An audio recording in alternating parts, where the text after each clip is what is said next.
Chapter 1552. Lotus Peak was unprecedentedly grand. It was probably because it had been tainted by Wudong Mountain's mystical aura that people from all walks of life were able to enjoy themselves on the mountain. Under this background, the return journey of Wang Yuanran and his group, who had escaped from the summer town at the foot of the mountain, seemed particularly miserable. Almost all of them were injured. Their departure was even more impressive than when they came. The warmly welcoming Horned Eagle Captain Luo Honkai sent 100 riders to escort them. During this time, there was also one matter that confused the guests on the mountain. It was said that the children of the Zhongshu province's deputy Zhao Yuling, the Ministry of Appointments' minister Yin Mao Chun, the new Huainan administrator Han Lin, and the Duke of Yan's children had even alarmed the king of Bailiang to personally come down the mountain to greet them after they arrived at the foot of the mountain. The two sides regretted not having met earlier. The two groups of nobles were treated so differently that it almost made people mistakenly think that a change was about to take place in Liang. It wasn't until a shocking rumor spread that the #1 swordsman in Jingdo, Qi Jiaj, had disappeared in a thin air and did not appear in the group leaving the border. He had been replaced by Dongwei Sword Pool's Chai Qingshan. After some careful thought, everyone finally realized that the king of Bailiang was quite sinister. Not only did he secretly act viciously, he also deliberately made those important people unable to eat or sleep in peace. If these words were to spread to the Central Plains, Zhao Yuling and the other central officials would be fine. After all, they were close officials of the emperor and could find an opportunity to talk things out. With the current emperor's wisdom and magnanimity that was not inferior to the previous emperor's, he would certainly not fall for Bailiang's plan to drive a wedge between them. However, Han Lin, who had just left the capital from the position of assistant minister of the Ministry of Justice, was about to suffer. How could those arrogant ruffians of the Huainan Path not use this against him to cause trouble? With this plan in mind, everyone felt more and more sympathy for enchanting and this group of young talents with bright futures. In particular, that group of Gangnam-do scholars all vowed that they would not let Bailiang's shallow trick succeed. As long as they returned to Jiangnan, they would spare no effort in the literary world to prove the innocence of Yin Chang'eng, Han Xingyan, and the others. They would prove that these future pillars of the Liang dynasty had been greatly wronged at the foot of Wudong Mountain. Quite a few elegant and famous scholars had already agreed to pay a visit to the newly appointed Huainan Dao administrator on the way back to support him. Assistant Minister Han Xingyan was known for his courage of the world. They could not let such a loyal official suffer setbacks in his territory. Since they were all scholars, even if they had never met Sir Han, they were duty-bound to help him. Sir White Lotus had made 2 new friends on Wudong Mountain. They were the Horned Eagle Captain Luo Honkai and the second-in-command of the Yuzhou spy, Sui Taizhan. Through his carefree conversation with the two of them, he learned about the movements on the mountain and at the foot of the mountain, especially the righteous indignation of the Jiangnan scholars. Baiyu dismissed this with a smile. At the same time, he sighed deeply. It was not only the little calculations of the elegant scholars, nor was it that Su Fengyan had personally left for Liuzhou to temporarily take over the position of General of Liangzhou that had originally been held by Bailiang's Protector General, Chu Lushan. It was more because of the contrast between the two. Bailiang's habitual silence. Even when Sui Taizhan talked about the movements of the scholars of the Central Plains, he only treated it as a joke. Even Luo Honkai, who had rolled through piles of corpses on the border many times, did not show any resentment or depression in front of Baiyu. The impression that the two of them gave Baiyu was that Bailiang had a deep-rooted misunderstanding of the Liang imperial court and did not take it seriously at all. Liang, you scold me? You can scold me all you want. I can't be bothered with you. Attack you with a knife? He wanted to, but he would not do it. It seemed that from the Supreme General Su Xiao to the new Prince of Liang, Su Fengyan, they were used to venting their anger on the Beimang barbarians and were not willing to lower themselves to the level of those scholars. Of course, if people like Wang Yuanran rushed to Bailiang in a hurry to be reincarnated and looked as if they were asking for a beating, then things would be much simpler. It would be a waste not to beat them up. Moreover, they would not hesitate to beat them up heavily. Bai Yu lived in a secluded hut in the Xiang Palace at the top of the mountain. Different from other distinguished guests who were neighbors, Bai Yu's residence was surrounded by Wudong Taoists. It was a place that a Taoist of the Jing generation had to temporarily leave the mountain to settle some matters. Many Taoists came to visit Mr. White Lotus and asked for advice from Bai Yu. In the end, they were taught a lesson by the Taoist priest, Chun Zhao, and only then did Bai Yu have some peace and quiet. In fact, Bai Yu himself did not dislike this kind of interaction. Bai Yu actually knew that Zhao Ningxian had said that he would ask for forgiveness and cultivate on Wudong Mountain for 10 years. He was curious as to why this mountain had such a secular atmosphere and was also the ancestral court of Taoism. But the Taoists of various generations on the mountain had to help people interpret their fortunes and write letters every 10 years. Especially in the last 100 years, strange Taoists like Huang Manshan, Wang Zhongluo, Hong Shixiang, and Li Yufu had appeared one after another. No one was willing to ascend, and the incense burned more than Mount Longhu. If one did not become an immortal, what was the point of cultivating? Chapter 1553.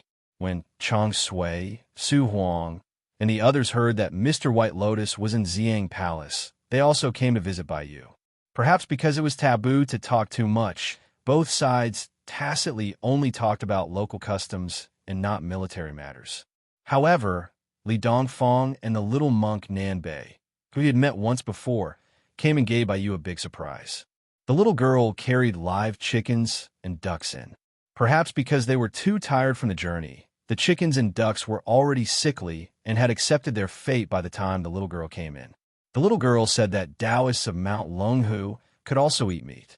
She had bought these chickens and ducks in a summer town at the foot of the mountain. She had picked the 2 largest ones to give to Mr. White Lotus to nourish his body. The little girl also thanked Mr. White Lotus for treating them to tea at the Taoist residence back then. Bai Yu didn't know whether to laugh or cry, thinking that this little girl was really nostalgic. During dinner, the little girl personally went to Xiang Palace's kitchen to stew a large pot of chicken for Bai Yu. The little monk Nanbei didn't even dare to eat at the table, squatting by the door and chanting Amitabha. In the end, Bai Yu hadn't even touched his chopsticks when a woman, led by a little Taoist, angrily came to denounce him. Behind her was a white-robed monk. Bai Yu hurriedly put down his chopsticks and stood up to welcome them. When the woman saw Mr. White Lotus, her expression became better. However, she still muttered in a low voice, "This girl, it's one thing to give a gift, but what kind of silly girl would steal the largest chicken and duck in the house as a gift? She really takes after her father and doesn't know how to manage the house." After the white-robed monk sat down, he motioned for Bai Yu to continue eating. He smiled and said, "I heard that the Wu family's Taoist master is already at the foot of the mountain with the imperial edict. However, they have no intention of climbing the mountain for now. However, with Han Gei and Mr. White Lotus from Green Mountain Monastery, they are bullying this poor monk for fighting alone." Bai Yu suddenly asked an inappropriate question.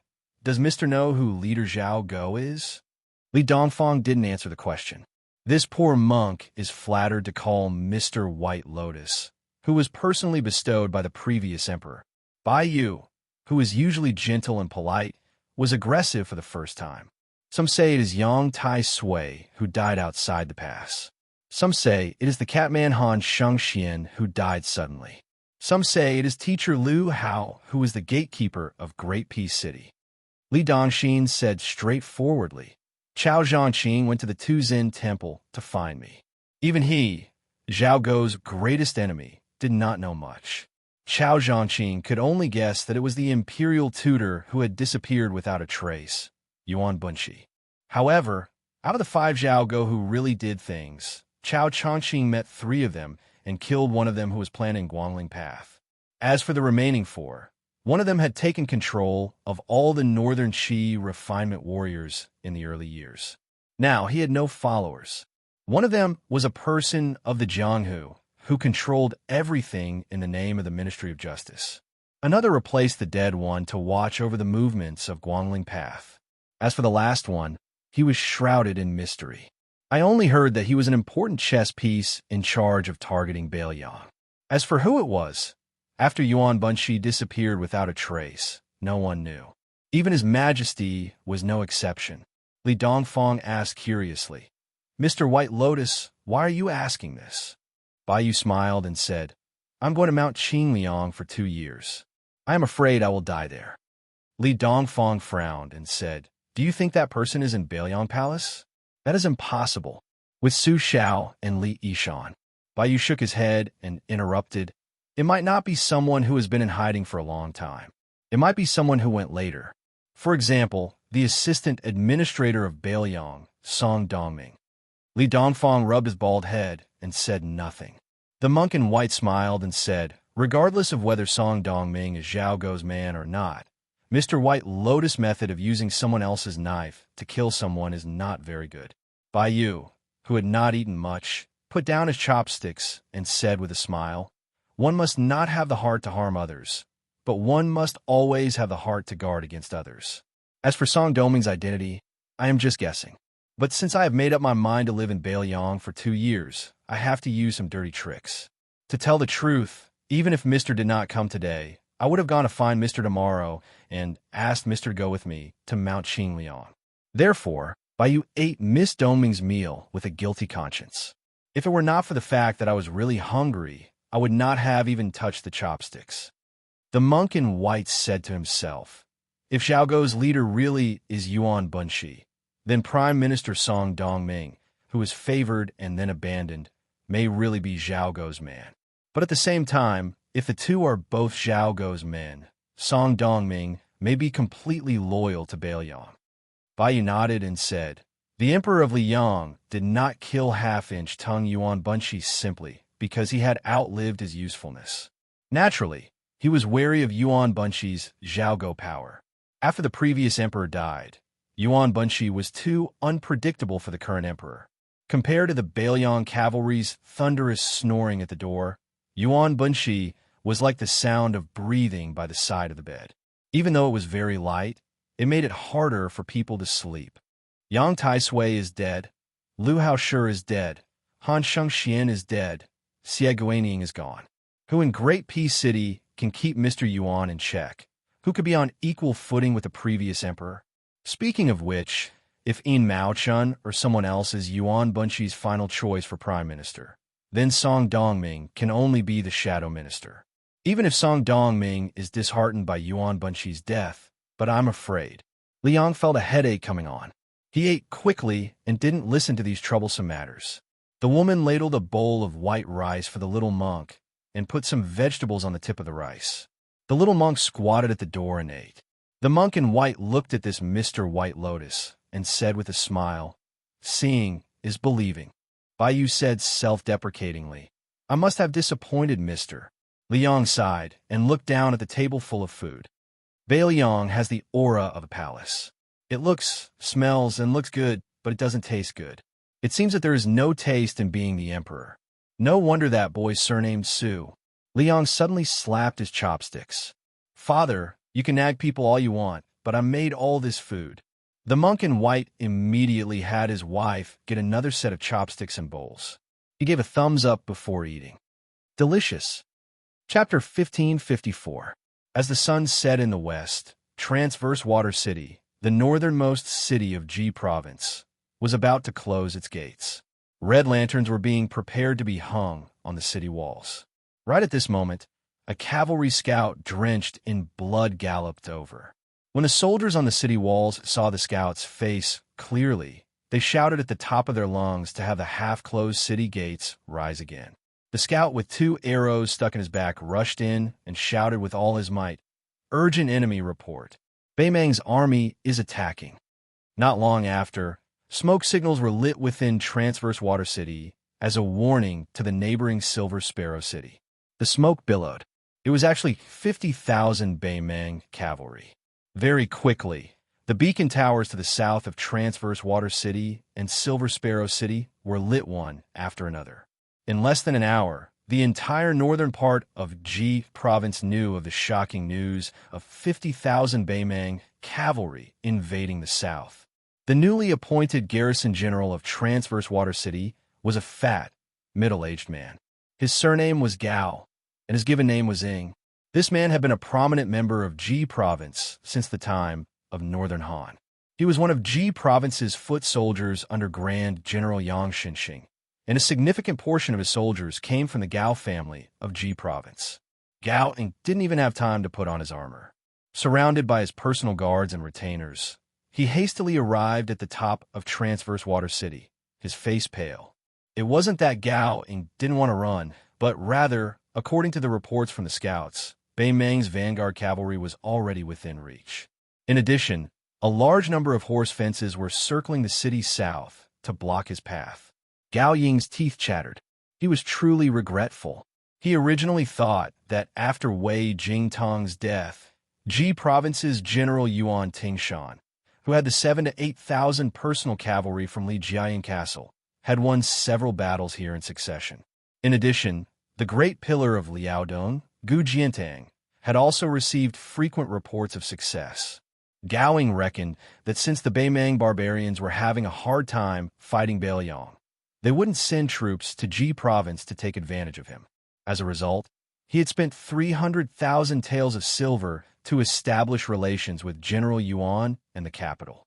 Relying on his relationship with Yang Xinxing, he was able to snatch the position of garrison general of Transverse Water City from the son of an aristocratic family in the capital. Currently, there were 5,000 garrison soldiers in the city. However, in Ji province, it was even harder to find a general who didn't want to take an empty salary than a three-legged toad. However, with Yuan Tingshan keeping an eye on them, their table manners were much better. Most of them only dared to take 10 to 20% of the empty salary, or most 30%. However, Gao Ying wasn't the legitimate son of the main branch. He had spent 300,000 taels of his second branch's private savings to become an official. Therefore, the actual military strength in Transverse Water City was less than 3,000. Furthermore, they were all inexperienced soldiers transferred from southern Ji province. However, could Gao Ying be blamed for this? Although the archers from northern Ji province were more familiar with bows and horses, they were also more expensive. A single archer from northern Ji province was equivalent to 2 of the southern Ji province's infantry, who were known as the unrivaled beneath the heavens a few years ago. The old foundation of Ji province had been taken away by Yang Xinxing. In the end, they suffered a great defeat at Guangling Pass. Now, even the elite southern Ji province's infantry, whose combat strength was only slightly inferior, were under Yuan Tingshan's control. If Gao Ying wanted to earn back his capital in 3 years, other than putting up a show in Transverse Water City, what else could he do? Gao Ying turned his head and looked at Silver Sparrow City. The garrison general, Wei Quanxiao, had a similar character as him. He had just bought the official hat and had not even gotten used to it yet.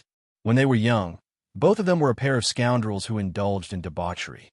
In the past, they were even called the 4 young masters of Ji province. It was said that Wei Quanxiao's Silver Sparrow City was almost emptied out, and all of them were sold at a low price to a few powerful armies in northern Ji province. 2 days ago, when Wei Quanxiao invited him to Silver Sparrow City to drink with prostitutes, Wei Quanxiao, who was a bastard who only cared about money, actually spent a fortune to invite 2 popular courtesans from the city to drink with him. When both of them were having sex on a big bed and 2 rouge horses, Wei Quanxiao even suggested this to Gao Ying.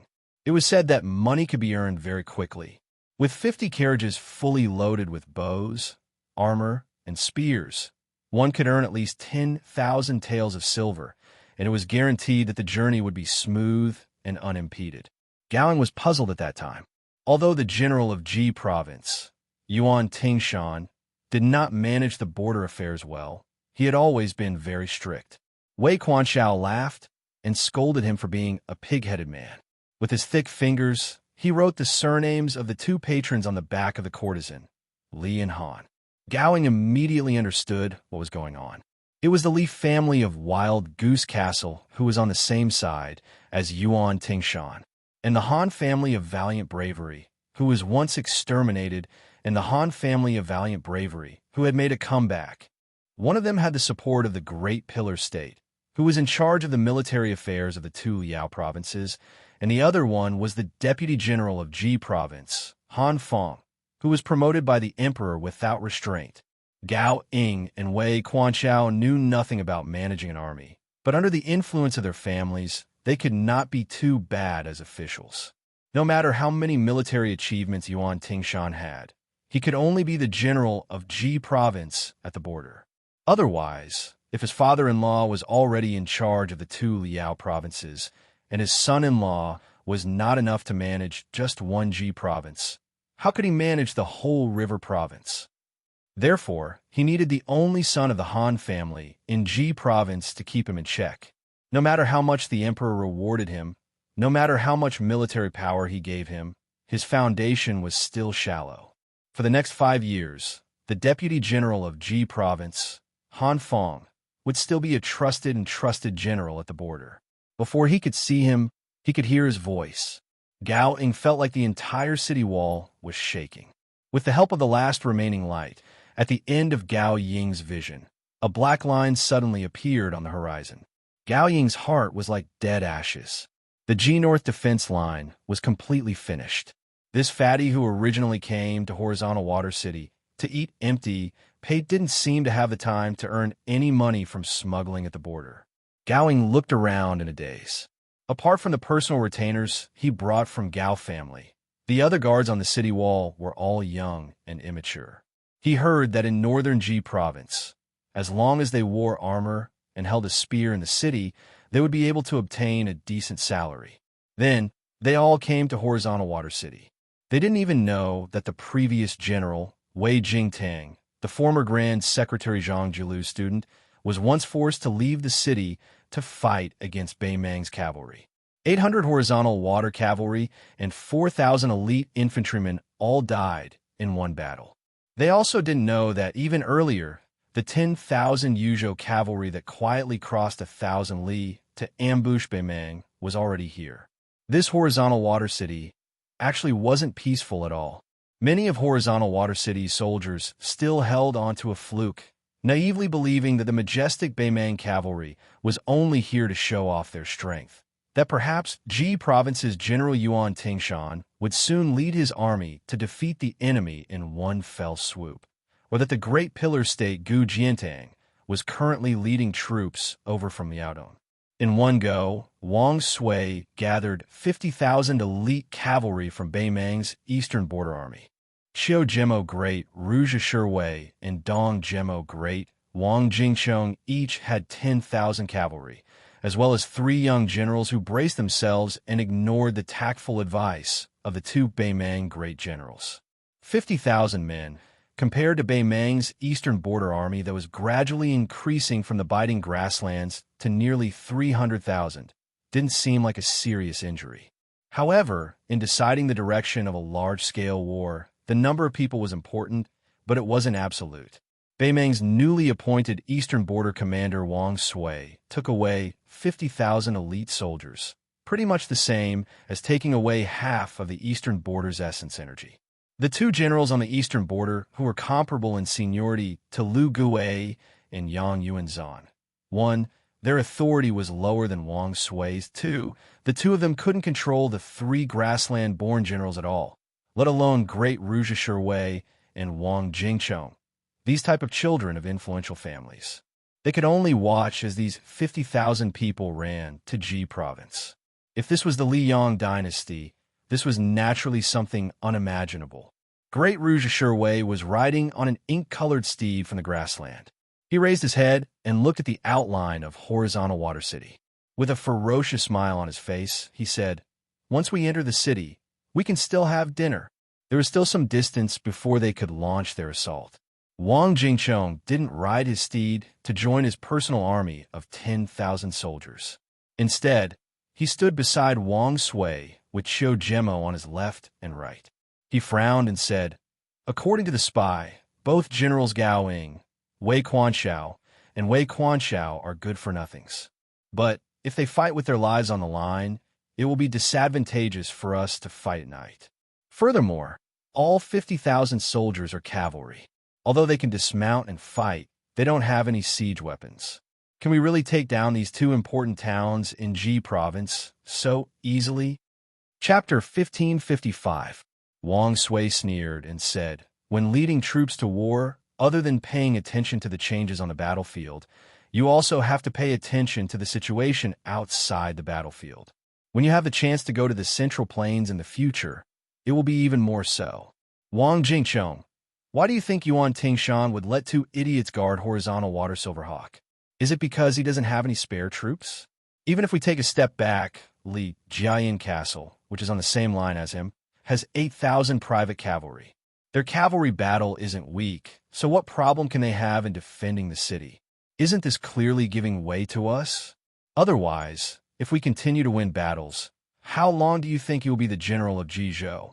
The Guangling Road War is so unbearable. If an imperial edict is sent to the general's mansion of Jizhou, the imperial court wants him to be the general of the southern expedition, Lu Xingxiang. Will he dare to say no? Even if he dares, that kid's father-in-law will be the first to take care of him. Great Ru Shiwei said impatiently, I don't believe that Gao Ying and Wei Quanshao have the courage and insight of Wei Jingtang and don't have the ability of Wei Jingtang. After taking down the two cities, whether we go south to Jizhou, west to Hezhou, or finally back to the east, we will have great prospects. General, just give the order to attack the city. Wang Jingchong shouldn't fight with me for the merit of horizontal water city. Wang Sui sneered and said, attack the city? Attack my ass. If you want to die in battle, die in Yuzhou. Great Ru Shiwei was stunned. What do we do there? Wang Sui looked at the border city shrouded in twilight and said, tell them that if they surrender, we won't kill them. Give them an hour to think about it. Also, we only want the food and armor in the city. As for the people, as long as they are willing to take off their armor and leave horizontal water city empty-handed, we will let them go. Great Ru Shiwei muttered, boring. Wang Sui turned to Wang Jingchong and said, go and tell those three brutes that horizontal water city will belong to you and Great Ru Shiwei. Silver Hawk City will belong to the three of them. Wang Jingchong nodded and was about to leave when he heard Wang Sui say indifferently, when the soldiers of the two cities retreat to the south, it will be up to the five of you how to earn merits. Remember, leave some alive to pass the message to Yuan Tingshan so that Ji province will know that we are heading south. After that, according to the arrangement, horizontal water and silver harrier cities will each leave 3,000 soldiers behind to guard their cities. The rest will follow me to River Province. After Wang Jingchong left, Wang Sui asked with a smile, Lord Xiao Jemo, I heard that you want to have dinner with us? Great Ru Shiwei, whose eyes were burning with passion, chuckled and said, there are 2,000 to 3,000 people in horizontal water city. It's barely enough for me and my children to have a meal. It's not enough to fill our stomachs, but it's enough to keep us from being hungry for a while. Wang Sui was expressionless. He raised his head and silently looked at the horizontal water city that had resisted countless grassland cavalry since it was built. At the end of the summer of the first year of Xiangfu, Heng Shui and Yin Yao fell into the hands of Beimang. It was rumored that Beimang's main force on the eastern front was going to bypass the two Liao defense lines and use Jizhou as a breakthrough point to invade the south. Everyone in Liang was shocked. Not long after the newly appointed Huainan Dao administrator Han Lin took up his post, he was given the title of Grand Secretary of the Imperial Court. Huainan Dao Jidushikai Nan was given the title of Primary Grade 2 West Protecting General. Jizhou General Yuan Tingshan was given the title of Primary Grade 3 West Protecting General. Jizhou Deputy General Han Fong was given the power to expand by 10,000 troops. Along with this imperial edict, there was another secret edict delivered personally by Song Tonglu, the chief eunuch of the ceremony directorate. The Battle of Jizhou had to be limited to Jizhou North. The sound of the bugle horn rang out across the vast land around Qingtsong City. Liuzhou finally welcomed the first battle that involved almost all of the troops on the Western Front. The 30,000 infantrymen of the Longguan nobles were the main force of the siege. They slowly spread out and attacked Qingtsong City. The cavalry of the four towns within the tiled gentleman's pavilion protected the south of the infantrymen, facing off against the Longxiang army. The commander of the Western Front Lu Gui, sat on the back of his horse, personally supervising the siege. Behind him were the 30,000 Lu family troops and the 10,000 personal guards that Toba Bodhisattva brought. A noble general from Longguan didn't care about the success of the siege at all. From time to time, he would turn his head to look at the large group of northern Liang black-armored soldiers 3 li away.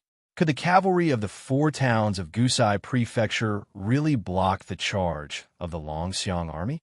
If the Longxiang army broke through their cavalry formation and even the infantrymen attacking the city, they would only need 2 rounds, and there would be no need to fight this battle.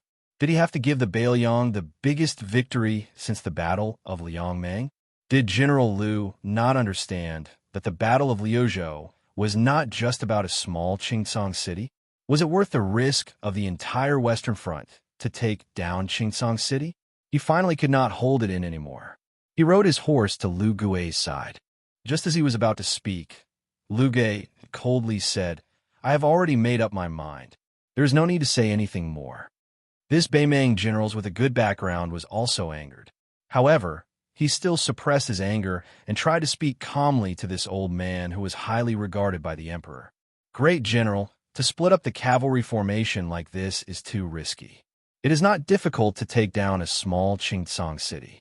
Even if we hide 20,000, no, even 10,000 heavy armored infantrymen among the 30,000 infantrymen waiting for the Longxiang army to charge, it is still fine.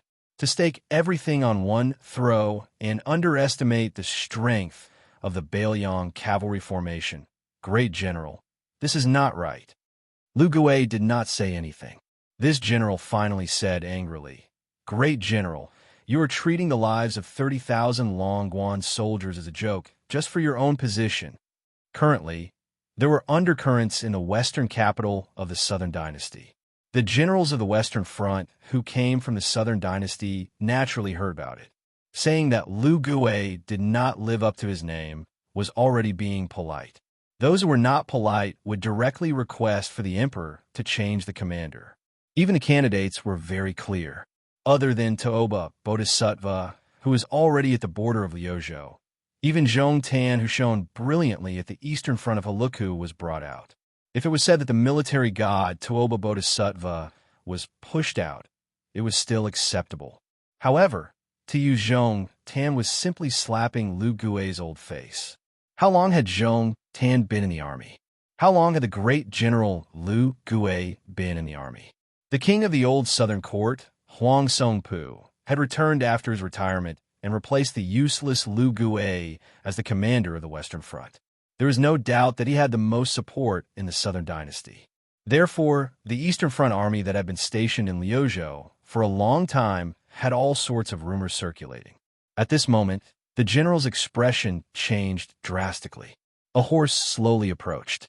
The man wearing light armor on the horse's back said in a deep voice, "Scram back to the battle formation." The general swallowed his saliva and turned his horse back to the infantry formation without another word. Lu Gui looked at the person who came and asked with a smile, "King of the Northern Court, do you think that the Longxiang army will dare to take the bait? 30,000 infantry soldiers who are at the mercy of others and the cavalry of the 4 towns who are not strong enough. The bait is big enough." The person who came was Toba Bodhisattva. He glanced at Qingcang City and said, "Wang Lingbao might not be able to see through the great general's intentions, but Li Mofen, who is also the deputy general of the Longxiang army, will most likely be able to see through it. It's just that Yang Guangdou and Qin Shiliang are in that city. If Li Mofen is smart enough, he will also take advantage of the situation. Otherwise, he can forget about being promoted in the Bailiang Frontier Army. Even if Li Mofen is cold enough, as long as the Longxiang army is in a stalemate, Li Mofen can't just stand by and watch them die. I believe that he isn't that cold-hearted." Lu Gui chuckled and said, "On the surface, I, an old fellow whose position is in danger, need to try anything. Bailiang's Huta City and Xiaoguang City are fighting fiercely on 2 fronts. Lu Province also needs a great victory to raise the morale of the people, so the time has come for both sides." Lu Gui restrained his smile and said, "Speaking of which, if it weren't for the king of the Northern Court's 20,000 soldiers rushing over, Even if I, Lu Gue, lost my position, I still wouldn't have fought this battle. In Lu Province, if I can't take down the entire Longxiang army in one go, small fights are meaningless. The Battle of Liangmang was originally going to be won in Lu Province. Now it's just going around in a big circle. Tuoba Bodhisattva hesitated and said in a low voice, "After this battle, General, you will most likely be summoned back to the southern court." Lu Gue smiled and said, "It's fine. Just treat it as making space for Fatty Dong on the central line." Tuoba Bodhisattva chuckled and said, "General Lu, don't worry. In the future, you and I will enter the Central Plains hand in hand." Lu Gue nodded. The old man sighed and said, "I feel sorry for these brave men of the southern court. They came from the desert, but in the end, they died in the desert. They didn't even get to see the prosperity of the Central Plains. Even a glimpse would have been good." PS1. Yesterday, writing that Ancestor Gu and Li Yishan met was a slip of the pen. PS2. Every Alliance Master will be given a set of physical books in the snow.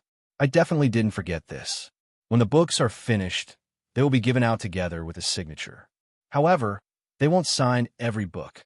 They will only sign one book, but they will write a message. As for what to write, the Alliance Master can suggest it in the book review section. Chapter 1556. In a military camp of Yuzhou Province less than 200 miles away from the mouth of the gourd, a thin, one-eyed old general slowly walked onto the reviewing platform. Before the old man showed up, Chen Yinxue, the deputy commander of the infantry of Beiliang Province, Huang Fuji, the general of Yuzhou Province, and Hu Kuei, the provincial governor of Yuzhou Province, were already standing on the platform. The old man then walked to the center of the platform. Strangely, even laymen who were not familiar with the army of Yuzhou Province would consider it reasonable for the old man to be the head of the army. Standing there with his hands on his saber, the old general in iron armor remained silent for a long time as he watched those officers and soldiers who remained still under the hot sun. The old man remained silent, as if he wanted to look over all the tens of thousands of infantrymen who were going to set out for the battle and identify all the flags of the old camp of the infantry of Yuzhou Province. With a gloomy look, the old general finally opened his mouth slowly. "The general has passed away. The Lord is not in Yuzhou Province.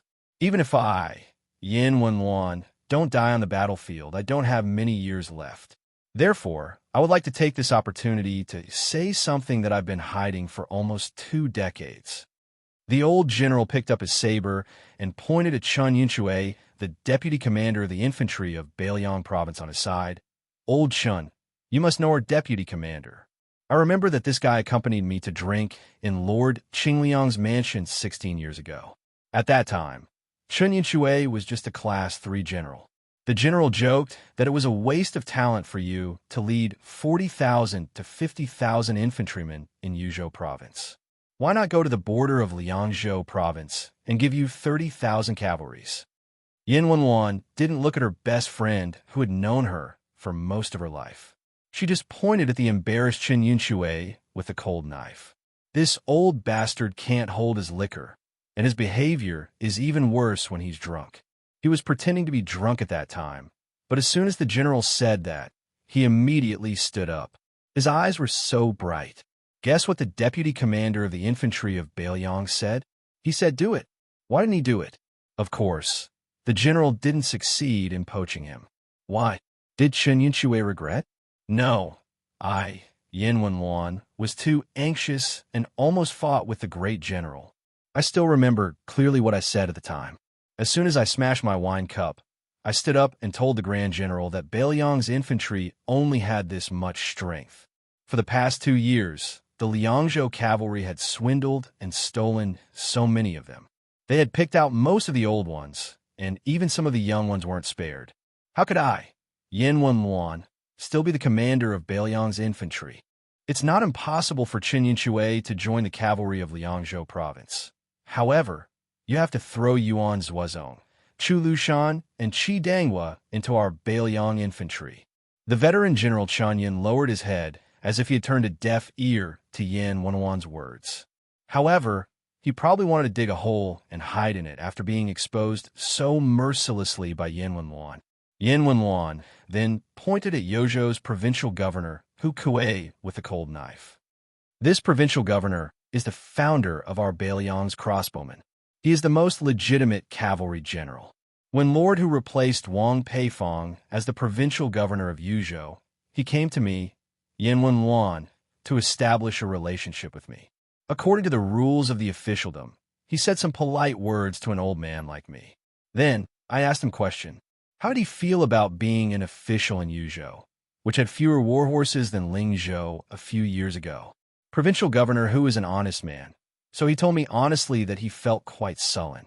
He said that he thought he had a chance to be Lu Jinu's assistant in Hoda City. Otherwise, he could have gone to Liuzhou's Longxiang army to work with his old subordinate Li Mofan and Wang Lingbao. That's not bad either.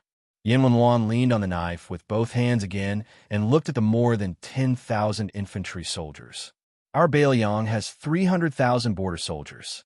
Therefore, in Liang, I've always heard that Bailiang's 300,000 iron cavalry are the best in the world. I found it strange. Bailiang's cavalry has never made up more than half of the border army. How did it become 300,000 iron cavalry? Does Liang think that our Bailiang infantry doesn't exist? It seems like Bailiang doesn't take our infantry seriously either. The one-eyed old general tilted his chin to the east and sneered. There's a fellow in Jizhou named Yang Xinxing. He's the idiot who was later toyed with by a few youngsters at the Guangling Road. Back then, he wasn't even fit to carry my shoes. Under his command are tens of thousands of infantry soldiers left behind by the old Northern Han. They've come up with the nickname Southern Ji Infantry. Afterwards, for the past decade or so, they've been called the unrivaled in the world in all of Liang.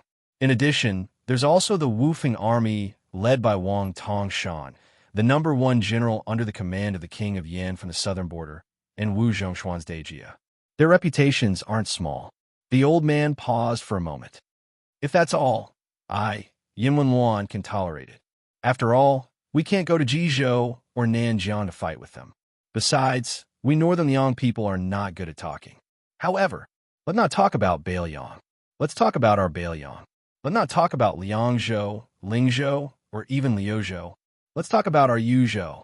In Luana's city, our infantry battalion was stripped of its battalion number.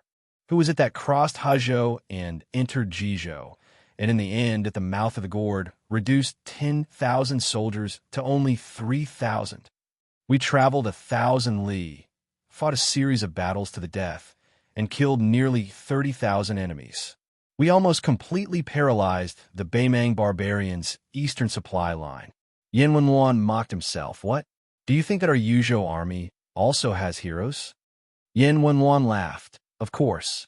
However, it's a pity that the no-retreat battalion of 3,400 soldiers is Yozhou's 1st Cavalry Battalion. The prince who fought alongside the 10,000 Yuzhou cavalry is an ordinary soldier in the no-retreat battalion in name. It has nothing to do with you, a bunch of pitiful creatures who don't have warhorses and only have 2 legs. The old man's face turned ferocious. Let's not talk about Yu Luandao, the deputy general of Yuzhou cavalry, or Shi Yulu and Fan Wenyao, who were promoted to general of Vao cavalry and general of Agile cavalry. Let's talk about Tian Heng, the newly appointed chief general of 30,000 Yuzhou cavalry. At that time, this old man despised the prince for not daring to fight to the death, and even said that the prince had used up all his courage after resisting the imperial decree. Therefore, he had long retired and returned to his farm. That was why Yu Luandao was appointed as the deputy general of 10,000 Yuzhou cavalry. Tian Heng, a bastard who never went to Jibei or outside the mouth of the gourd, is the only one who dares to slap his chest and say, "Old Yin, don't worry, Tian Heng, promise you that I'll create another cavalry battalion for you." The old man placed the cold saber on his waist again and rubbed his cheeks. He took a few steps forward and asked with a deep voice, "Since when did the Yuzhou infantry fall to such a state?" The entire place was silent, but everyone's eyes were red. Yin Wenluan pointed at herself and said, "Ever since Yin Wenluan, joined the Su family's army, I've been following the great general for 36 years. From the very first day, I was a foot soldier, and today, I'm a major second-grade general. In the end, I'm just an old foot soldier. I don't dare to say that I'm the leader of the entire Bailiang infantry, but I, Yin Wanluan, am the one who raised all your Yuzhou infantry. The one-eyed old man casually pointed in the direction of Xiaoguang City behind him and said, "Over there, and to the north, you'll see the Beimeng barbarians. They claim to have an army of 200,000. Both Crouching Bao City and Luana City are gone, and the Beimeng barbarians say that Xiaoguang City will fall soon." The old man turned around and said, "But I, Yin Wenluan, will not agree to it." At the northern border of Yuzhou and River Province, a huge scarlet flag was flapping in the wind. The chief general of Yuzhou cavalry, Tian Heng, his deputy general, Yu Wandao, general of Vao cavalry, Shi Yulu, and general of Agile cavalry, Fan Wenyao, were all riding their war horses in a line. Behind them were 30,000 light cavalrymen from Yuzhou. The old general, Tian Heng, had a simple appearance. He didn't look like a general with great power. If he wasn't wearing armor, he would look more like an old farmer. At that time, this old man was resentful of the young vassal king's inaction. In a fit of anger, he resigned from his post and returned to his hometown. He used the excuse that he was old and his body couldn't withstand the torment, so he could go home and play with his grandchildren. Only then did Yu Wandao have the chance to lead an army to Jibei. But in fact, the entire Yuzhou knew that the old general had no children. They had all died outside the pass. Later on, Su Fengyin and Yu Wandao appeared outside the mouth of the gorge together. Out of the 10,000 cavalrymen, only 3,000 of them returned. When the old men, whose experience was not much inferior to Yan Wenluan, Chen Yunshui, and the others, heard the news, they rushed to Yan Wenluan's tent that very night. Tian Heng was waiting outside. Even when the Huayang Pass Protectorate issued an order to restore Tian Heng's status as a general, Yan Wenluan still refused to accept it. In the end, Su Fengyin was forced to write a letter to Yan Wenluan personally. Only then did Yuzhou reluctantly admit Tian Heng as the chief general of Yuzhou cavalry. The old man pressed the hilt of his saber with one hand and turned to Yu Wandao with a laugh. "Old Yin must be furious with me this time. But you can't blame me for this. This guy didn't even care about our friendship for half a lifetime and refused to see me." Chapter 1557. Yu Wandao and the others smiled knowingly. Tian Heng and great general Yan Wenluan were old brothers who had exchanged their lives for each other. In the early years, one of them was a captain of the infantry, while the other was a captain of the cavalry. In order to save Yan Wenluan, who was trapped in the enemy formation, Tian Heng disobeyed orders and took the initiative to rescue him. In the great general's rage, Tian Heng was demoted from a captain to an ordinary cavalryman. In the fierce competition in the Su family's army, Tian Heng was one step behind. Those of the younger generation, such as Su Pu, Wang Fei's brother Wu Qi, Yuan Zuozong, and Hu Kuei, had all surpassed Tian Heng at that time to become the leading general of the cavalry. By the time the Su family died, Tian Heng had only become a fourth-ranked general. It was only when Yan Wenluan personally asked the great general for him that Tian Heng was promoted to a rank and moved from Liangzhou to Yuzhou. However, after more than 10 years, compared to the likes of Wei Taizhan, who had retired from high positions and returned home with glory, or the current deputy commander Jean Partridge, Zhou Kong, Tian Heng could be considered an extremely depressed veteran of the Bailiang army. Tian Heng stopped smiling and said to Yu Wandao, "General Yu, Beimeng's 50,000 elite cavalrymen on the Eastern Front said they were going to attack Ji Province. But we all know that these barbarians are heading straight for Yuzhou. They want to cooperate with Yang Yuanzhan at the mouth of the gorge to take down Xiaoguang City and invade Yuzhou. Our original plan was for you and me to split into two groups. One group would intercept those 50,000 at the border of the River of Spirits, while the other group would continue north along the outer edge of the mouth of the gorge. Before we set out, we said that you and Shi Yulu would lead 15,000 cavalrymen here to wait for the Beimeng army, while Fan Wenyao and I would lead 15,000 cavalrymen north, with General Yu's no-retreat camp as the vanguard. But I thought, Yul Wandao interrupted with a smile. General, no buts. Since we agreed to use the troops this way, there's no reason to change it at the last minute. Tian Heng glared. Yozhou's 30,000 cavalrymen. Am I, Tian Heng, the leading general, or are you, Yul Wandao, the leading general? Compared to the scholarly Fan Wenyao, the new Bailiang's first general, Shi Yulu, had a rougher temperament. Yul Wandao felt somewhat helpless. Tian Heng looked at the wind and sand in the distance and said, although our superiors didn't say it clearly, Lu province is facing such a great crisis. Even His Highness has gone there in person. All the other garrisons in Bailiang also followed His Highness to Lu province. Therefore, it's definitely not simple for our Yuzhou cavalry to do the opposite at this critical moment. In Fan Wenyao's words, it's a great scheme. Beimeng has 50,000 elite cavalry. Not to mention Dong Yue's consort, Old Wang Sui. The Qiu and Dong generals on the Eastern Front are not simple either. Tian Heng suddenly laughed. Yul Wandao, don't think that you can look down on me just because you won 2 great battles in Jizhou and Heluku. When I picked up the first-generation Su family saber, you were still drinking milk. Shi Yulu was brought to the position of general of cavalry by the old General Tian Heng, so he did not have any taboos in his speech. He joked, Old General, you can't say that.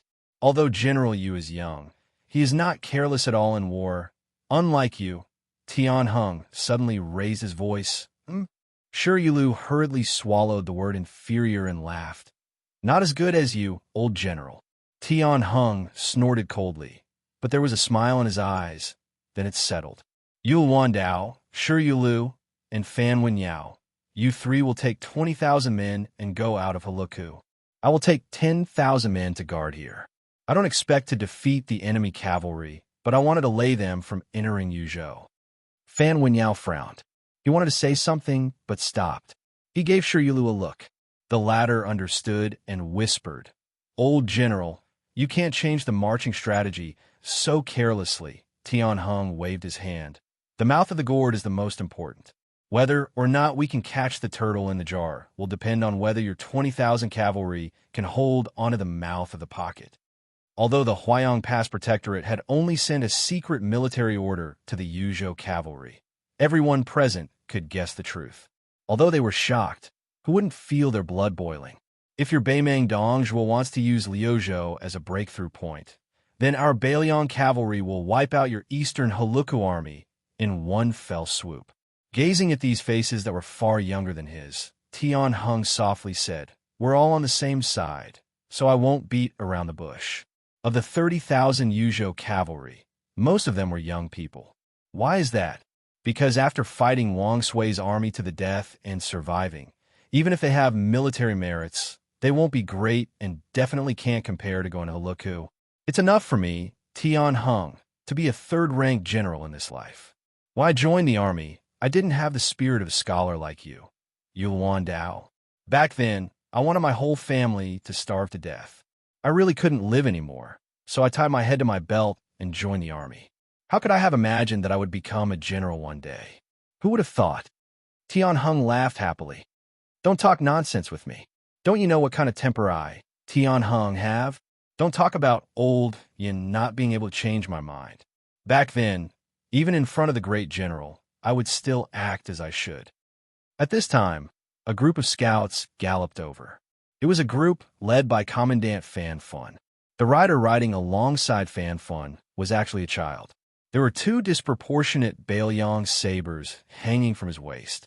He stood on the horse's back with his hands tucked into his sleeves, looking very much like an expert. Fan Fun reported to the generals that there was no sign of Beimeng horses within 50 li of them. Tian Heng called out to the scout who was about to turn around and head north. He smiled at the child and asked, Are you the little general of our Yuzhou cavalry, Feng Long? I heard that you alone killed several hundred Beimeng barbarians outside Heluku. The child nodded with a straight face. Fan Fan couldn't help but say, General Tian, this child is actually thin-skinned in front of outsiders.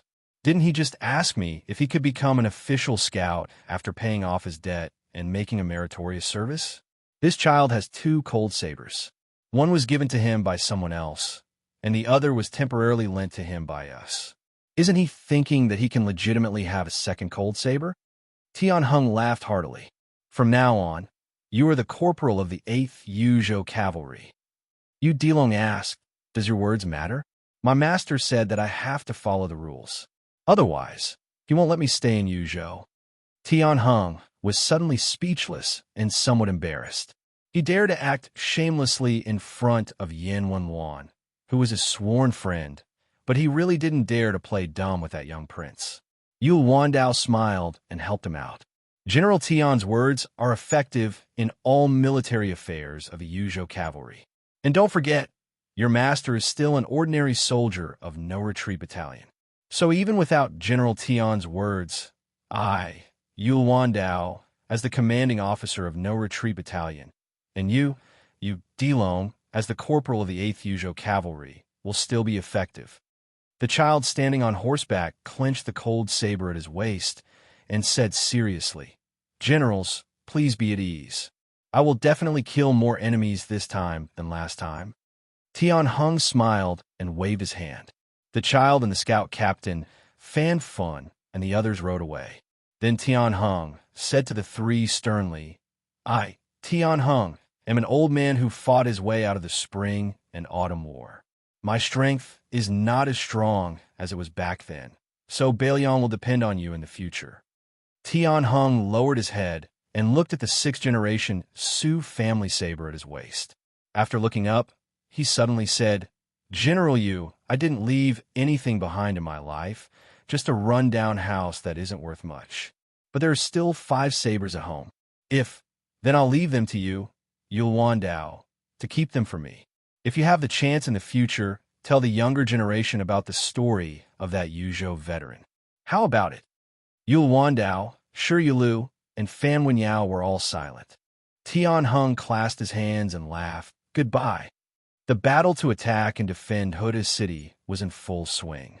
A cavalry army of only about 10,000 quietly left the encampment and headed east like a lion hunting a rabbit. The leader of the cavalry was the commander of Bailiang's cavalry, Yuan Zuozong. His momentum was like a rainbow. Almost at the same time, there were 2 cavalry armies that had never fully appeared on the battlefield.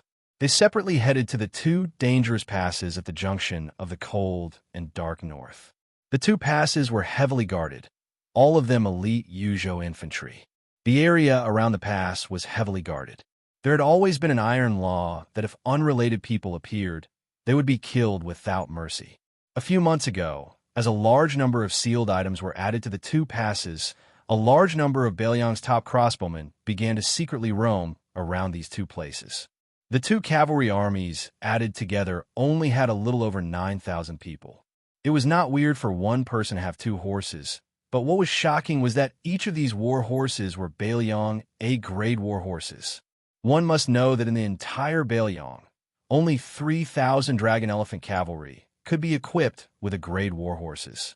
Yuzhou only had 300 to 400 of them. Lingzhou did not even have a single one. These strange horsemen clearly didn't carry cold swords or crossbows, but every one of them was an elite of the border army with outstanding physical strength. Their robust physiques and their swift and fierce aura were intimidating even if they didn't even wear light armor. One was the Rouge Cavalry. The other was the Wei Bear Cavalry. When they were on the battlefield, all of them wore armor. That was the Rouge Cavalry, the Wei Bear Cavalry. During the Battle of Hota City, when Lu Zhou was in a state of emergency, when Yin Wenwan had to move 10,000 death warriors to reinforce Xiaoguang City, 20,000 Yuzhou Light Cavalry, 10,000 Great Snow Dragon Cavalry, the Iron Cavalry of the Bailiang Cavalry, 9,000 True Heavy Cavalry.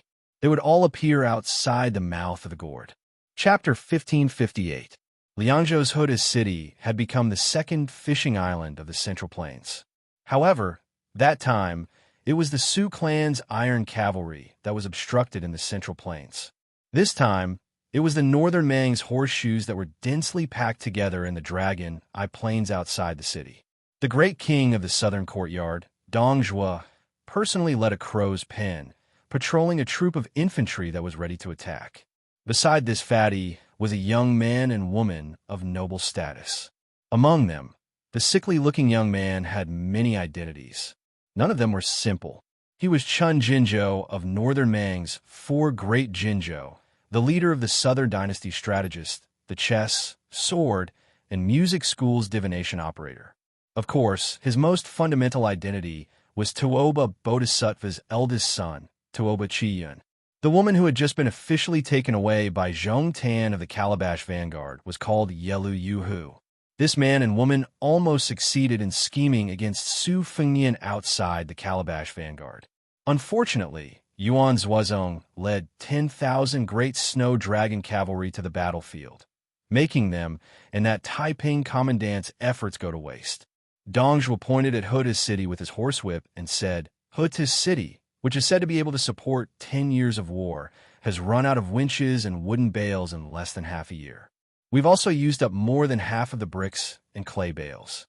We've also cut down countless iron bales, spears, and battering poles. There are only 3 crossbows left on the city wall that are still intact. The broken ones have piled up into mountains. Of course, there are still many small and medium crossbows and light crossbows in the city. There are still hundreds of thousands of arrows in the warehouse. However, compared to Xiangfan City, which had less than 100,000 soldiers but 300,000 civilians, Huta's city has a fatal flaw. There are too few people. Crossbows are dead. If they are broken, they can go to the warehouse and get new ones. The Bailiang Frontier Army in Huta's city is not immortal. Their arm strength is far inferior to the early stage. If you too have the opportunity to watch the battle, you should be able to see that most of the archers on the city wall have bandages on their arms. To put it bluntly, if you give me another 3 months, I, Dong Zhuo, will be able to stand 100 steps away from the city. I reckon that not many archers will be able to pierce through my armor and kill me." Tuoba Chiyun, whose body emitted a faint medicinal smell, had a solemn expression and did not comment. Because His Majesty had personally deprived Xia Zhemo of his position, Yelu Yuhu came to Tiger Head City in a fit of pique to relax. She glanced at the fat man with a playful expression. He was a 35-year-old king of the southern courtyard, and he had millions of soldiers in his hands. He was almost as powerful as the old Prince Liang, Su Xiao, and the 2 Liao Gujiantang. It was this guy who had insisted on attacking Bailiang first and had caused such a big commotion, causing His Majesty and the Taiping Commandery to bear great pressure.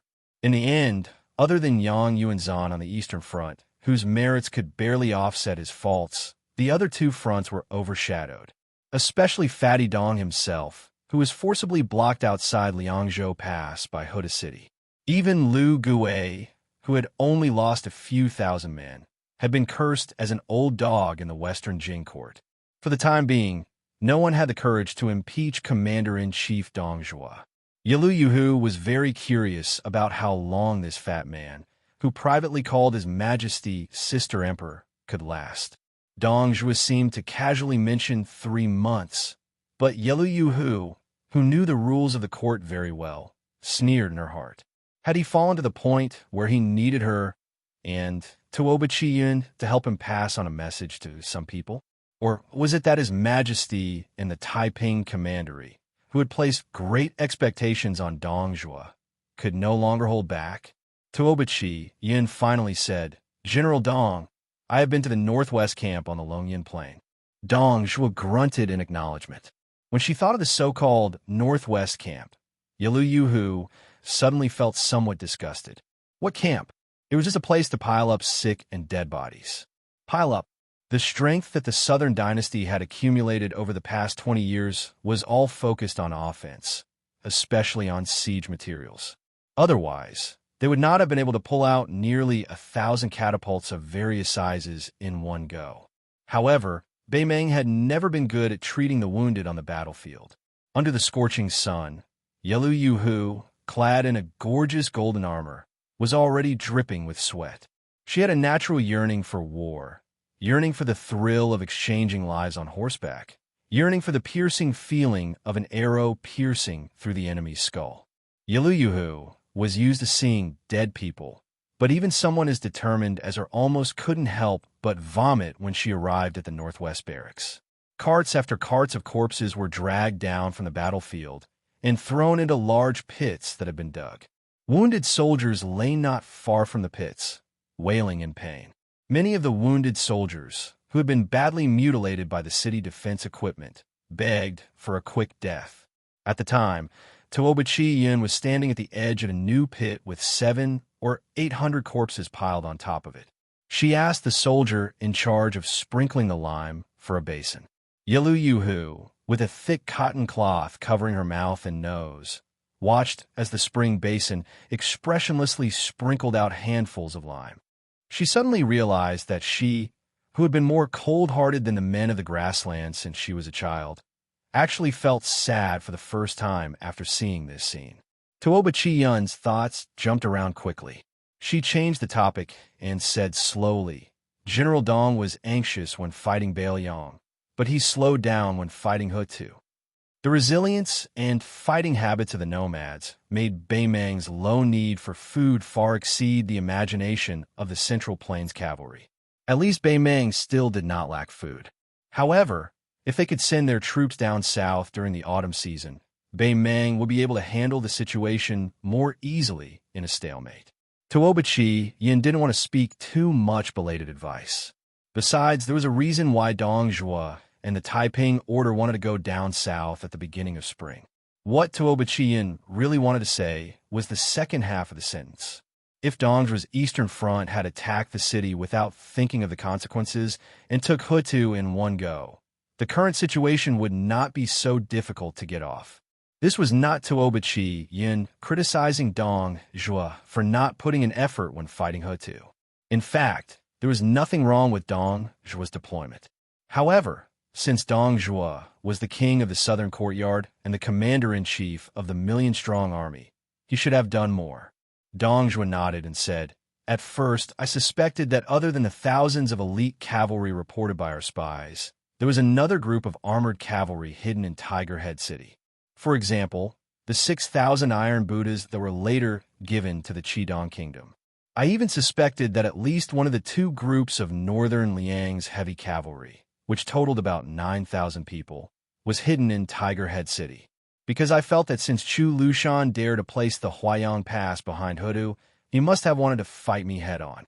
He wanted to fight with me south of Hudu and north of Liuya, and fulling in a big battle where both light and heavy cavalry would appear. Dong Zhuo said in a deep voice, Until that ambush where everyone had their own schemes, I first used 4,000 cavalry slope as bait. As expected, the fulling army's commander-in-chief Wei Liang was greedy for merit and advanced prematurely. His formation was disrupted by the 8,000 cavalry. If it was not for that Bailiang's junior commander-in-chief, Wei Liang, who ruined things at Kifyulong Pass and was too brave to help the fulling cavalry break through, the Bailiang's ambush should have entered the battlefield on time. My Dong family cavalry would also have moved. In the end, on that battlefield, I could lure out Fulling and Liuya, the two commanders-in-chief Huayang Pass, and even the Huda City cavalry. In this way, it would become a situation where both sides' cavalry swapped places. Even if I, Dong Zhuo, suffered more losses, as long as I could destroy the mobility of the Bailiang cavalry's defensive line south of Huda City, it wouldn't be a problem whether Huda City was conquered or not. Dong Zhuo said self-deprecatingly. Perhaps many people in the Bailiang Protectorate are cursing that junior commander-in-chief of Kifyulong Pass for using his strength in the wrong place. But in reality, Liangzhou was lucky enough to escape a calamity. A single Huta city isn't scary. What's scary is the nimble cavalry behind it that doesn't seek to kill the enemy, only to restrain them. Right now, I, Dong Zhuo, am not sure if I'm thinking too much, or if Chu Lushan's luck is good, or if he's actually thinking more than I am. Yelu Yuhu frowned and said, Can't we just press forward with all our forces and attack Fulling and Liuya together? In any case, we have the absolute advantage in terms of military strength. It would be a waste not to fight. Dong Zhuo dismissed it with a laugh and didn't explain anything.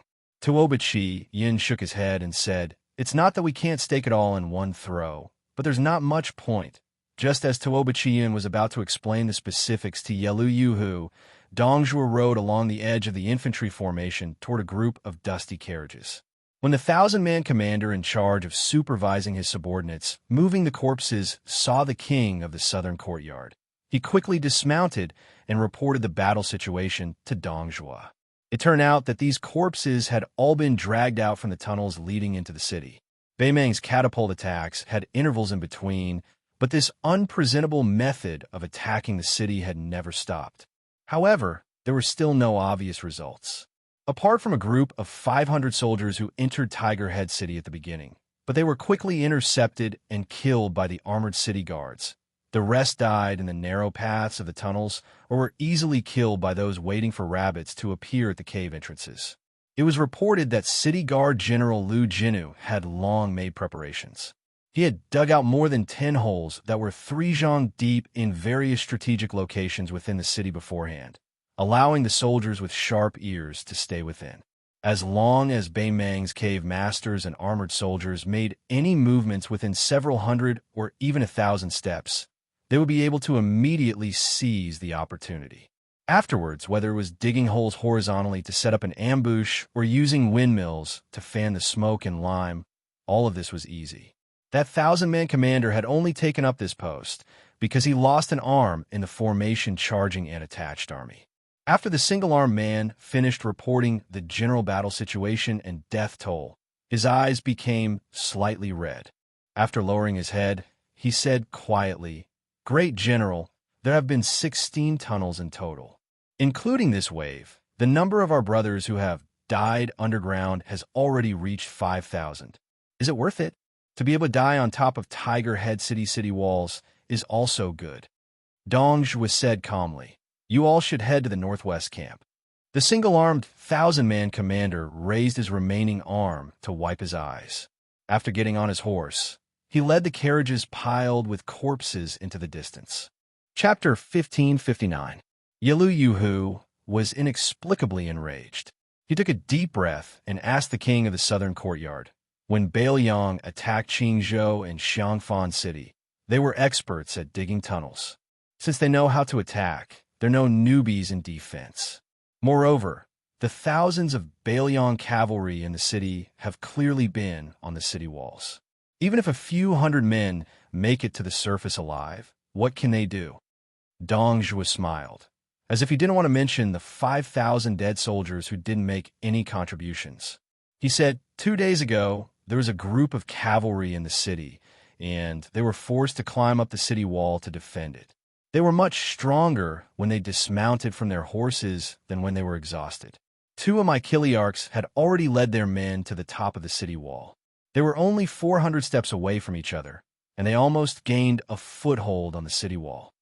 Dong Zhuo pressed his thumb and forefinger together. Just a little bit.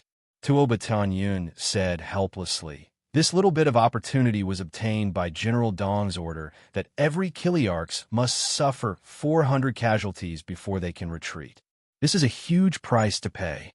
Dong Zhuo laughed. It's not even half over yet. Yelu Yuhu asked rudely, almost interrogatively. Dare I ask, General, how many grassland men have died to the blades of our own people? Dong Zhuo gave it some serious thought before replying. There are 3 Kiliarchs and many centurions. Including the ordinary soldiers, there are 2,700 of them as of yesterday, if I'm not mistaken.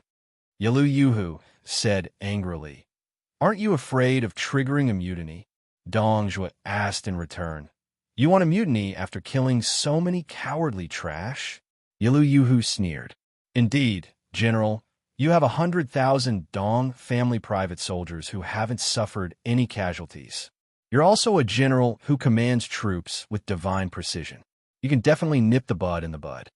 Tuoba Tianyun said, "Say no more." Yelu Yuhu wanted to say something, but hesitated.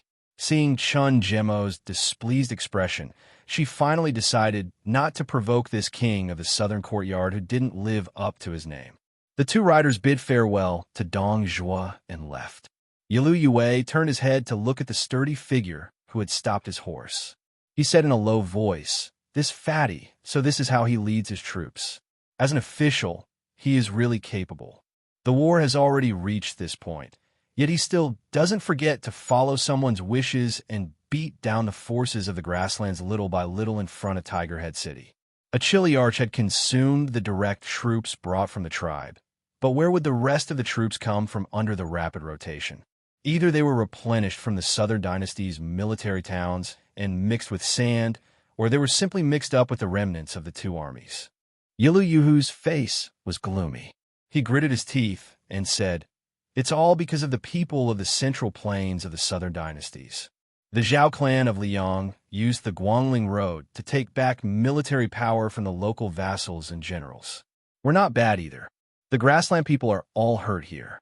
Even if we break through Bailiang and enter the central plains in the future, how many of our own people will be left?" Tuoba Tianyin laughed. Complaining too much will cause your intestines to break." Yilu Yue glared at him. "You can still laugh.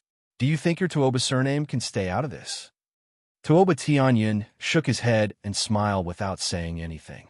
The fat man who stood alone in the crow's cage looked at Tiger's Head City. In his field of vision, the attacking infantry was like an unending tide, and then the tide surged up the city walls, creating waves that spread upwards. He waved his hand to call over a young strategist who was accompanying him. He said, "Pass down the order. First, stop digging the tunnel from today onwards. Second, increase the intensity of the attack. During the day, more than half of the infantry will be killed. During the night, the attack will not be based on casualties. Each Chiliarch only needs to attack Tiger Head City for 2 hours. Third, send a message to the Western capital. In the entire Southern Dynasties, no matter their surname, as long as the family is on the ranking list, they must take out all the wine in their cellars to treat the wounds of the Eastern Front Army. Remember, this is all the wine of all the families of the Southern Dynasties. If someone secretly hides a jar, once exposed, the family's ranking will be downgraded from first to second, and so on. Fourth, tonight, I want to summon all the generals and Chiliarchs on the Eastern Front who are not on the battlefield." The strategist quickly left to pass down the order. Dongzhi was said in a low voice, "Yelu Chukai." A burly officer who was temporarily acting as the leader of the crows, Pen hurriedly urged his horse closer. This time, this general, who was both a member of the Beimang imperial tent and the brother-in-law of the great king of the southern courtyard, did not dare to smile. As long as his brother-in-law called out his real name, it meant that something big was about to happen. Yelu Chutsai's sister was Dongzhi's eldest daughter-in-law. They both had the surname Yelu, but compared to Yelu Yuhui, she was much more noble. However, compared to Yelu Yuhui, who was said to have gone to the central plains of Liang to do nothing, the brother and sister were further away from the throne. Yelu Chukai had never had such an extravagant wish. Since he was young, he wanted to be a pure general who galloped on the battlefield. After having a brother-in-law like Dongzhi, who was very much to his liking, he had been like a fish in water in the Dong army. However, in this southern expedition to Bailiang, his brother-in-law, who had always been easy to talk to, refused to let him be the vanguard. This made Yelu Chukai feel very hurt. Even when the Dong army went to Liuzhou not long ago, he had nothing to do with it.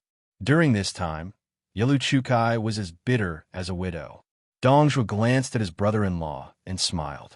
"I'll give you a job, but it's a bit far. Do you want to take it?" Yelu Chukai asked carefully, "Will I get any military merits?" Dongzhi said, "Not necessarily." Yelu Chukai said decisively, "Then I won't go." Dongzhi smiled. "It's fine if you don't go. You still have a chance to attack the city tomorrow. I'll just switch people." Yelu Chukai was confused. "Attack the city?" Dongzhi nodded. "The Dong clan has 12,000 soldiers. I'll leave them all to you. Tomorrow, we'll start attacking Huda's city." Yelu Chutsai's mouth was wide open in shock. With his figure, it was really a big mouth. Compared to his sister's beauty, it was really a far cry. It really didn't look like they were born from the same parents. Yelu Chutsai's eyes suddenly burned. He did not call Dongzhi brother-in-law, but respectfully called him great general. This general was born in the cavalry. If you want me to dismount and attack a city, forget it. This general has decided. I'll take the first job. Dongzhi stared at him and said calmly, "I'll leave the 80,000 Dong clan cavalry to you. Rush out of the gourd mouth as fast as you can. Although I've arranged for people to keep an eye on that place, I'm still worried. Also, before you leave, write a will. If you die, I'll have something to say to your sister." Yalu Chukai, who was famous for his playfulness in Beimang, grinned. He clenched his fist and pounded his chest. "Great General, if this general doesn't come back and have no chance to see Great General and my sister's children, I'll tell them in the future that their uncle's only regret is that he didn't let them ride on his neck to play." Dong Zhua hesitated. "If it's the same with or without you at the gourd mouth, don't force yourself. Since you like children, get a wife and have them yourself." Yalu Chukai nodded and left on his horse. Dong Zhua remained motionless. No one could hear this fatty muttering to himself. He was repeating a number, 38, 38. In Tiger Head City, the few towering watchtowers near the north of the city had become the main targets of the Northern Mang's catapults. Meanwhile, the building where the main General Lu Jinu was located was even further back, so the threat posed by the catapults wasn't fatal. On the other hand, those Northern Mang master archers who participated in the siege and were able to get close to the top of the city were all proud of themselves for being able to shoot down this building with their arrows. Even though this wouldn't be counted into their military exploits, they would still be treated as heroes after retreating from the battlefield. Lu Jinu stood beside the table with the map of Tiger Head City.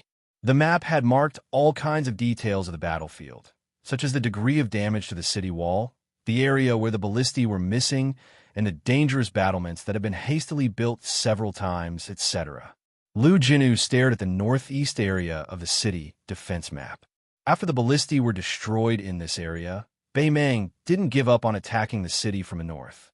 They focused on increasing the density and thickness of their attacks in this area. A large number of siege weapons began to move from the northwest to the northeast. A city patrol officer walked into the building with large strides, laughing loudly as he said, "General, these Northern Mang barbarians really don't have a good memory. Another 700 or so rats died today. A small half of them suffocated to death. When this general brought people down, they were all slaughtered without much effort. Same as before, that tunnel has been completely filled up. In addition, there will be 2 acupoint masters and a cavalry troop watching the nearby area day and night." Lu Jinu nodded. He raised his head and asked, "Have you used up all the lightning bolts hanging outside the watchtowers?" Lightning bolts were a special type of soft curtain used by the Central Plains to deal with siege. They were tightly woven from coarse hemp and covered with mud to prevent fire. They were very effective against catapults and rockets. Although Tiger Head City's city wall was abnormally sturdy, if there weren't a large number of lightning bolts to reduce the impact of the flying rocks, Tiger Head City wouldn't be as easy to repair as it was now. A deputy general said helplessly, "That's right. I didn't expect these barbarians to be able to get so many catapults. Fortunately, General, you've already made preparations. Otherwise, it would really be dangerous. Besides, we're running out of water bags. Not only the city gate, but all the sections of the city wall are also having a headache. There's no problem with the water source. It's just that the water bags made from the fur and internal organs of cattle and horses can't keep up. Those barbarians are risking their lives to pour oil on the top of the city wall and fire arrows like a rain of fire. They're really crazy. Fortunately, our mud-stained brooms to deal with fire attacks can be used repeatedly." Lu Jinu, who hadn't slept much for 2 days and 2 nights, picked up an arrow from the table and handed it to a captain beside him. "All of you look carefully." Chapter 1560. Lu Jinu passed the arrow around and said, "In the past, Beimang used this kind of arrow when they attacked the city, but it wasn't on a large scale. They only started to appear in large numbers in the past 2 days. Previously, half of the arrows matched the current configuration of Beimang's elite cavalry. They used elongated arrowheads to penetrate Bailiang's armor. However, the other half were mixed with old-fashioned bronze arrows and iron arrows from the Dafeng dynasty. They were all flat and rectangular. Now it's different. They're more refined and finely divided. That's why even all arrows and iron spine arrows have appeared." Lu Jinu put down the arrow. "The reason why I say this is because I think of the recent attacks by Beimang. I dare say that Beimang is taking a breather. It's a bit like a fight between masters in Jianghu. Before Beimang launches the next wave of attacks, this will be an opportunity for us. Of course, it could also be a trap, but no matter what, we should give it a try. That's why I've purposely let the cavalry go up to the city wall to remedy the situation. While giving the soldiers a breather, we also want our cavalry to take the initiative to leave the city. One of the captains who was responsible for guarding the city gate and who had been shot in the head by Beimang barbarians 2 days ago asked, "Do we need the soldiers on the city wall to cooperate and fight more fiercely?" Lu Jinu shook his head and said, "No need. We don't want to be superfluous." Lu Jinu slowly closed his eyes. It wasn't clear if he was so tired that he had to rest for a while, or if he was looking for an opportunity in his mind. Lu Jinu suddenly opened his eyes. He pressed his fists on the table and stared at the 2 captains who were eager to give it a try. Beimang is responsible for protecting the cavalry on the 2 wings of the infantry. They've been watching the show for a long time and have slacked off. Tonight, 2,000 cavalry will be placed behind the north gate. After they leave the city, they'll charge at will. 1,000 cavalry from the east and west gates will attack the flanks. Remember, there's only an hour. I will only give the 3 cavalry armies an hour at most. No matter how many northern Mang soldiers you kill or injure, you must immediately return. You must not linger in battle without retreating. An hour later, my Tiger Head city will once again open its gates. Lu Jinu suddenly called out to the 2 captains who had left. Let me tell you in advance that Beimang might not even give us a chance to reopen Hota City. A tall, white-haired captain nodded and said, "Understood." The 2 captains who were a generation apart walked out of the room. Of course, the young captain looked behind him. Then he said to the old captain, "Old, what do you want to say? Do you really want to make things clear?" The captain stopped the captain of the captains of the captains. Of the captains. In song of beef of Beimang's, of song of Beamoff song. Beat captains captain. Of captains or captains was a S's. T captains captains of years. Of captain, T tesses. Of beasts. Of bean. Of course. The old man kicked the guys but scolded softly, "Get back here, and let me finish." When Captain Song turned around again, the captain pointed to the north and said softly, "I only have a son and a daughter. My son died in Beimang in the first year of Yonghui. My son-in-law, who was also A's captain, died 8 years ago outside the Liangzhou Pass. Fortunately, I have grandchildren. The He family's bloodline hasn't been cut off, but it's not a good feeling to die before your own." The captain smiled. "I know you fought with my son-in-law in the past. You also complained that I chose him as my son-in-law and not you. That's why you've been fighting with me all these years in Hota City. With my temper, if it was 30 years ago, I would have beaten you to a pulp." The captain rolled his eyes and muttered, "Can't beat me." The old man couldn't be bothered to argue with this lad. He sighed with emotion and said, "Not counting the years of fighting in the Central Plains, I've been living in northern Liang for almost 20 years. I have a home, and I live a peaceful life. Even if my family members die, the children can still wear mourning clothes. It's not like the chaotic times when I was young. Living is more difficult than dying. I occasionally return to my hometown and watch the children practice writing every day. They look like they know how to do it. They're even more skilled at holding a brush than I am at holding a spear. I listen to their study outside the study room. The way of life in Bailiang today is really good." The captain patted Captain Song's shoulder. "In such a good world, we'll live as long as we can. As for me, I don't plan to go back no matter if the city gate can be opened a second time tonight. You want me to get off my horse and fight Beimang barbarians at the city gate in the future? I can't kill many of them. It's better to kill more on horseback. Little Song, are you still going to fight with old Biao to get out of the city?"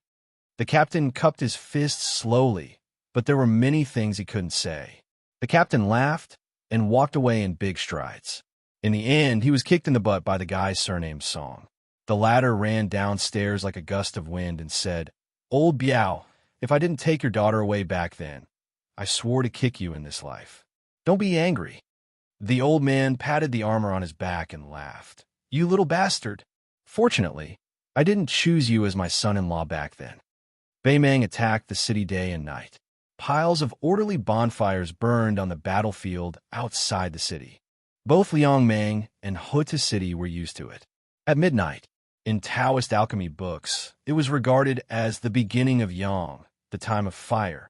On each of the three plazas leading to the three gates of Huta City, a cavalry unit began to go into battle.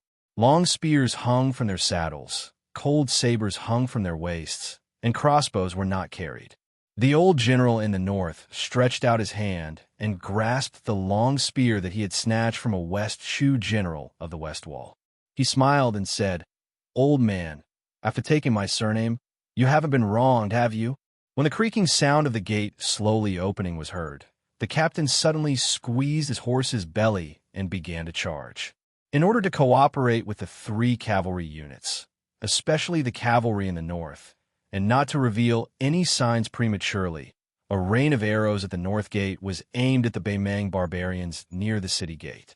Therefore, when the Beimeng infantry were caught off guard and realized that the city gate had opened on its own, they were stunned for a moment. Even the scouts responsible for supervising the battle and patrolling hundreds of steps behind the city gate didn't immediately come back to their senses. When they saw the cavalry rushing out of the gate with their own eyes, the scouts were a little dumbfounded. But soon, someone turned his horse around and whipped it madly, galloping through a gap that was deliberately left open by the three infantry formations. When they turned around to pass on this urgent military news, the Beimeng soldiers near the city gate had their heads smashed by the cavalry spear or were directly sent flying by the impact of the spear. When the cavalry faced the infantry that didn't set up a formation, killing them was actually like cutting wheat with a knife. If it were a frontal clash between fully armored cavalry, both sides could borrow the great inertia of the warhorse's charge to cause great damage to the spear and the rider's arm. But now, the captain, who couldn't be more familiar with fighting on the battlefield, had been paying attention to his breathing since the very beginning. He definitely wasn't like a rash youth who wanted nothing more than to kill dozens of enemies in one breath. The captain also didn't overly pursue the speed of the warhorse's charge. As the leaders of a cone-shaped cavalry unit, they should all be like this. Otherwise, they would ruin the entire cavalry unit's pace and even cause the cavalry formation to break apart. Although this kind of situation was negligible in terms of cavalry battle steps, the old man was a true captain of Liang Province's border cavalry. He had fought on horseback for most of his life, so it was natural for him to act this way. The 1,000-man Beimeng barbarians on the right side of the city gate were in the midst of climbing the city walls. The 1,000-man men behind them hadn't yet come forward to take turns attacking the city. On the left side, 2 Kiliarchs were in the midst of exchanging commands. The old captain said to his deputy, "Lead 1,000 men and break through the formation. You go around the city." The 2,000-man cavalry quickly split up to the left and right, like a stream slipping away after meeting a rock. The old man led 1,000 men straight for the 1,000-man Beimeng army that was still intact. The 6 or 7 Beimeng soldiers in leather armor saw that they couldn't escape. They clenched their teeth and brandished their blades as they charged forward. The old captain directly charged past. The tip of his spear slanted slightly downwards, aiming at the neck of a Beimeng soldier. The great penetrating force directly knocked this soldier, who was raising his blade high off the ground. The moment the spear was about to pierce the enemy's neck, the old man's hands imperceptibly let go of the spear. In the next moment, he quickly grabbed the spear shaft again. The position he grabbed only shifted by less than an inch. However, it was precisely this short inch of distance created by letting go of the spear that allowed the old man to remove 50 to 60% of the resistance brought about by the spear's charge. Chapter 1561. The old man lightly pulled his spear back, pulling out the spearhead from the neck of the corpse and continuing to charge forward. This was the precious experience the elder had accumulated as a member of the Su family's cavalry when he was young, galloping through the great lands of the Central Plains. The younger generation of northern Liang cavalry knew this trick, but normally they wouldn't use it. After all, Northern Mang was also a cavalry army, so they didn't need to use this type of flashy but useless trick. However, it was very meaningful right now. In this type of situation where a small number of cavalry faced a large number of infantry, the longer the spear left their hands, the more enemies they would kill. When those 6 or 7 Northern Mang soldiers were rushed through, they instantly died. The soldiers on the two sides who were further away were also unable to escape death after the 1,000 cavalry quickly spread out. The most tragic one was that after dodging the spear of the 1st Cavalry, he was killed on the spot by the 2nd Cavalry of Tiger Head City. In the eyes of the 1,000 infantry not far away, they saw the cone-shaped cavalry charge out of the city in a few blinks of an eye. They had already formed a line of 100 cavalry. The Baimang lieutenant hollered, "Front row, raise your shields. Archers, get ready." The old lieutenant burst out into laughter. Without a spear barricade formation and without heavy armor, you want to block the charge of my Bailion cavalry with just 2 to 3 rows of scattered shield soldiers? I, Hillian Shan, am a Bailion soldier who has even charged past West Chu's great halberd soldiers. Didn't you all put in a lot of effort in sieging the city? Today, my Tiger Head City cavalry will teach you all a lesson. When he suddenly increased his speed. First, this row of elite Bailion cavalry used the corners of their eyes to increase their speed. Very quickly, they continued to maintain a perfectly straight line. The cavalry behind this row did the same. The 1,000 cavalry were all the same. This was the Bailion cavalry. The old lieutenant casually brushed aside an arrow that was flying towards his face. As for the one that was flying towards his shoulder armor, he did not even bother about it. The moment the cavalry touched the arrow, the heavens and earth seemed to have stopped. One by one, the Bailion horses jumped high into the air. Above that line, above the heads of the Baimang soldiers who were kneeling and raising their shields, it was a spectacular sight.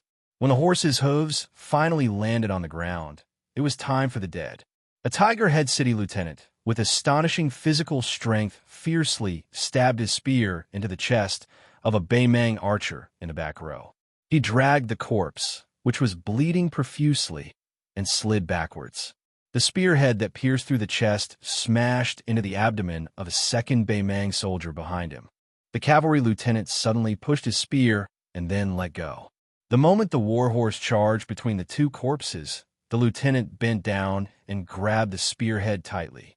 He pulled it out of the corpse in one breath. As if their hearts were connected, the Bailion warhorse suddenly exploded with a shocking 2nd charge. It fiercely knocked away the 3rd Baimang barbarian who was trying to chop at his master's arm. The 1,000-man infantry formation, which only had a small number of shield soldiers, a certain number of archers, and a large number of city climbing swordsmen, did not have any thickness to speak of. The 1,000-man and 1,000-horse charged through. The 900 cavalry from Tiger Head City did not stop at all.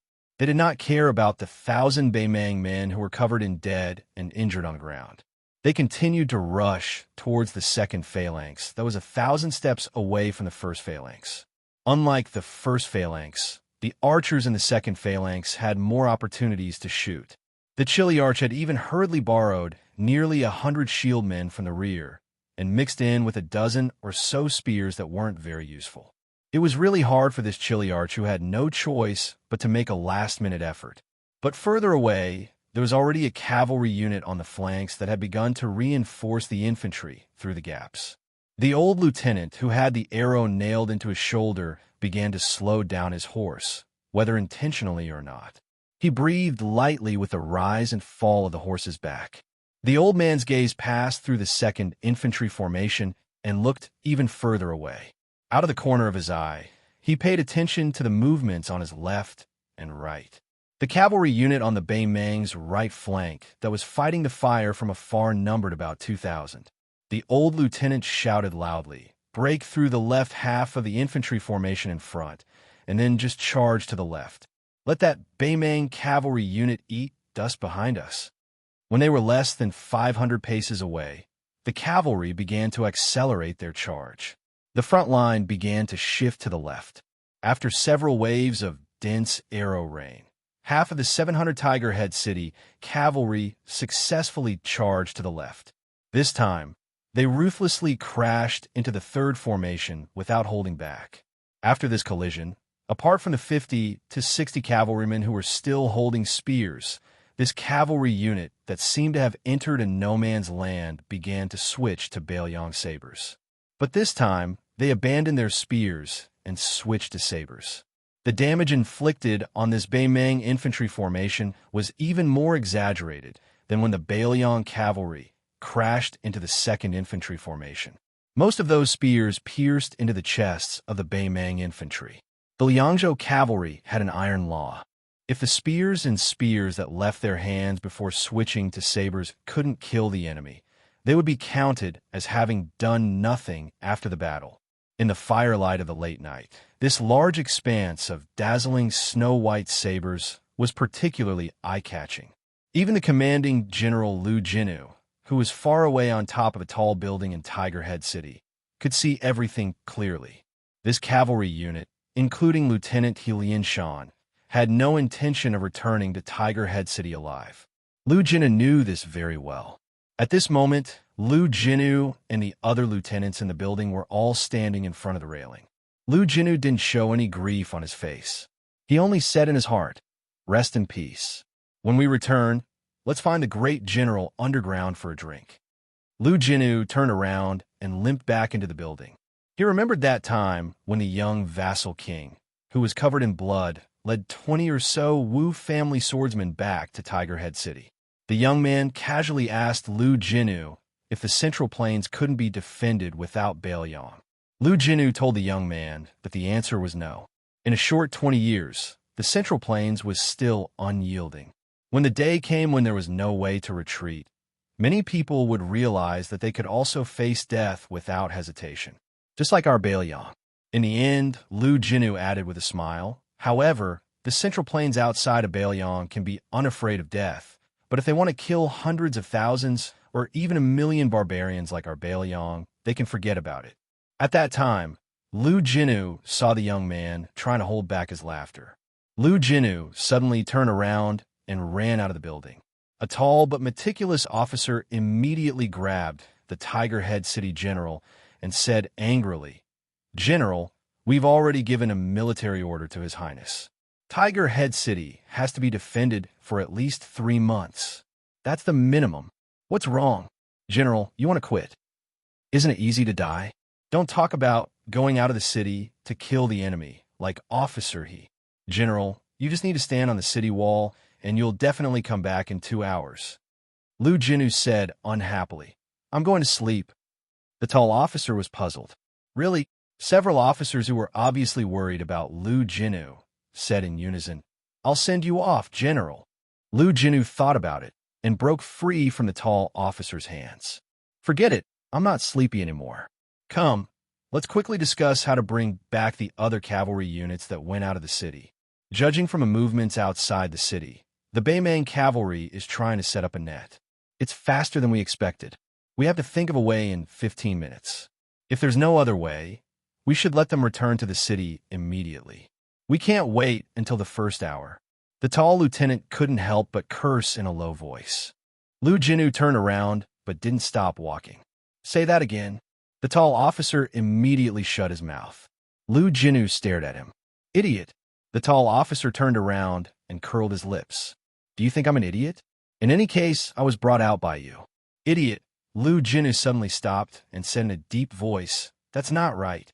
Bring me the map of the entire Liangmang border." When the map was spread out on the table, Lu Jinu fell into deep thought. The people in the building didn't even dare to breathe loudly. Lu Jinu's gaze quickly moved around the borders of the 3 provinces. In the end, he narrowed his eyes and stared back at Tiger Head City.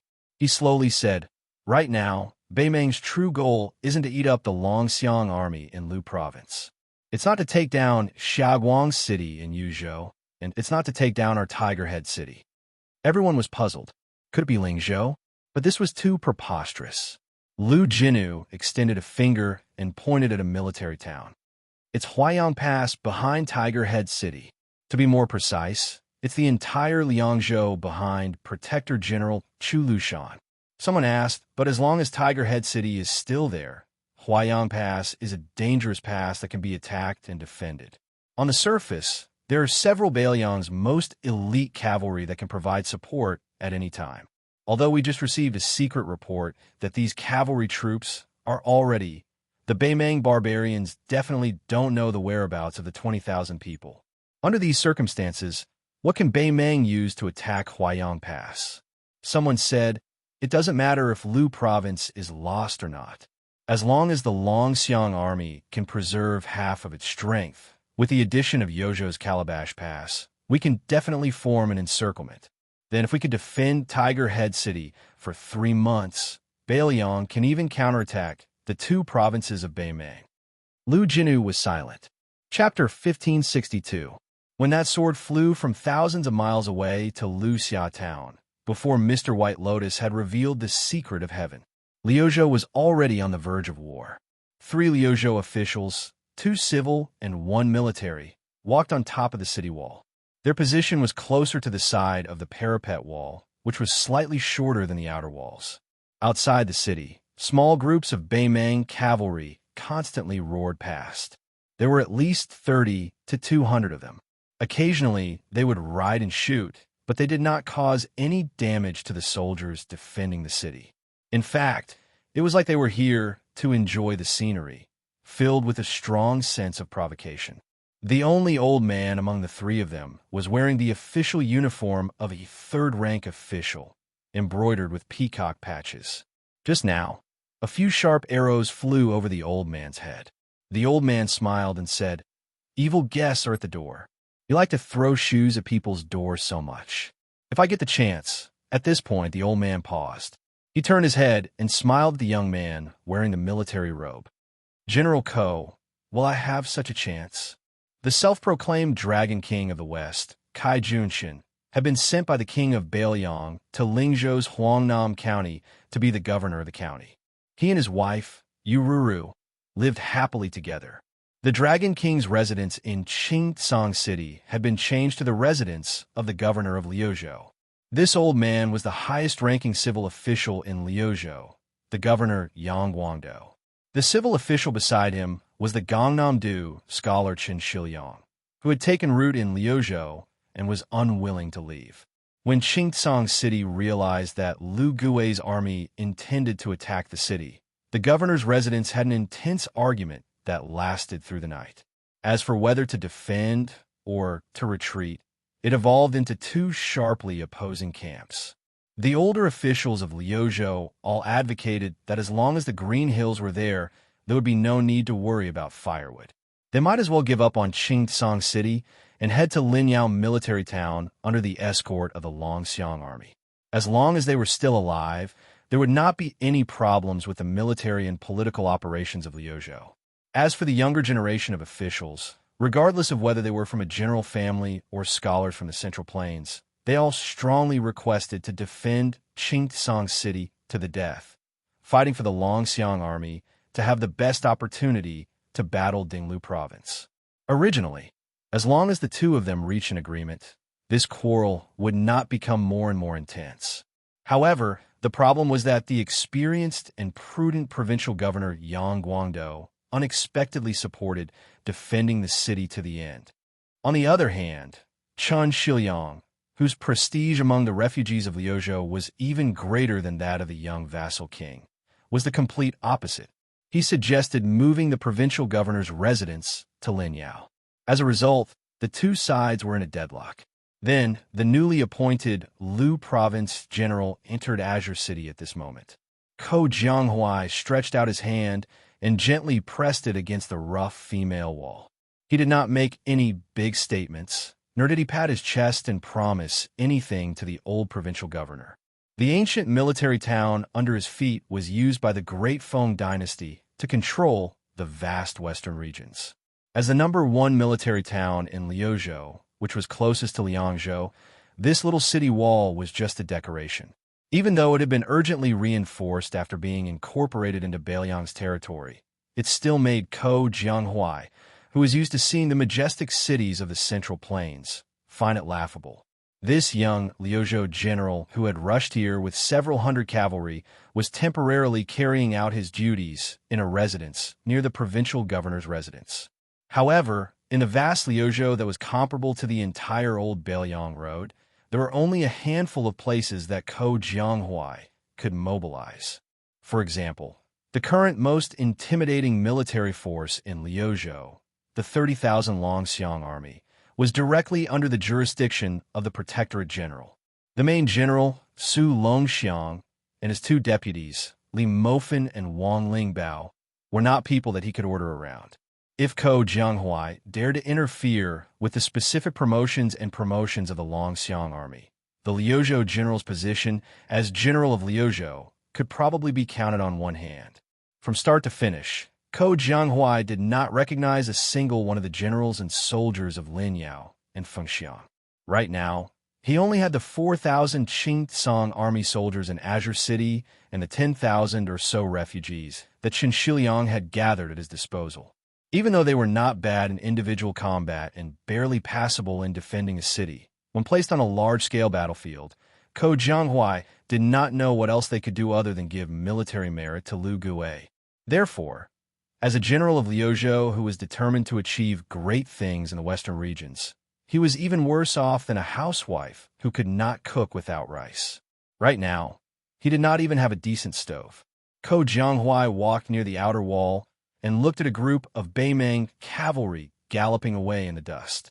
He said softly, "The provincial governor wants to defend to the death because he feels that if he retreats, Liuzhou will go from being balanced to being in a disadvantageous position where he will have no initiative at all. A slight move in one part will affect the entire situation, causing a large hole to be torn in the connection between Liuzhou and Liangzhou. Beimang's Nanchao military town and Dongzhua's central line will be able to send an endless stream of troops here and thus affect the entire layout of Liangzhou. Mr. Qin wants to retreat because he is worried that the Longxiang army will fall into a trap and suffer great losses in the battle with Lu Gui's army outside Qingtsong City. Once the Longxiang army loses the ability to pin down Beimang's Western Line army." Qin Shiliang rudely interrupted Ko Jianghuai. "Although I can't say that I'm familiar with military affairs, I know that Lu Gui was able to endure until now because he definitely wants to fight a decisive battle. Qingtsong City is the bait. I can even be sure that when Lu Gui's army attacks Qingtsong City, they will not be too swift and violent at first. They will only bait and force the Longxiang army to increase their forces bit by bit until all 30,000 of the Longxiang army is trapped in a quagmire. Moreover, I am not advocating for Qingtsong City to be abandoned, but rather for the provincial governor's officials to retreat to Linyao military town. Qingtsong City will still be defended to the end by me and those 14,000 soldiers. This way, the Longxiang army will be able to attack and retreat and will not be trapped in a quagmire." The current Qin Shiliang's skin was tanned, and he no longer had the elegance of the weak scholar from Baogui Temple. To put it simply, he used to be a handsome scholar who could have caught the eye of a vixen in an ancient temple. Now, even if there were vixens in the world, they would not be willing to pay attention to a scholar with calloused hands who toiled all day. Yang Guangdou, who had been filled with anger for the past 2 days, coldly snorted. "Not just me, but almost the entire Liang knows that in the king of Beiliang's heart, you, Qin Shiliang, are worth the entire provincial governor's mansion."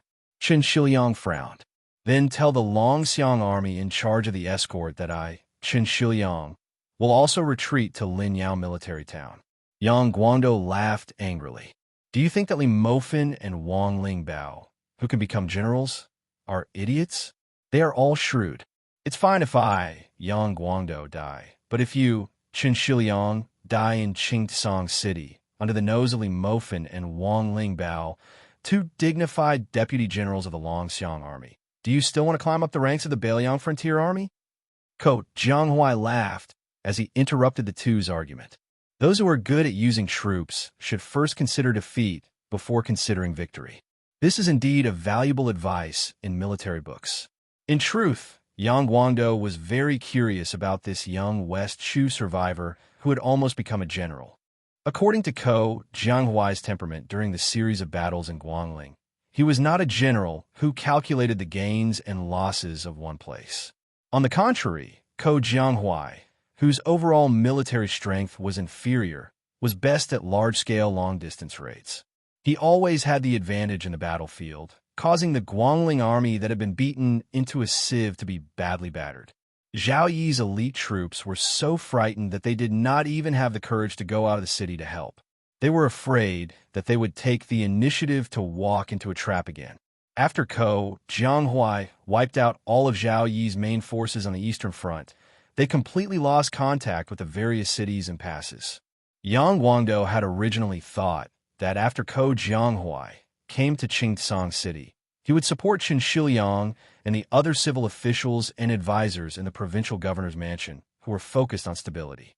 After thinking about it, Yang Guangdou was also worried that the young Ko Jianghuai was anxious to establish his prestige in Liuzhou and wanted to use the Battle of Qingcang City to accumulate military merit for himself.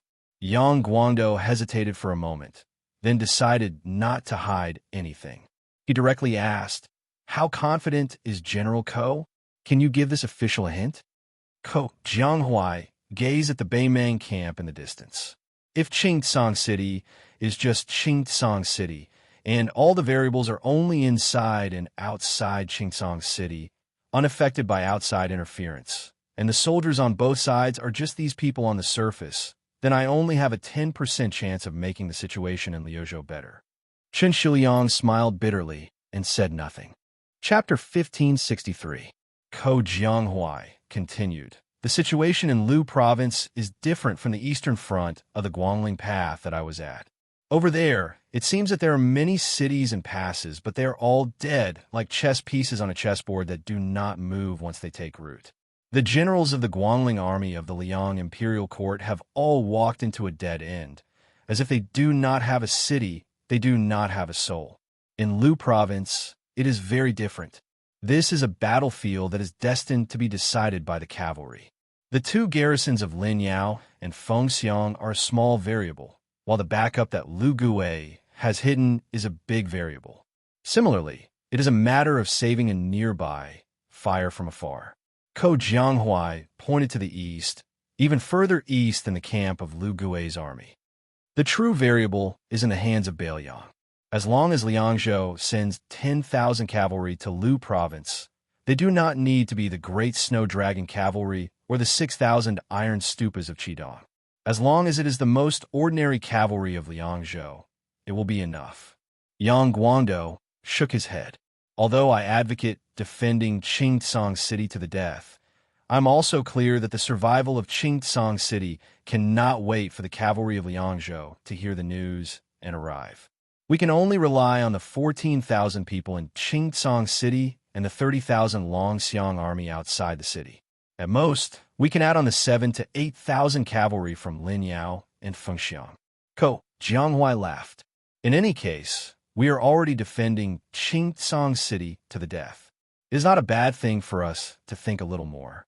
Ko Jianghuai turned his head to the worried Qin Shiliang and smiled. In order to calm the people and prevent them from collapsing in one battle, I will have to trouble Sir and those youths of Lu province to make a false military report. Just say that Beiliang's cavalry is on the way. As long as Qingcang City is not broken through in 5 days, not even a single Beimang barbarian will be able to stand in Lu province. Qin Shiliang's face was somewhat angry. Ko Jianghuai purposely ignored him and asked with a smile, "What, sir, you can't bear it? Do you feel that it goes against your conscience?" Actually, from another perspective, it was simple. Since they had to defend the city to the death regardless of whether or not there were reinforcements from the Liangzhou province. A high morale meant that fewer people would die than a low morale. Mr. didn't want Qingcang City to be breached in a day or two. How many times could the 14,000 people who were scattered in all directions withstand the killing of the Beimang army? Sir, you're a proper scholar, so you might not know much about military affairs. The battlefield where the most people die the fastest is not during the siege, nor is it when the cavalry forces clash or when the cavalry forces break through the infantry formation.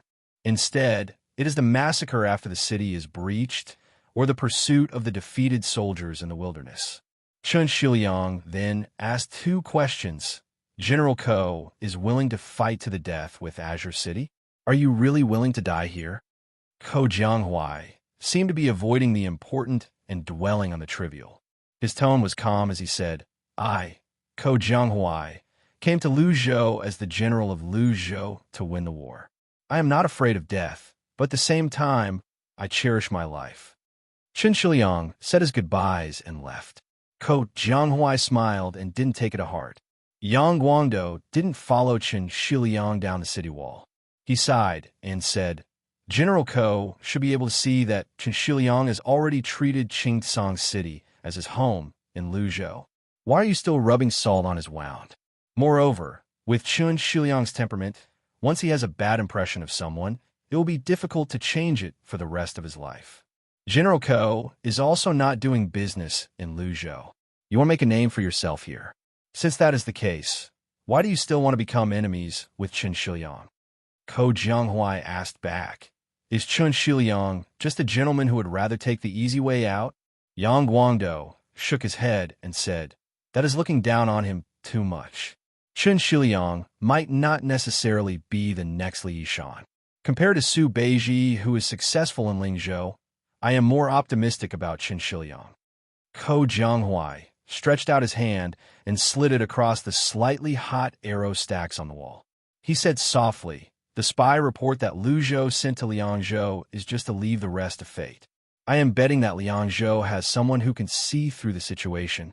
In short, this time, Luzhou will either lose completely or make a huge profit. Yang Guangdou sighed. If only I had half a year to create a rough beacon system on the southern line of Luzhou, I would not be so passive. Unfortunately, time does not wait for me. Ko Jianghuai's eyes were complicated.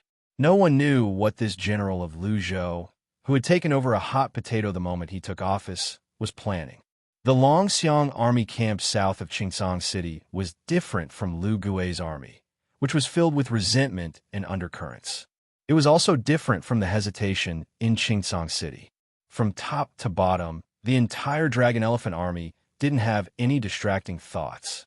Last year, they marched straight into northern Mang, practically sweeping through most of Gusai province, beating the four military towns of tile-building Gentleman's Pavilion, Ligu, and Maolong to the point where they wished they were dead. In the end, even Dong Zhuo had no choice but to personally take the field, yet they still lost around 5,000 elite private soldiers. At the beginning of spring this year, they had swallowed up over 8,000 Chong cavalry troops, known as the Desert Ghosts, in one go. The morale of the Dragon Elephant army had been accumulated through victory after victory in such tough battles. Before Su Longxiang took command of the Dragon Elephant cavalry, Deputy Generals Li Mofan and Scarface and Wang Lingbao were already border generals. In these 10 years, when did they not fight a few battles with the Beimang barbarians? The black-clothed teen sat on a small hill. Beside him lay the shockingly huge black tiger. It was lazily dozing off, occasionally shaking its body and kicking up a large cloud of dust. Li Mofan and Wang Lingbao each held their horses and stood not far away. The fierce-looking Scarface asked softly, looking at the situation, the Beimang barbarians are going to make their move tomorrow. We will definitely fight this battle, but how should we fight? Old Li, do you have any ideas? Li Mofan's warhorse was like a mobile armory. Not only was there an iron spear hanging from it, there was also a riding bow and 2 light crossbows. There was also a pouch full of short halberds. Li Mofan himself was also carrying a sword. After hearing Wang Lingbao's question, this deputy general of the Longxiang army, who had a mixed reputation, said unhappily, ideas? The 30,000 Longxiang army is all cavalry. Isn't it just a cavalry versus cavalry? What other tricks can they play? That old man Lu Gui is clearly using Qingsong City as bait to catch a big fish like our Longxiang army. Then we will take the bait. However, we have to drag this fisherman into the water and tell them that it is not so easy to pull chestnuts out of the fire. It is very easy to play with fire and burn themselves. Wang Lingbao chuckled and said, "Our deputy generally also has times when he is nervous. In the past, when you talked about how to use the troops, you were always clear and logical. You wanted to use every single cavalry on the blade. If I didn't interrupt you, you would be able to talk for a few hours without panting." Li Mofin's face was gloomy, but he did not refute. Wang Lingbao leaned over and asked quietly, "Are you worried that you won't be able to stop Toba, Bodhisattva?" Li Mofin shook his head. Both sides together have about 150,000 soldiers. In such a large battlefield, a martial grandmaster is not that important. Tuoba Bodhisattva has no say in the Beimang Western Front Army. Even if he joins the battle, although he can affect the situation to a certain extent, he cannot truly decide the outcome. Wang Lingbao rolled his eyes and said, "Then what are you worried about? It's not like you don't know what kind of crap the cavalry of Gusai Prefecture's 4 towns are. Unless that old man Lu Gui uses the heavy armored infantry as the central army and sets up a horse-repelling formation to the death, and then places all the cavalry on the 2 wings, using this kind of most inflexible turtle tactic to deal with the dragon elephant army, then we won't have any opportunity to bite them." Li Mofin still shook his head. If this Beimang were to use a tactic that any mediocre general would use, then he wouldn't be Lu Gui. Wang Lingbao was also a bit irritated.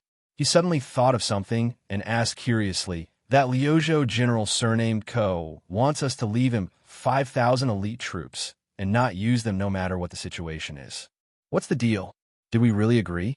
Li Mofin said helplessly, "In any case, the general has already agreed. Just do as he says." It was a long silence. Wang Lingbao suddenly laughed and said, "Old Li, I didn't think that in the end, not a single one of those civil officials from Qingsong City went to Linyao. Do you think that in this world, only our Bailiang has this kind of situation? But it's not that I, Wang Lingbao, don't have a conscience. Whenever I think of this group of civil officials appearing on the city walls to learn how to draw a bow and shoot an arrow, I really want to laugh." Li Mofin's face also had a hint of a smile. Wang Lingbao subconsciously touched the scar on his face and asked, "Old Li, how many years have we fought side by side?" Li Mofin was taken aback and only replied, "I forgot." Wang Lingbao laughed loudly. "I also forgot. In short, it had been many years." Chapter 1564. Beimang's iron hooves passed by Crouching Bao City and Luanhe City before being stopped outside Yozhou's pass by Xiaoguang City. If they couldn't break through this pass and successfully enter Yozhou's territory, all of Beimang's cavalry troops on the eastern front would be useless. Outside the city, 2 Beimang officers on the eastern front were closely guarded by no less than 1,000 elite soldiers. They were inspecting the situation at the top of the city walls. Commander Yang Yuanzhan sighed emotionally. "The ancients really didn't lie to me. Apart from this city, the mouth of the bottle gourd is already in my hands. However, as long as Xiaoguang City is not broken, we will never be able to fight to the death with those 30,000 Yuzhou cavalry troops." Zhong Tan, the vanguard general who had just been conferred the title of Xia Jubo by the emperor, laughed. "It's really hard on you, great general. It's like you're leading a nest of baby birds, crying piteously for food. It's so noisy every day." The old general laughed. "Once we pass through Xiaoguang City, the entire Yuzhou will be under our hooves. At that time, it'll be easy to fight. There will be opportunities and military contributions everywhere. However, how much we can stuff into our pockets will depend on our own abilities." Zhong Tan, who had personally gone up to the city to fight yesterday, was covered in a bloody aura. He said softly, "Now, we just have to wait for Yin Wenluan to bring his Yuzhou infantry to fill the gap in Xiaoguang City. Otherwise, Xiaoguang City will fall in 3 days at most." Yang Yuanzhan sneered. "Xiaoguang City is not Huda's city. The city is only so big. How many people can stand on the city walls? Yin Wenluan will at most send 6,000 people to Xiaoguang City to participate in the defense. Any more, and they'll only be able to squeeze into the city to watch the show, let alone go to the city walls." Yang Yuanzhan looked at Xiaoguang City in the distance, whose defenses were already stretched to the limit. All of the large ballistae had been destroyed, especially after their infantry had almost destroyed Crouching Bao City and Luani City. During this period of time, hundreds of catapults had been madly hurling boulders at Xiaoguang City. As a result, during this summer, there was a lot of rain above Xiaoguang City. Apart from the fortresses on the two sides of Xiaoguang City and Luanhe City, all of the other strongholds had already been cleaned out by the Beimang cavalry troops, who were crazed for military contributions. The beacons at the mouth of the Bottle Gourd were undoubtedly the first to bear the brunt of the attacks, and had long become the best hunting targets. Some of the larger fortresses with slightly more soldiers were also broken through after a few or even a dozen private cavalry troops converged. This action had saved young Yuanzhan a lot of trouble. Right now, after Crouching Bao City and Luanhe City had been destroyed, the mouth of the Bottle Gourd was actually very suitable for cavalry to gallop over long distances.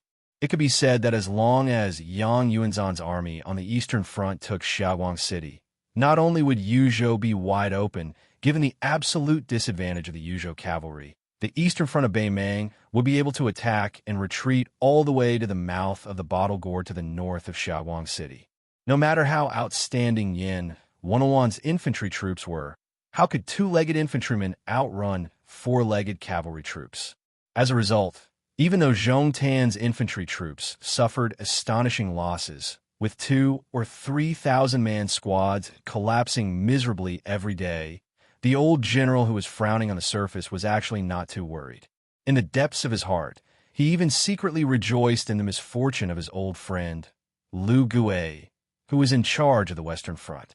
Back then, Xi Jing wanted Liu Gui to go to Lu Province, where the Bailiang Frontier Army did not have any strongholds to rely on, but wanted Yang Yuanzhan to attack Yuzhou, wanting him to lead his troops through the mouth of the Bottle Gourd, a terrifying region that was said to be capable of burying 150,000 Beimang soldiers.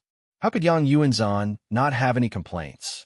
However, looking back now, fortune and misfortune truly came hand in hand. The will of the heavens was hard to fathom.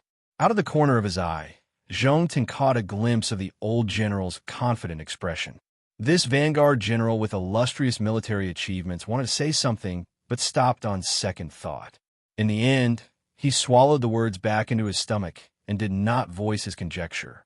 The reason why he was able to squeeze out Yelu Yuhu and become the new Xia Zhubo with less than a year of military service was because of the words of an A-rank tycoon in the imperial court of Xi Jing.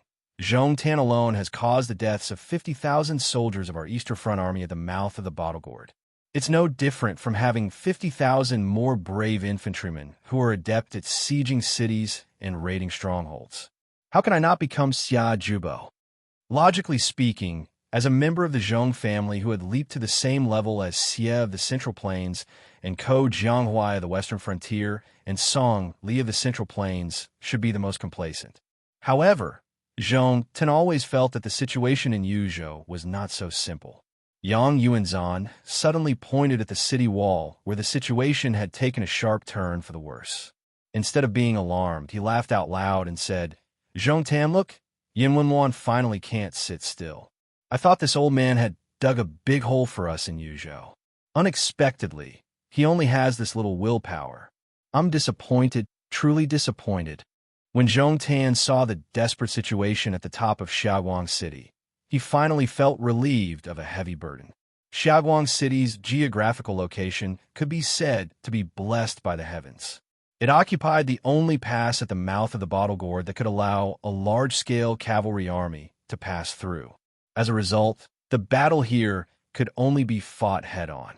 It was impossible for either side to launch a surprise attack.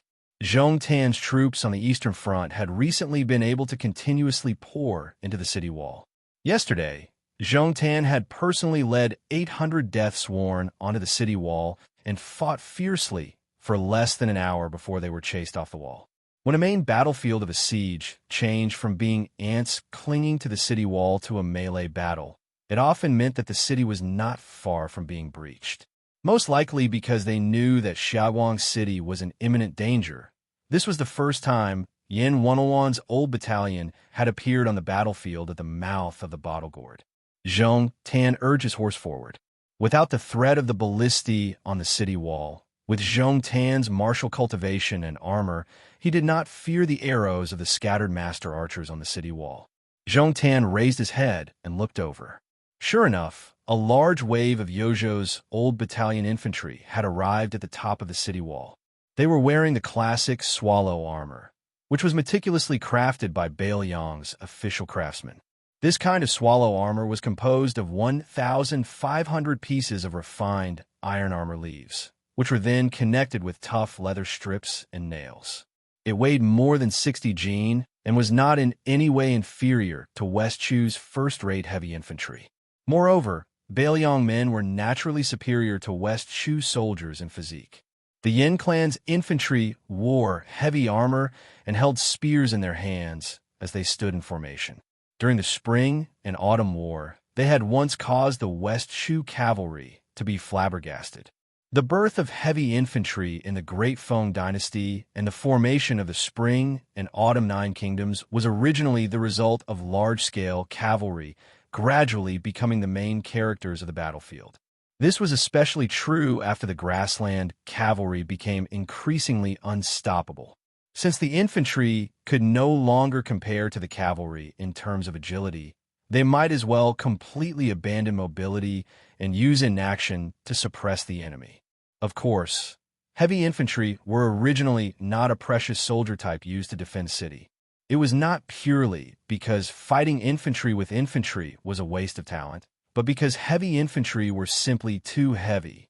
It was not wise for them to engage in close combat at the top of the city wall, where every inch of land was worth its weight. However, the 400 Beimang daredevils who had already reached the top of Xiaoguang City were practically wiped out by the swallow armor in a single exchange. Zhong Tan turned to a messenger and said in a heavy voice, "Have Zheng Lin lead 2,000 cavalry to support the retreating infantry." On the top of the city wall, life and death were decided immediately. The Beimang infantry were already pretty much exhausted, but one of them still managed to deliver a ferocious blow with his blade. In the end, the well-armored Yin family heavy infantry raised his left arm and casually swung his blade aside. That old battalion Yin family elite continued to charge forward. The cold blade in his right hand instantly pierced through the chest of this leather-armored Beimang barbarian. Relying on the tremendous momentum, he directly knocked this Beimang soldier against the outer wall. After quickly pulling out his blade, he raised it up with both hands, ripping out a bloody gash from the waist to the shoulder of a Beimang barbarian who had been waiting for an opportunity to hack at his face. Scarlet blood splattered all over this heavy infantry soldier's face, making him look especially sinister. A Beimang soldier was knocked out of the city through a crack in the wall. On the top of Xiaoguang City, metal armor clanged. One after another, the bloody heads of the Beimang soldiers were tossed down from the top of the city wall by those burly armored soldiers. Apart from the soldiers who had climbed up the city wall, no one was spared. When the Beimang siege soldiers heard the drums of retreat, they hurriedly pulled down their scaling ladders. Above them, heads and corpses constantly fell down, as well as a rain of arrows from the archers who had returned to the top of the city wall. This rain of blood and arrows was Xiaoguang City's most powerful answer to the rain curtain created by the Beimang catapults. Xiaoguang City, whose gates had been tightly shut all this time, opened for the first time. A large group of heavily armored soldiers charged out. On the top of the city wall, the heavily armored Yuzhou soldiers slid down the scaling ladders and began a one-sided slaughter of the Beimang soldiers who could not retreat in time. Like a flood pouring out of the city, Beimang soldiers constantly drowned in blood. Chapter 1565. When the 2,000 Beimang cavalry closest to the city walls received Zhong Tan's orders, they began to accelerate their charge, launching wave after wave of mounted archery in an attempt to suppress the formation of Xiaoguang City's infantry as much as possible while assisting their own soldiers in their retreat. At the same time, the foot archers on the city walls, which had a longer range than the mounted archers, decisively gave up on killing the Beimang infantry and turned toward the Beimang cavalry that were currently making their way out of the city. The cavalry commander, Zheng Lin, raised his arm and paused. The cavalry no longer advanced and began to slowly retreat 50 paces. The vast majority of the arrows from the city walls landed within these 50 paces. Zheng Lin turned around and surveyed his surroundings, feeling somewhat depressed. Apart from the infantry that were urgently retreating from the flanks of the cavalry, the main culprits that were preventing their cavalry from rushing to the battlefield just so happened to be the infantry formations that were supposed to be in charge of following up on the siege. Otherwise, as long as they had 2,000 cavalry to block the city gates, given the current number of crossbows in Xiaoguang City, they wouldn't be able to pose too much of a threat. Then, even if the 4,000 cavalry couldn't completely stop the infantry from leaving the city, they would at least be able to make it impossible for them to spread out their formation comfortably. Zheng Lin's cavalry could be considered the elites of the Eastern Front. Apart from the fact that they hadn't brought any spears because they hadn't expected to charge into the enemy formation, they had all sorts of mounted bows and foot archers. Lassos, axes, and all sorts of other weapons were also present. They were all clad in uniform chainmail, which was even more extravagant than the leather armor of ordinary grassland cavalry. Zheng Lin's unmoving cavalry seemed like a crane among a flock of chickens amidst the fiercely retreating Beimang infantry. Very soon, several cavalry reinforcements arrived with great difficulty, making their way through the infantry. Altogether, there were about 3,500 cavalry. However, opportunities on a battlefield were always fleeting. Under the skilled assistance of nearly 1,000 auxiliary troops in charge of transporting supplies, the Yuzhou infantry had already calmly formed up outside Xiaoguang City's gates, their numbers as dense as hedgehogs. However, for some reason, this infantry did not place the 3 axes, antler wood, caltrops, or barricades in front of their formation. Zheng Lin couldn't help but find this rather strange.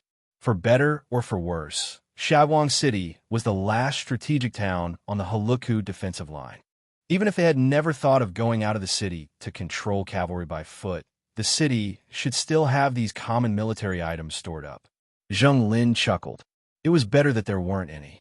Those large barricades with 4 slanted logs and holes for metal spears, as well as those simple barricades that the strategist had explained countless times, truly made a cavalry commander like Zheng Lin feel his scalp go numb just from hearing about them.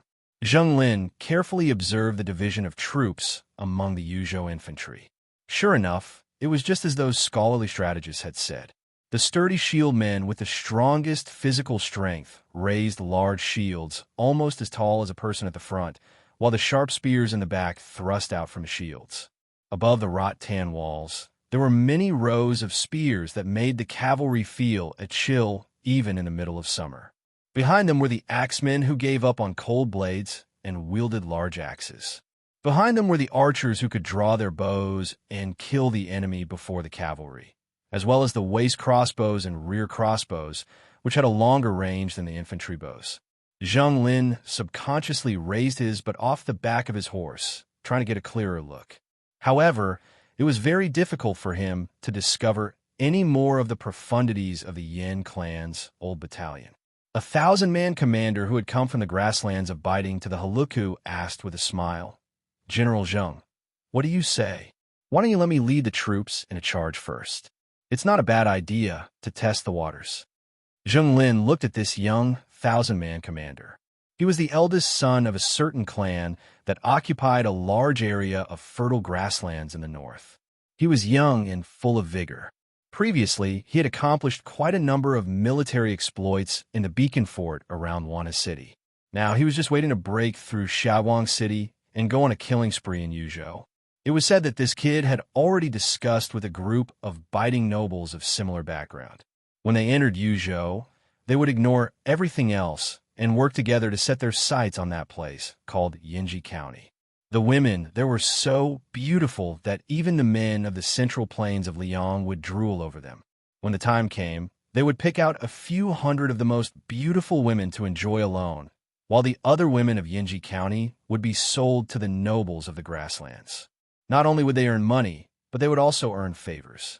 Zheng Lin, as the son of a noble clan of the Southern Dynasty, did not have a good impression of these nobles of Baiting. Over the past 20 years, there have been countless examples of minor nobles abusing their power in western capital of the Southern Dynasty. However, Zheng Lin still shook his head and said that 4,000 infantry is the old battalion of Yin Wenwan of Yuzhou. They are the direct descendants of the direct line of descent. We shouldn't rashly charge into their formation. General Zhong only asked me to cover their retreat. We can't be greedy and advance prematurely. That 1,000-man commander chuckled and said, whether or not I'm advancing prematurely will have to wait until I lose the battle.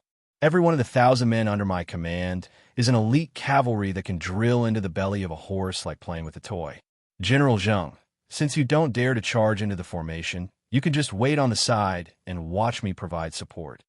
Zheng Lin said expressionlessly, oh, then this general will quietly wait for the report of victory. The young 1,000-man commander laughed out loud and took the lead to rush into the heavily guarded phalanx of infantry. 1,000 cavalrymen were divided into 2 rows of 200 cavalrymen. There was a large gap between the 5 rows. The first 2 rows were mainly composed of short and tall, heavy cavalrymen. Everyone was holding their original spears, or iron spears seized from Bailiang's Fort Wu. Their armor was also better than that of the last 3 rows. Thus, they quickly advanced forward. This kind of cavalry charging formation that the grassland people were very familiar with. The formation was simple but flexible.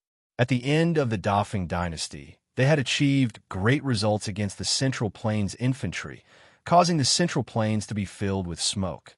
Every time they were about to clash with the Central Plains infantry, the last 3 rows of light cavalrymen would suddenly speed up and charge out from the gaps between the iron cavalry.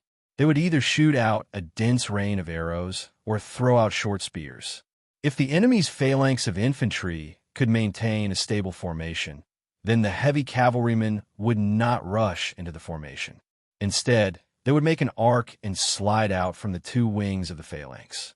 If they could not find an opportunity on the 2 sides of the phalanx of infantry, then they would return to their original spot and repeat until a hole appeared in the phalanx of infantry. Then, the iron cavalry would launch a truly lethal charge and create a gap for the light cavalry behind. In the past, the grassland cavalry that galloped freely on the territory of the Dafeng dynasty had greatly improved both their armor and weapons due to the various benefits that Hong Jia brought to the north. Unfortunately, the enemy this 1,000-man cavalry was facing was the heavy armored infantry of Yin Wenwan, the Bailiang frontier army. It was not the embroidered pillow dynasty that was boasted by some rich and powerful people that all the dynasties died because they were weak. Only the Dafeng dynasty died because they were strong. When they realized that there were only 1,000 cavalry charging alone, this infantry square formation made a shocking move, going against the common sense of the art of war and putting down the shield wall and spear forest that were the essence of the horse-repelling formation. It was only between 300 and 100 steps. Under the sharp arrows of the large number of crossbows, the 1,000 cavalry that were shouting were thrown off their horses. A total of 600 of them lay down. What happened next was also completely different from what was written in the military books. The infantry formation didn't continue to fire arrows at a large scale. Instead, they shot down the dozens of mounted soldiers who tried to escape from the battlefield. The front line readied their shields and spears. It was like saying, "Cavalry charging formation? Then please come." After realizing that their 1,000-man commander had an arrow pierced through his chest, the remaining 300 Baimang cavalry charged over without caring about their lives. They charged towards those sharp horse-repelling spears. After one charge, the entire infantry square formation was still as stable as a rock. In front of a shield, in the spear, the 300 Baimang war horses, without exception, were all pierced through by the 2.5-foot-long spears. On the walls of Shaoguang City, a short, one-eyed old man was accompanied by Yuzhou General Huang Fuqiong and Provincial Governor Hu Kuei, the 2 Bailiang border officials. From start to finish, the old man did not even glance at the 1,000 Baimang cavalry seeking their own death. Instead, he looked even further north, outside the gourd. He muttered to himself, "In 3 days, the 4 cavalry armies will be able to enter the gourd, right? Outside the mouth of the calabash, the 20,000 Yuzhou cavalrymen were divided into 2. Commanding Cavalry General Shi Yulu and Agile Cavalry General Fan Wenyao each led 2,000 cavalrymen and continued north. They were in charge of destroying the grain transportation of Longyao province and intercepting those wandering cavalrymen. The Deputy General of the Yuzhou Cavalry, Yu Luandao, personally led 16,000 cavalry to welcome the arrival of the 2 cavalry armies. When the time came, the Yuzhou cavalry would act as guards for the latter. Even though the 2 cavalry armies added together only amounted to more than half of the Yuzhou cavalry. But Yu Luandao was not angry at all. 2 days later, a group of 10,000 cavalry broke away from the main army and charged into the gourd. There were dilapidated fortresses and unmanned beacons. It was a scene of devastation. A gust of wind blew past the city of Crouching Bao City. These 10,000 cavalry did not stop at Crouching Bao City. When they circled around the city, all the cavalry took out their Bailiang blades and raised them high up. The great snow dragon cavalry. They silently headed south. Chapter 1566. In the darkness of the night, a group of carriages quietly entered Liangzhou City and passed through the tightly guarded city gates without any obstructions. Mount Qingliang opened its E-gate, and the northern Liang Prince's mansion opened its doors to welcome guests in a manner that was normally reserved for the emperor. There were 3 carriages. The white-robed monk's family of 3 and the little monk Nanbei sat in the first carriage. Master White Lotus of Mount Longhu, Baiyu, and Han Guiqing of Mount Qingsha Monastery of Mount Wudong sat in the second carriage. Chang Sui, Su Huang, and the others from Shangyin Academy sat in the last carriage. Su Weisheng led a large group of people out of Mount Qingliang to welcome the guests. Behind Song Dongming, the deputy administrator of Bailiang, stood a group of curious advisors. Song Dongming's official residence halfway up the mountain was known as the Dragon Gate of Bailiang. Su Fengnian's residence in Wutongyan was known as the Phoenix Pavilion. It was clear that Song Dongming had an extraordinary position in Bailiang's officialdom. Only Li Dongbei and the little monk Nanbei could be counted as revisiting old haunts. Li Dongbei's eyes were sharp. She immediately spotted Song Yu, the chief steward of the prince's residence. She trotted over and greeted him warmly. Song Yu, who had been the steward of the Su family for most of his life, was also very happy to see this little girl. This rigid old man, who was privately called the cold-faced Yama by the officials of Liangzhou, actually squeezed out a smile for the first time. Probably because he was not used to greeting people with a smile, his face was slightly stiff. However, the old man still smiled and said that he would personally accompany Miss Li to the cosmetics store tomorrow. The little girl was very happy. Lu Qingyan and Wang Chudong did not show their faces in public. After all, the 2 girls were future princesses. It was not proper for them to go out and greet guests. Su Weisheng greeted the white-robed monk and Master White Lotus first, then walked to Chang Sui and the others. Chang Sui raised his empty wine gourd and shook it.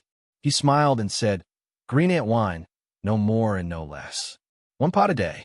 Junior sister, you have a big family business. This shouldn't be a problem, right?"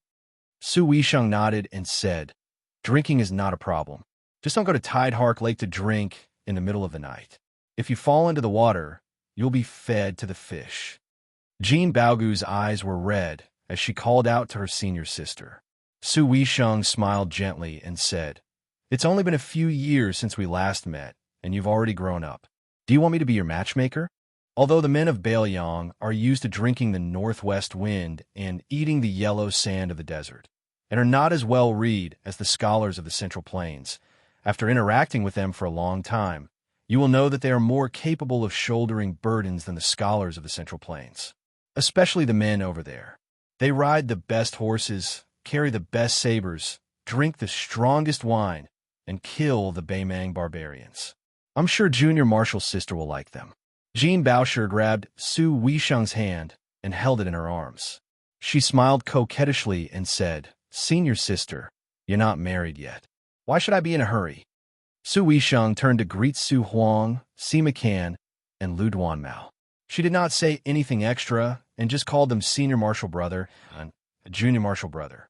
The white-robed monk stood next to his wife and watched as Bai Yu and Song Dongming hit it off at first sight. One was a Taoist immortal who was highly regarded by the late emperor. The other was a scholar who had a high chance of becoming an important official in the imperial court. These two were among the few scholars in the entire Liang dynasty. They chatted happily, but when Li Dongxin recalled the secret conversation about leader Zhao on Mount Wudong, the white-robed monk felt a little tired. He sighed softly and no longer paid attention to Bai Yu and Song Doming's conversation. After entering the palace, he looked around at the scenery. In the early years of the Liang dynasty, there was a saying, millions of families have suffered, but one family has become rich. In other words, the Su family, who occupied a mountain and sat on tide-listening lake, wantonly collected the wealth of the people in Bailiang. Their wealth was comparable to that of a country. Soon, the aides of the Dragon Gate lined up to Li Dongxin. Probably because the deputy administrator had warned them beforehand, these Bailiang officials who had admired the white-robed monk for a long time did not dare to open their mouths and talk about their daily lives. They all respectfully introduced themselves and at most added a few compliments. The white-robed monk smiled and nodded in return. The latter did not think that the abbot of the two Zen temples was putting on airs. Everyone knew that when the white-robed monk returned to Taiyan City after traveling thousands of miles to the west, he only put his palms together and saluted the emperor, who personally led the horse for him. He did not even turn over and dismount from the horse.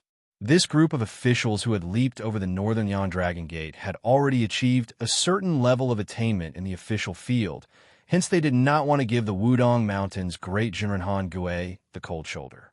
Very sincerely, they asked for advice on the Taoist school's health maintenance technique. Forget about other things, Han Gui, who had the highest chance of becoming the next Wudong sect leader, could not be considered cold shoulder anymore. In the future, he would be a minister of the same rank as the Six Ministries minister. Who would dare to slight him? In addition to the white-robed monk and his wife, who led the chief butler Song Yu to a house to stay, the East and West girls and the North and South monks had already left the group and wandered around with familiarity. Along the way, she could accurately call out the names of the maids she met. She also had an elder sister. The clever maids of Mount Qingliang certainly remembered this little girl clearly. She was someone who was doted on by His Royal Highness as his own sister. The little girl had a good temper, so it was hard not to like her. Bai Yu and Chang Sui followed Su Weisheng and Song Dongming to the unique official residence halfway up the mountain. Although it was called the Deputy Administrator's Residence, it was actually a continuous series of short courtyards. A deputy administrator and more than 30 assistant officials dealt with government affairs and basic necessities of life here. Those Dragon Gate officials, who were like the male servants of the Liang imperial court, sensibly dispersed and went back to their own homes. They continued to deal with the affairs gathered from the governor's mansions of the three provinces of Bailiang. In the last room, except for Su Weisheng, who was in a wheelchair, Song Dongming, who was an important minister of the border area and had to be admitted by the Liang imperial court by Yu and Chang Sui, who were temporarily in Mount Qingliang as the top guests of the prince's mansion, Su Huang, who was a master of the art of war who was about to go to Huaiyang Pass, Sima Can, who was already the governor of Taiyu County in Lingzhou, Lu Duanmao, who was about to enter the governor's mansion of Lingzhou as an assistant to Su Beiji and Jin Baoshi, who wanted to enter Wutong'an, all sat down. Chapter 1567. Su Weisheng went straight to the point. Just as Mr. White Lotus predicted, the situation on the Western Front is extremely unfavorable to our Bailiang. His Highness has already personally headed to Liuzhou. According to the latest reports from our spies during the day, all the cavalry stationed in Liangzhou have received the order and are moving out urgently. However, apart from the 2 units of 6,000 cavalry that were originally stationed in the western part of Liangzhou, they only need to wait where they are and do not need to travel long distances. Apart from the 1,000 Horned Eagle cavalry led by Luo Honkai, who was near Mount Wudong, and the 2 captains who passed by later, a total of 2,300 cavalry. The fastest unit of Liangzhou cavalry will arrive at the border between Liangzhou and Liuzhou one day after His Highness.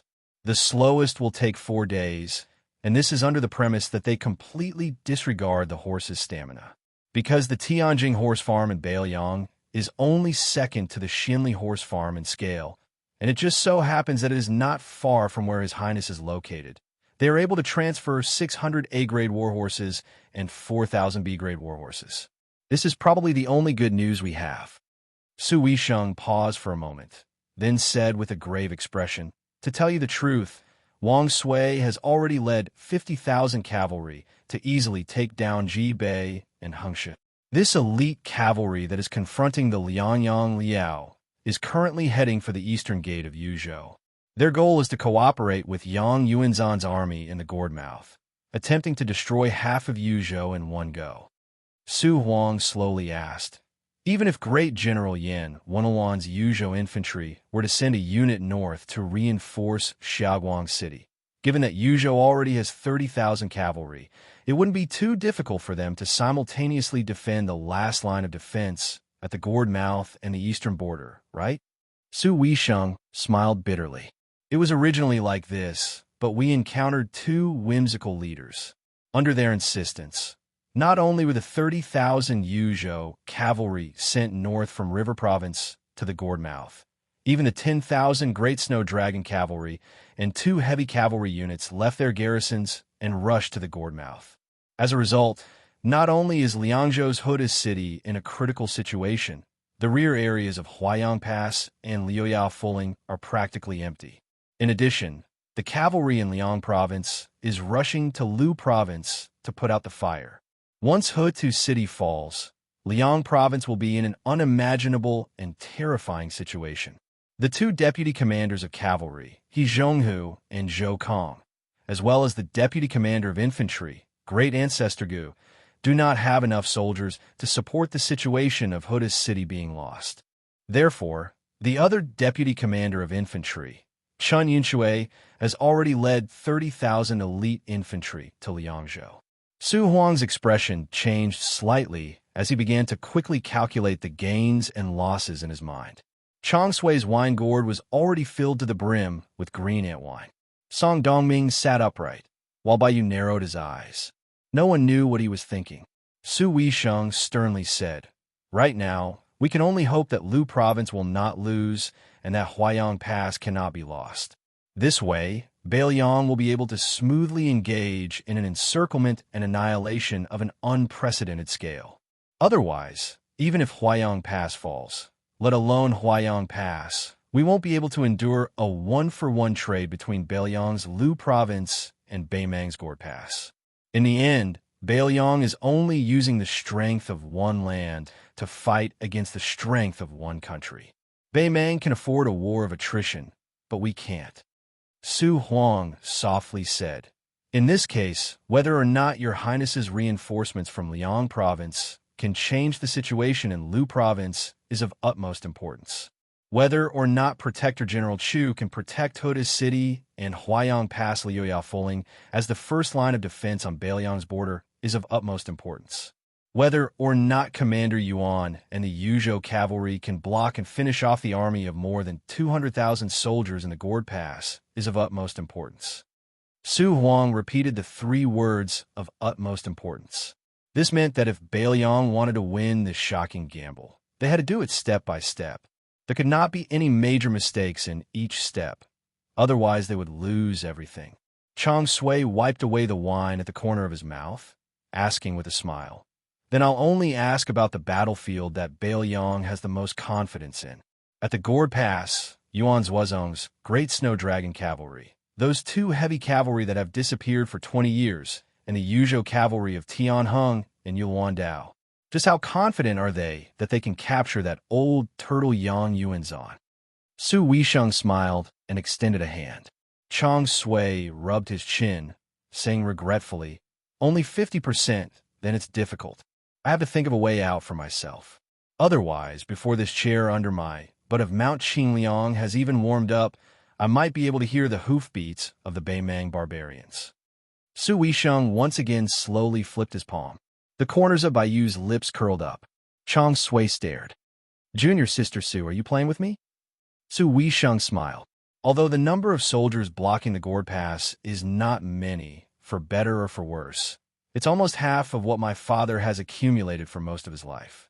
If they still can't win, then where does Bailiang's confidence come from to confront Bei Mang's million-strong army? Chang Sui suddenly laughed. Why don't I go to Xiaowang City in Yuzhou right now? And junior sister, let me command a heavy cavalry. Su Weisheng laughed coldly. Senior brother, if you can stop drinking, then I'll agree. Chang Sui said resentfully, then forget it. Su Huang suddenly frowned.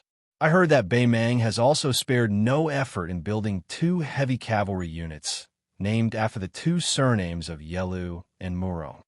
Su Weisheng said softly, it has nothing to do with the gourd pass.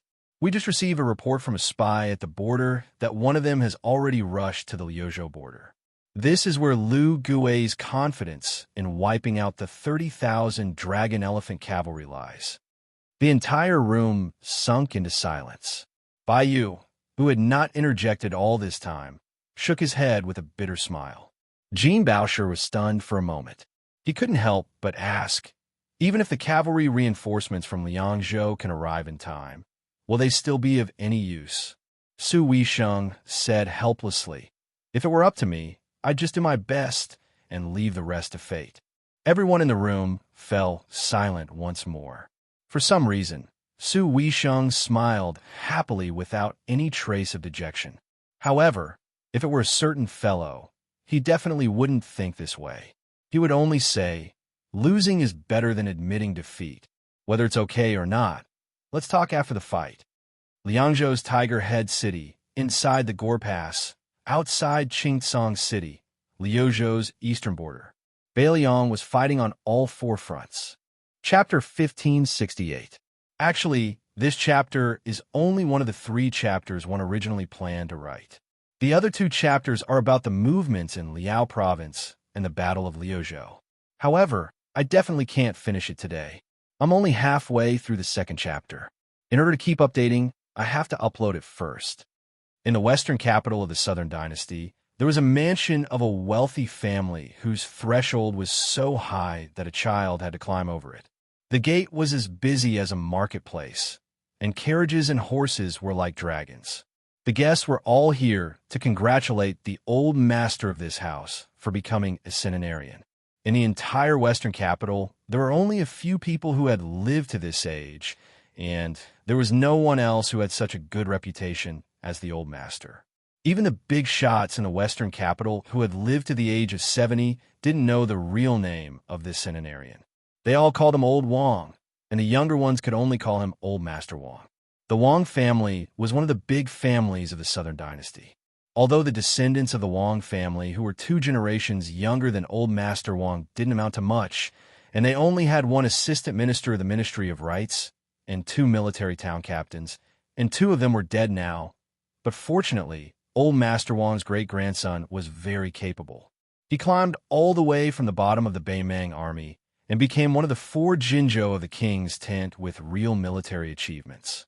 Now that he married a noble from Longguan, the entire family's trend could be said to be thriving day by day. Today's birthday celebration wasn't harmonious from the beginning to the end. As the local tyrant of Bei Mang's southern dynasty, the Longguan noble family's internal affairs were complicated.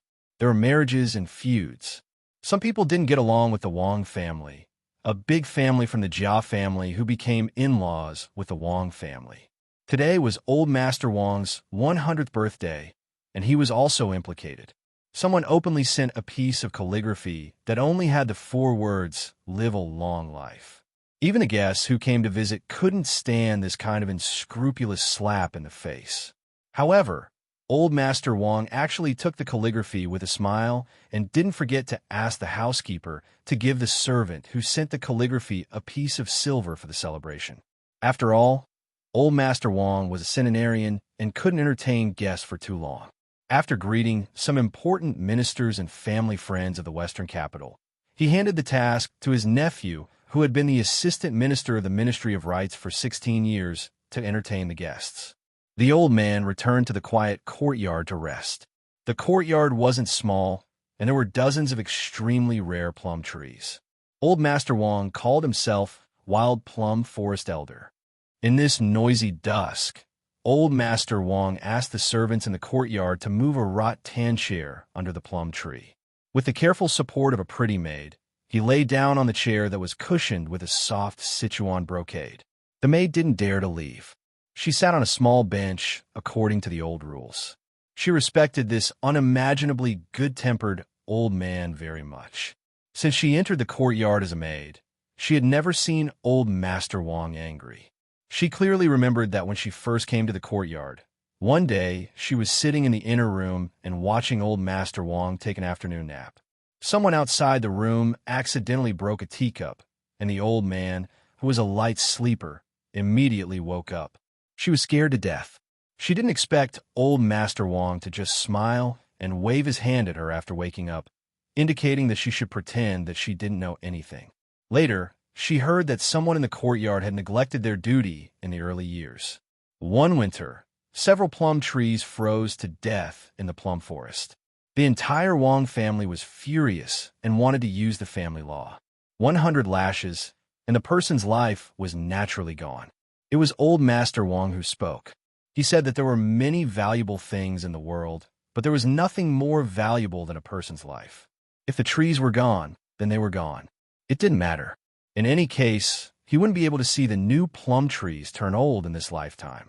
It was good to see the withered plum trees. The old man lay quietly on the chair and looked at the plum trees that were not luxuriant. He slowly said, "Little girl Chamey, summer is almost over. In my hometown, there is a period of time called the plum rain season, because when it rains, it is when the plum trees in Jiangnan are yellow and yellow. So, it is called plum rain. It is a very nice way of saying it, isn't it? If you aren't a scholar, you won't be able to think of such a name. When I was young, I often recited some proverbs that I heard from my elders. I didn't understand a reason, but it was easy to say. When the peach blossom water is exhausted, it must be the yellow plum tree in drought. When the rain hits the yellow plum tree's head, there will be no sun for 45 days. Now that I recite it, I feel that it is easy to say." The maid asked curiously in a soft voice, "Old Master, why do you like plum trees so much?" The old man, who was too lazy to chat with others, took a deep breath and said with a smile, "In my hometown, there are all kinds of things to pay attention to. Some are interesting, some are boring. Not only are people divided into different classes, even the flowers are no exception. For example, crazy catkins, frivolous peach blossoms, and this plum blossom's strength of character." The maid, who had been poor since childhood and was not very literate, whispered, "Strength of character?" Old Master Wong smiled and said, "When a scholar writes poetry, his words are correct and he is in high spirits. That is why he is known as having strength of character. Then the strength of character of a scholar is probably what Sage Zhang of the Confucian school said. If you are poor, you should take care of yourself. If you are rich, you should help the world. This is very difficult. I just want to do it well, but I can't. However, there's one thing that I can do better than many people. Some people don't have a backbone, so they can't bear to see others have strength of character. Not only do they not feel ashamed of their inferiority, but they also spit and even make trouble for others. As for me, at the very least, I still have the mind to emulate others." The little maid scratched her head quietly. She was in a daze and didn't quite understand. Probably tired from talking, the old man began to close his eyes and rest. At this moment, the sound of footsteps came from the courtyard. The maidservant hurriedly turned her head to look and was stunned. Not only was Master Wong, who had been the assistant minister of the Ministry of Rights, but had never been able to become the head of the Wong family, but when he entered the courtyard, he had been smiling slightly with his back bent. He was half a step behind the two unfamiliar men. When a maidservant raised her eyes to look, she couldn't move her eyes away. This was because the youngest girl among the three was simply too beautiful. When the assistant minister of the Ministry of Rights, Wang Xianling, approached the rattan chair, he slightly quickened his pace and whispered to the old man who seemed to be asleep, "The crown prince is here." The old man opened his eyes and was just about to get up with the help of Wang Xianling and the maid, Chai Mi, when the tall man in the prime of his life hurriedly said with a smile, "Old Master Wang, you don't have to be so polite. Just lie down." Yelu Honkai came empty-handed this time. He was in the wrong and rude. It is fortunate that old master doesn't blame him. Although the trembling assistant minister of the Ministry of Rites had already received a signal from the Crown Prince of Beimang, he still couldn't dissuade the old man's insistence. After the latter stood up, he very laboriously but respectfully bowed. The Crown Prince, who was secretly visiting the Wang family mansion, said helplessly, "Old master, you are making Yelu Honkai feel ashamed. Quickly sit." The old man tried his best to sit upright on the wrought-tan chair. Wang Xianling and the maid in the small courtyard each brought over a yellow rosewood chair. When the assistant minister saw that the beautiful woman actually sat down almost at the same time as the crown prince, his eyelids suddenly twitched. The crown prince of Beimang, who had rushed back to the west capital from the battlefield of Huda City, said pleasantly, "Old master, you are famous for your essays. You are a pure gentleman that even His Majesty praises endlessly. This time, I suddenly heard that it was your 100th birthday and hurried over. At the moment, I couldn't come up with a suitable birthday gift, so I had to come empty-handed. I will definitely make up for it later. I hope old master will be magnanimous enough to forgive me." The old man laughed heartily and said, "This old man is honored by your highness, honored by this old man." Chapter 1569. Wang Xianling heaved a sigh of relief when he saw that the old master, who had become less talkative over the years, was in a good mood and did not become muddle-headed. He thought that it was true that having an old man in the family was like having a treasure. Judging from the situation, he could only stand now. Was there a chance for him to sit on the minister's seat? Even though Yelu Honkai wasn't well received by those grassland great generals in Northern Mang royal court, not many of Northern Mang's most authoritative great generals and edicts clearly expressing their support for him. In the end, this person was still the rightful first in line to the throne. Among the Southern Dynasty remnant people who attached the most importance to orthodoxy, there were still quite a few nobles who thought highly of Yelu Honkai. In the past, the two previous great kings of the Northern and Southern dynasties, Huang Songpu and Su Huainan, were actually extremely close to this crown prince who had a gentle nature. However, following Su Huainan's sudden death and Huang Songpu's resignation, as well as the rise of Dong Zhuo, Hong Jingyan, Zhong Tan, this group of robust young generals, Yelu Honkai became more and more low-key. Wang Xianling, who was standing quietly on the side and holding his breath, was certainly not stupid. The reason why the crown prince came quietly this time was partly because of Wang Jingchong's identity as Dongju Bo, and partly because his old master had a prestige that could not be underestimated among the survivors of the Southern Dynasty. This was especially the case after the Wang clan and the Great Clan were connected through marriage. This was equivalent to touching the true core of the Southern Dynasty, unlike those ordinary great clans who appear to be well off on the surface and had people serving as assistant ministers and generals, but in reality, they were just a bunch of parasites attached to the Longwan clan.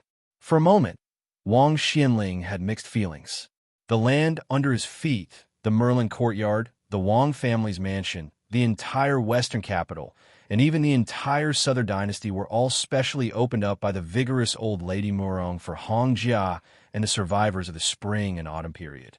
Except for the bloody massacre that happened inexplicably years ago, where many peach trees that were moved from the Central Plains to the Southern Dynasty were cut down, which made people tremble in fear, Empress Murong could be said to be quite protective of the survivors of the Southern Dynasty. Some big families of the Norland went south to pick a fight, and afterwards they would be punished by the Yelu King. Perhaps it was not too heavy, but it definitely could not be said that it was not painful or itchy. It was just like the Wang family that Wang Xianling belonged to. Although it was not a big family in the Central Plains, it was still a member of the Hamlin Academy for 10 generations. However, it was still in exile thousands of miles away from its hometown. It was even worse than a homeless dog rolling in the mud for food. How could it have imagined that it would return to being a court official in the Southern Dynasty, wearing a yellow and purple court robe? Yalu Hongsai's face suddenly turned gloomy. He said in a low voice, "Old master, I also heard about the calligraphy just now. The second family of Longwan is really unreasonable. When I return to the Grassland King's tent, I will definitely talk to His Majesty about this in person. There is no reason for old master to be wronged like this." The old man smiled and waved his hand gently. It's okay. Not to mention the meaning of this calligraphy. Just the words alone can be said to be worth 1,000 gold in our Southern Dynasty. Although there is no signature, it is obviously written by Yu Liang, one of the 4 calligraphy masters in the world today. I still have a good eyesight. It is indeed worthy of the title. The strokes are like dragon claws that appear in the clouds and are full of the aura of gold and stone. If it was not that soldier advisor who was admired by the literary circle of Liang, no one could have written such an artistic conception. Besides, it is not easy for me to live to this age, so it is time for me to take advantage of my seniority. Naturally, many things can be treated as a child's babble and dismissed with a laugh, just a laugh. There are many ancient poems and books that say, a person's life is less than 100 years. This but is really accurate. Even if I can't get over it, what does it matter? So, Your Highness, don't worry about this matter. It is better to use it as a topic of conversation after a meal than to get angry. Hearing the old man's words, the arrogant woman also seemed a little surprised. For the first time, she looked at the old master of the Wang family seriously. Yalu Hongkai laughed heartily. The god of longevity is the most important. I will listen to old master. While the old man smiled, he quietly glanced at Wang Xianling. The latter was an old man in his 60s, but in front of the old master, he was still like a child who made a mistake. He immediately panicked and said, "It's not that I'm talkative." Yalu Hongkai helped to explain. "Old master, it has nothing to do with Assistant Minister Wang. I heard it myself." The old man smiled. "In this courtyard, Your Highness is the most important. I will listen to Your Highness." Yalu Hongkai smiled knowingly. It seemed like a simple joke, but it made the crown prince swallow back many of the drafts he had prepared. Since the fire was strong enough, adding more firewood would be as bad as falling short. He chatted with the old man about poetry, calligraphy, and painting, but didn't mention anything about military affairs. Yalu Hongkai saw that the old master was unable to hide his fatigue, so he got up to leave. Of course, he wouldn't let the old man get up to see him off. Assistant Minister Wang, who had been watching the minister for many years, accompanied him out of the courtyard. The maid named Chimey secretly patted her chest. So it was the crown prince who came in person. She really couldn't tell. He didn't put on any airs at all. The old master of the Wang family, who had returned to his rattan chair, closed his eyes and leisurely patted the chair's armrest with one hand. Chimey tiptoed to fetch a round fan and gently fanned it for the old master. As the breeze caressed his face, the summer heat, which wasn't heavy to begin with, became even lighter. A smile appeared on the old man's face as he muttered to himself, calmly sitting in the mountains and seas, pinching the world for 1,000 years. The maid didn't dare to speak. She only sincerely hoped that this century-old man could live another 100 years. The old man fell silent. After some time, he said, "Chimey, if your hand is tired, don't fan."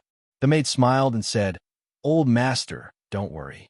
This servant can still fan for a while." The old master of the Wang family said softly, "Since I'm in good spirits today, I'll talk to my daughter more." The maid asked cautiously, "Old master, aren't you tired?" The old man smiled and said, "I still don't feel tired." The maid secretly glanced at the entrance of the courtyard. "Then, old master, please speak. This servant is listening." The old man slowly said, "Little girl, let me tell you.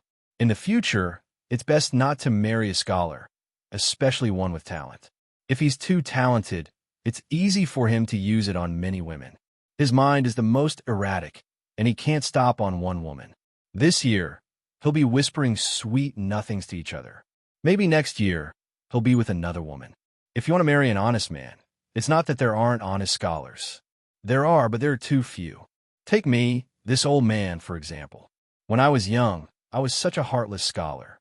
By the time I truly calm down, it'll be too late." The young girl stopped fanning and covered her mouth to hide her laughter. The old man smiled and said, "You don't believe me? If you don't listen to your elders, you'll suffer." The young girl hurriedly said, I believe, I believe." The old man joked, "You answered so quickly. It's obvious that you didn't take it seriously. Little girl, you still don't believe." The young girl wrinkled her little face. The old man shook his wrist. "Go back to your room and rest. Let this old man be alone for a while. You can come back in 2 hours." The young girl grunted and took a small stool to sit under the eaves. It was neither too far nor too close. She couldn't hear the old man's words, but she could clearly see the plum tree and the rattan chair. In fact, the old man wasn't talking to himself. He just looked a little sad. In the blink of an eye, his old country was gone. In the blink of an eye, his teacher and close friends had passed away. In the blink of an eye, he had been in a foreign country for 20 years. In the blink of an eye, he was 100 years old. Then the young girl was shocked to see a scene. The old man tried to stand up as if he knew that she was going to help. The old man didn't turn his head and wave his hand at her. The old man stood up with difficulty and looked up at the branches and leaves of the plum tree in a daze. The old man smiled. "Mr. Lee, Mr. Nayland, I, Wang Du, haven't lost the strength of the scholars of the Central Plains." Chapter 1570. Watching the fire from the other side became playing with fire. This was the best description of the defense line at Liang North Pass. As the gateway to Ji Bay, Silver Sparrow Hawk, and Horizontal Water both fell at the same time. Beimang's 50,000 cavalry pointed at the south, causing everyone in Jizhou to feel threatened. For a moment, the imperial court in the capital was bustling. Some people suggested that the left assistant minister of the Ministry of War, Su Gong, should take over the position left by Tang Taizuang and assist Gu Jiantang in handling the military affairs in the north. Others suggested that Jiaodong's prince Zhao Sui, who was in charge of Liaoxi, should reinforce Liaoxi and force the 50,000 cavalry to return to the east to prevent the situation in Jizhou from deteriorating completely. There were also people who accused Jizhou's General Yuan Tingshan of not managing the situation properly, causing the flames of war to spread in Jibei. He could not take up the heavy responsibility and should let the Deputy General Han Fong take charge of the military affairs in Jizhou. When the west line of Guangling Road was deployed by Xie Shi, not only did they successfully stop the 100,000 southern border troops that had already crossed the river, they even sent a group of soldiers to attack a dangerous pass on the south bank of Guangling River, causing the southern border troops to have no place to advance or retreat. Under the pressure of West Chu's navy, the southern border infantry and Qingzhou navy almost shrunk into a ball and retreated. Under such an urgent situation, the civil and military officials of Great Peace City became more and more worried. They finally could not stand the two Liao border troops not moving. The Beimang barbarians were attacking the northwest with all their might. Gu Jiantang did not move at all. However, even the east line of Beimang that he was keeping an eye on ran to Jizhou. Obviously, they wanted to bypass the two Liao border defense lines that cost half the country's taxes to build. They wanted to use Jizhou, which was empty due to the absence of Jinan's old soldiers, as a breakthrough point for the south to enter the Central Plains. How could General Gu not do anything? Are you not afraid that Beimang's 50,000 cavalry will attack the west of Jingji? Although you, Gu Jiantang, are the only remaining pillar of the dynasty, your heart is really too big, isn't it? There was a town called Taiping near the border of Jizhou in Liaodong. Most of the residents in the town were from the border army, and some of them were officials who were exiled by the imperial court. Occasionally, there would be traveling merchants passing through the town, and they would do some small business on the way. In the past 4 to 5 years, the cheap and good green ant wine was in high demand here. Unfortunately, after Gu Jiantang left his post as the Minister of War, he held the title of pillar of the country and served as the governor of the two Liao provinces. The border army knew that General Gu did not get along with the Beimang, so the green ant wine produced in Beimang was not sold by many merchants these years. Although Taiping town was small, it had all the essentials. There were 3 to 4 restaurants and even a proper brothel. There were even more private prostitutes in the small kills. The generals of the border army also turned a blind eye to this. It was better to let it go than to block it. The Liaodong border army was known as the stabilizing force of the Liang dynasty. They were all young and strong men. However, they had been in a stalemate with the Baimang barbarians for many years. They had always lived in peace and rarely fought with each other.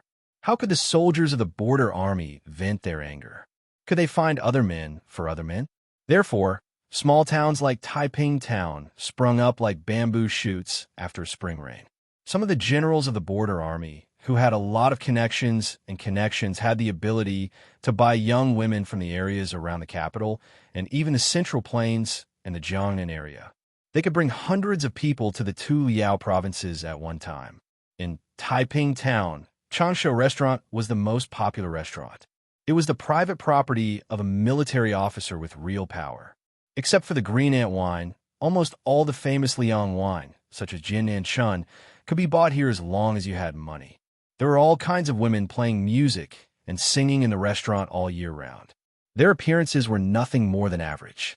However, it was a rare scene in the remote border. In the past 2 days, a pair of brother and sister came to Changsha Restaurant. The young woman held a pipa and told stories.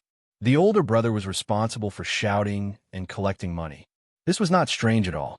However, the woman kept telling stories about the king of Bailiang, Su Fengyan. She told stories about how Su Fengyan walked across the Liang River Lake, how he entered Baimang alone, and how he won the hearts of the soldiers in Bailiang. This angered the residents of Taiping Town. However, a group of people took the opportunity to bully the beautiful woman. They did not expect to be beaten by the ordinary-looking young man. Changsha Restaurant was happy to see this happen. They proposed that the woman be allowed to tell stories in the restaurant. They wanted her brother to fight in the arena every day. After 10 days, all the military experts near Taiping Town lost. The young man from outside won 10 rounds in a row. The Changsha Restaurant, which was good at making money, started to become the banker again. It was estimated that they earned at least 1,000 taels of silver. The prostitution business in the brothels in the town decreased sharply. In the evening, the battle in Changsha Restaurant was over. A group of distinguished guests walked into the restaurant. The 4 of them asked for a table by the railing on the 2nd floor. The woman downstairs was preparing for the 2nd round of storytelling. Her brother had changed into a new set of clothes that were washed to the point of turning white. They were mended very hard. The brother and sister had traveled from Liangzhou to Lingzhou, and then from Lingzhou to Hezhou. They passed through Jizhou and arrived at this small town. Unlike the blind storytellers commonly seen in Liang, the woman only had a pipa. When she was telling a story, she never shook her head, laughed, or cursed. When she talked about the characters' sorrows or the intense emotions, she only raised her voice slightly. Most of the time, she spoke in a flat tone, as if she was just telling a story. As for whether the audience liked to hear it or not, and whether they were willing to reward her, she didn't care at all. The 4 guests sitting by the railing on the 2nd floor ordered a jar of Jian Nanshan wine, which was known as 1 caddy can break the throat and 2 caddies can burn the intestines. They also ordered a jar of ancient well-immortal brew, which was easy to drink and had a small after effect. Only 2 of the 4 people sat down. The younger one had a simple and unadorned long saber on his waist. He looked around with self-satisfaction and was in high spirits. The man who looked like the elder of the young man had an indifferent expression. After opening the jar of immortal brew, he drank by himself. The other 2 standing had 2 Liao border army standard war blades hanging from their waists. Although they didn't have the same status as the 2 seated here, others could tell with a single glance that they were extraordinary figures who led troops all year round. Otherwise, the aura of the battlefield on their bodies wouldn't be so strong. The young man stretched his neck and glanced at the people downstairs. He was a little impatient and frowned. Why isn't that G guy here yet? Looking at his posture, he really thinks that he's one of the top 10 masters in Great Snow Plateau. The older man with gray hair on his temples did not bat an eyelid. A burly man who was standing seemed to dislike this arrogant young man. He said with a fake smile, General Yuan, Jilu, and is one of the top 10 masters in Great Snow Plateau of Mount Hui. What's there to be proud of? The young man called General Yuan drank a mouthful of liquor and sneered. Only a country bumpkin would take a martial arts evaluation made by a little girl seriously. In the end, only the old master of the Wu family's sword tomb can barely be called master. As for the others, Chai Ching Shan of the sword pool of Dongyue has little ability. It's fine if he can shut himself up in Guangling Taoism. As for this palace master of Nanjiang Dragon Palace who sneaked into Liaodong, who is he? The young man slowly spun the wine cup with 2 fingers. He glanced at the person who exposed him and said with a smile, "There's also that number 1 master of Nanjiao, Wei Miao, and the others. When they reach the Jianghu of the Central Plains, they will probably be beaten to a pulp. Haha, there's also that number 1 swordsman of Great Peace City, Qi Jiajia. He's the funniest. Flying swords for thousands of miles, what a great lineup. What happened in the end? The swords did reach Hezhou, but there's no more news of Qi Jiajia. Of these top 10 masters, even if the other 5 were added together, they would probably not be worthy of any one of the 4 people in the martial arts evaluation." The burly man was about to retort when his colleague pulled his sleeve. In the end, he swallowed his words and only snorted coldly. Chapter 1571. The young man didn't continue to criticize. Instead, he turned his head and looked at a middle-aged man 2 tables away. The man was wearing a short-sleeved shirt with a green headband wrapped around his head. His calves were wrapped in leggings.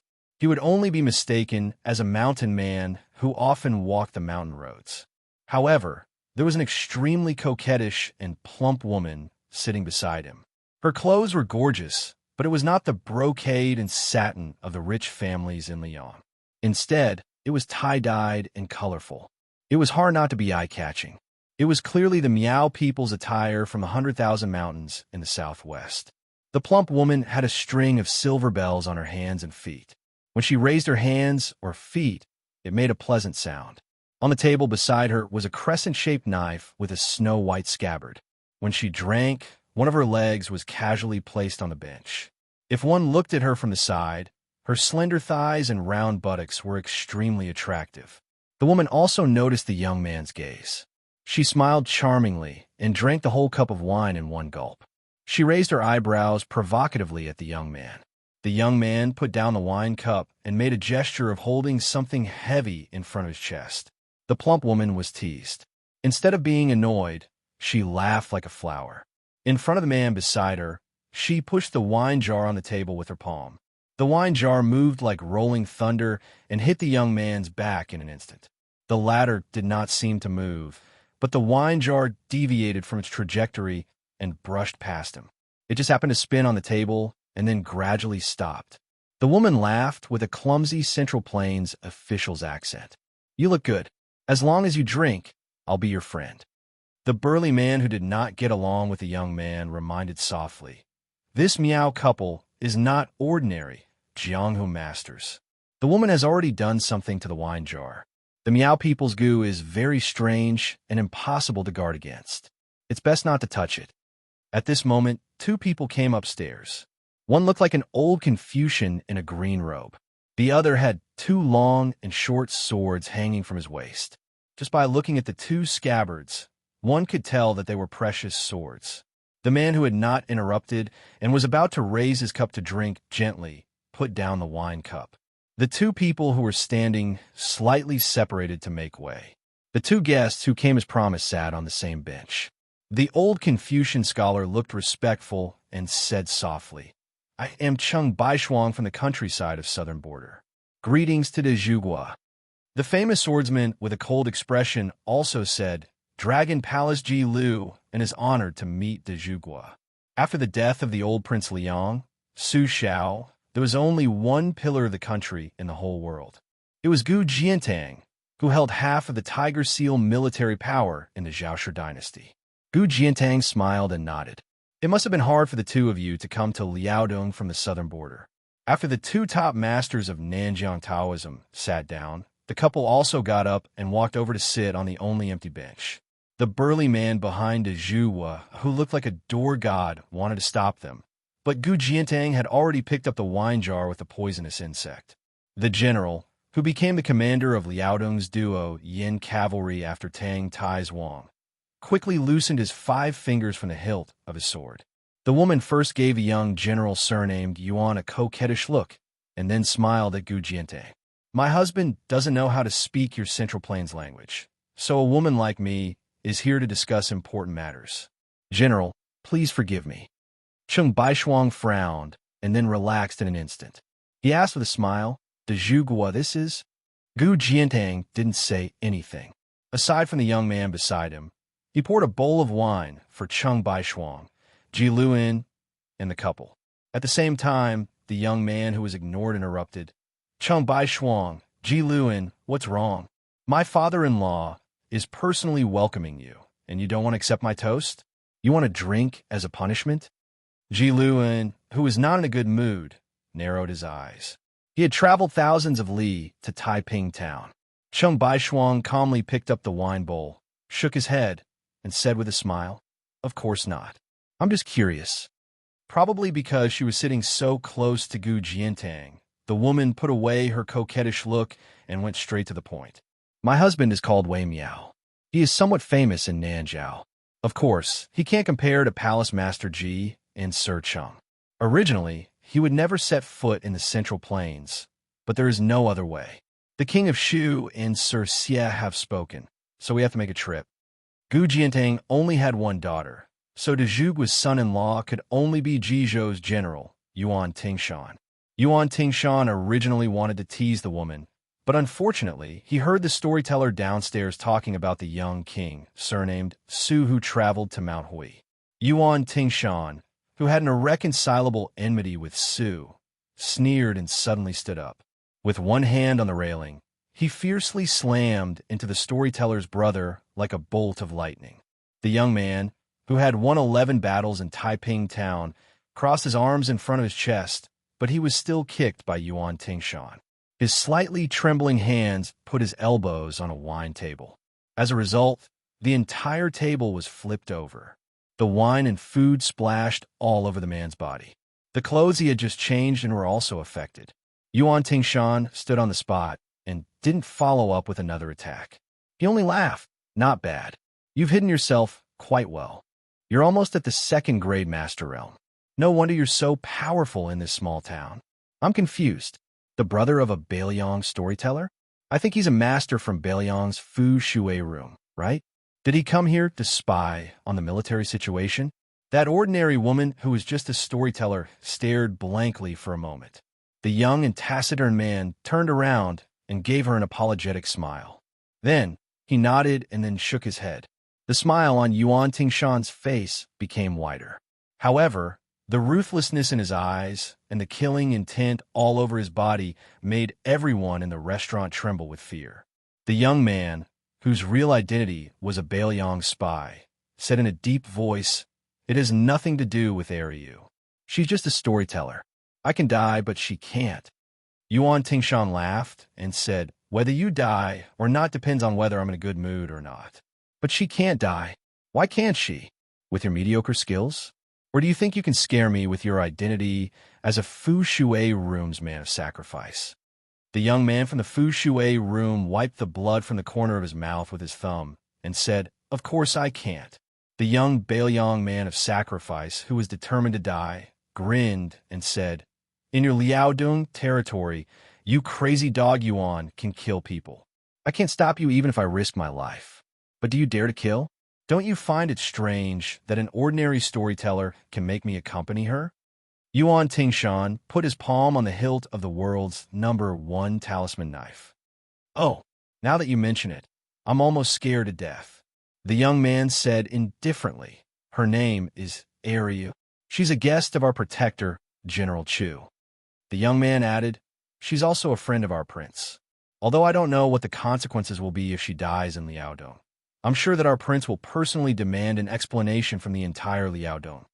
Yuan Tingshan suddenly gripped the Nanhua saber tightly and was about to pull it out to kill. Su Fingyan was far away in the northwest. Even if he was the prince of northern Liang who had 300,000 cavalrymen under his command, Even if he was one of the 4 grandmasters in the world, Yuan Tingshan still wouldn't dare to kill a lowly Fu Shui groomsman of sacrifice and an insignificant woman who could only earn money by telling stories. The Su Fingyin could barely take care of himself. How could he have the leisure to care about the life and death of a woman? However, at this moment, the great pillar of the state, Gu Jiantang, who had not stood up to greet the 2 groups of guests, had unknowingly stood near the railing and said to Yuan Tingshan downstairs, "Enough." Yuan Tingshan did not turn around. The Nanhua saber was about to be unsheathed and draw blood. Gu Jiantang turned around expressionlessly and sat back in his seat. However, the famous saber he had given to Yuan Tingshan appeared in his hand. Yuan Tingshan strode out of the restaurant and left Taiping Town and Liaodong, returning to Ji Province. The woman sighed softly. The matter that the immortal-like scholar Xie Guaniying had personally told her was most likely a failure. The reason Gu Jiantang was acting like this was actually to tactfully refuse the couple, because Nanjiang and Western Shu treated Bailiang, or more accurately, Su Fingyin, differently. Cheng Baishuang smiled and lowered her head to drink wine. The wine was not bad. Unfortunately, it was not the green ant wine that His Royal Highness talks about every day. Otherwise, it would be even better. Chapter 1572. The group walked on the grass of the courtyard ranch. The ground was soft, and puddles of water would occasionally seep out from around their boots. It was clear that the pastures of Longxi were fertile and fertile. As a breeding ground for horses on the Bailiang Road, second only to the Xinli Ranch, Longxi had a unique climate. Since ancient times, it had been an important source of horses for every prosperous dynasty. The Dafeng dynasty raised 300,000 horses around Longxi and set up the post of Longxi horse husbandry supervisor. Liu Zhe, who was said to be on par with the founding emperor of the Dafeng dynasty, had collected 160,000 war horses during his 2 expeditions to the north. The nobles of northern Mang's Longwan Pass were actually the survivors of the Qin dynasty who migrated north during the chaos of war 800 years ago. If one traced their roots back, they were once the citizens of the Qin dynasty between Longxi and Tongwan. Among the group, the manager of the courtyard ranch, Zhao Liyuan, was particularly nervous. There was nothing he could do. The 5 or 6 people behind him who were temporarily acting as background had official positions, such as Horned Eagle Captain Luo Honkai. Without exception, they were all the 14 captains of Bailiang. As for the only one who did not have an official position, he was the general of the Bailiang army, Shi Fu, who had been the general of Liangzhou for a few years. Unfortunately, he was dragged down by the label of the previous Bailiang governor-general. Before the new king of Liang could succeed him, Shi Fu had tactfully resigned. For some reason, he was brought up again. Zhao Liyuan did not know whether Shi Fu was going to be punished or make a comeback. Other than a young man beside him being Su Fingyin, the main reason for Zhao Liyuan's uneasiness was that the courtyard ranch had been given a critical order this time. They could only take out less than 5,000 war horses and only 600 A-grade war horses. It was still a lot short of the king of Bailiang's request. However, Zhao Liyuan knew that if the king had come half a year earlier to ask for horses, he would have been able to provide 8,000 A-grade Bailiang war horses, let alone 8,000 regardless of grade. Previously, the Governor-General of Bailiang had urgently transferred 10,000 war horses from here. These 600 A-grade war horses were the last of what he had left behind with great difficulty. The imperial envoy from Huayang Pass who had come to the ranch to ask for horses had been so anxious that his eyes had turned red. He had cursed that person for doing something shady and said that what was so great about the Governor-General of Bailiang. Zhao Liyuan slapped the table and declared that he would submit to the king's Wutongyan of Mount Qingliang. However, now that Prince Liang, Su Fingyin, was by his side, Zhao Liyuan did not dare to say anything bad about the Bailiang Governor-General of Huayang Pass to his face. He could only ramble on and on about how he was incompetent and had failed to live up to his expectations. Zhao Liyuan was not stupid. Not just Bailiang. Everyone in the world knew of the relationship between Protector General Chu and the new Prince Liang. It was just that they had different surnames and were truly family. Su Fengyan and Zhao Liyuan walked side by side on the grass of the ranch. Behind them was Shi Fu, who was in the prime of his life but was silent all year round. There was also Horned Eagle Commandant Luo Hongkai and the others. Among them was Longxi Commandant Zhao Rongguang, who was in charge of the security of Liangzhou's western gate. The courtyard ranch was vast, and the scenery was beautiful. Longxi's winter was long, and there was no summer. It had a unique climate of 6 months of frost, so it was much cooler than other places. However, other than the expressionless Su Fengyan, Luo Hongkai and the others appeared to be burning with anxiety. Even Shi Fu, who had retired from the army for almost 2 years, was frowning. Su Fengyan looked at the lush grass in front of him and was filled with emotion. Since Dafeng's territory extended to the western regions, half of the world's army and horses came from Lianglong. Many members of the imperial family, nobles, and generals raised horses here privately. They liked to use the number of horses they raised to compare their power. Li Gongda, the Bailiang Taoist administrator who was good at making money, had suggested early on whether or not they could lift the ban on horses and sell horses below be classed to the officials and nobles of Great Peace City in the Central Plains. This would definitely be a huge income and reduce the tax burden on Bailiang. However, Su Xiao had directly rejected the idea. After the scholars passed away, there was no shortage of scholars who proposed the same strategy. They made a big deal out of the issue of cold horses. Without reducing the reserves of B and C war horses, they could still give taxes and increase the soldiers' pay and provisions. They could make friends with the nobles of the capital and express goodwill to the Liang Zhao clan. It could be said that there were only benefits and no disadvantages. Song Doming's Dragon's Gate and Su Weisheng's Wutangyan didn't dare to make a decision on their own. After handing it over to Su Fengyan to make the decision, they also thought deeply and put the matter aside in the end. Su Fengyan stopped at the top of a gently sloping hill. He raised his eyes and looked out. There was lush greenery all around. Su Fengyan suddenly turned his head and smiled at Zhao Liyuan, who was almost 50 years old. Lord Zhao, this is actually the second time we've met. Back then, this king was still young and accompanied Su Xiao here to avoid the summer heat. I remember that at that time, Lord Zhao had just retired from the border army of Liangzhou and had just taken office at Tianjing Ranch. At that time, there were many things waiting to be done at the ranch. Lord Zhao patted his chest and promised Su Xiao that in less than 10 years, Longxi would become the largest ranch in Liang. I don't know if Lord Zhao still remembers that you promised Su Xiao that one day you would bring out the number 1 divine steed in the world to celebrate His Royal Highness coming to my coming of age. The old man who had dealt with war horses all his life was immediately moved. With a trembling voice, he said, "Your Highness still remembers, you still remember. How could this lowly one dare to forget? Not to mention that Tianjing Ranch has been carefully and conscientiously cultivating fine horses. For all these years, they've been entrusted to the generals and crossbowmen of the border army. As long as you see that extraordinarily handsome king of wild horses on the plains of the desert, after capturing it, you must send it to Tianjing Ranch. In fact, 4 years ago, there really was a divine steed sent to the ranch. But when your Highness reached your coming of age, this old man mistakenly thought that your Highness had forgotten about it. I was also afraid that people would say that I was a disgraceful official who didn't do his job properly and only knew how to flatter others. After hesitating for many days, in the end, I still didn't send it to the prince's mansion on Mount Qingliang. In the end, I couldn't endure the hundreds of pleas of our cavalry army's deputy commander Zhou and could only send it. If only I had known earlier.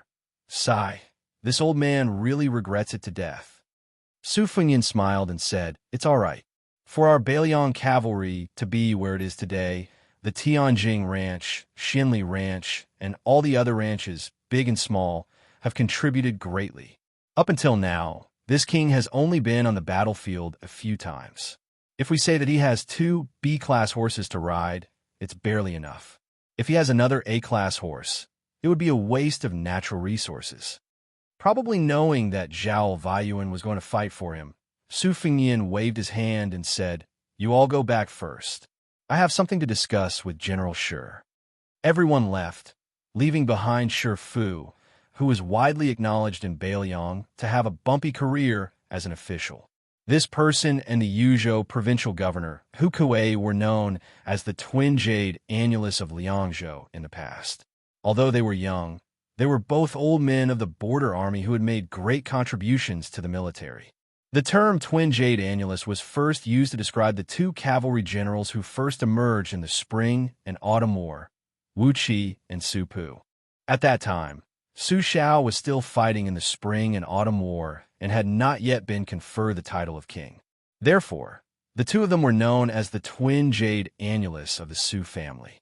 Today, one of them lived in seclusion in Dunhuang city of Beimang, while the other went to Xishan to assist Chen Jibao.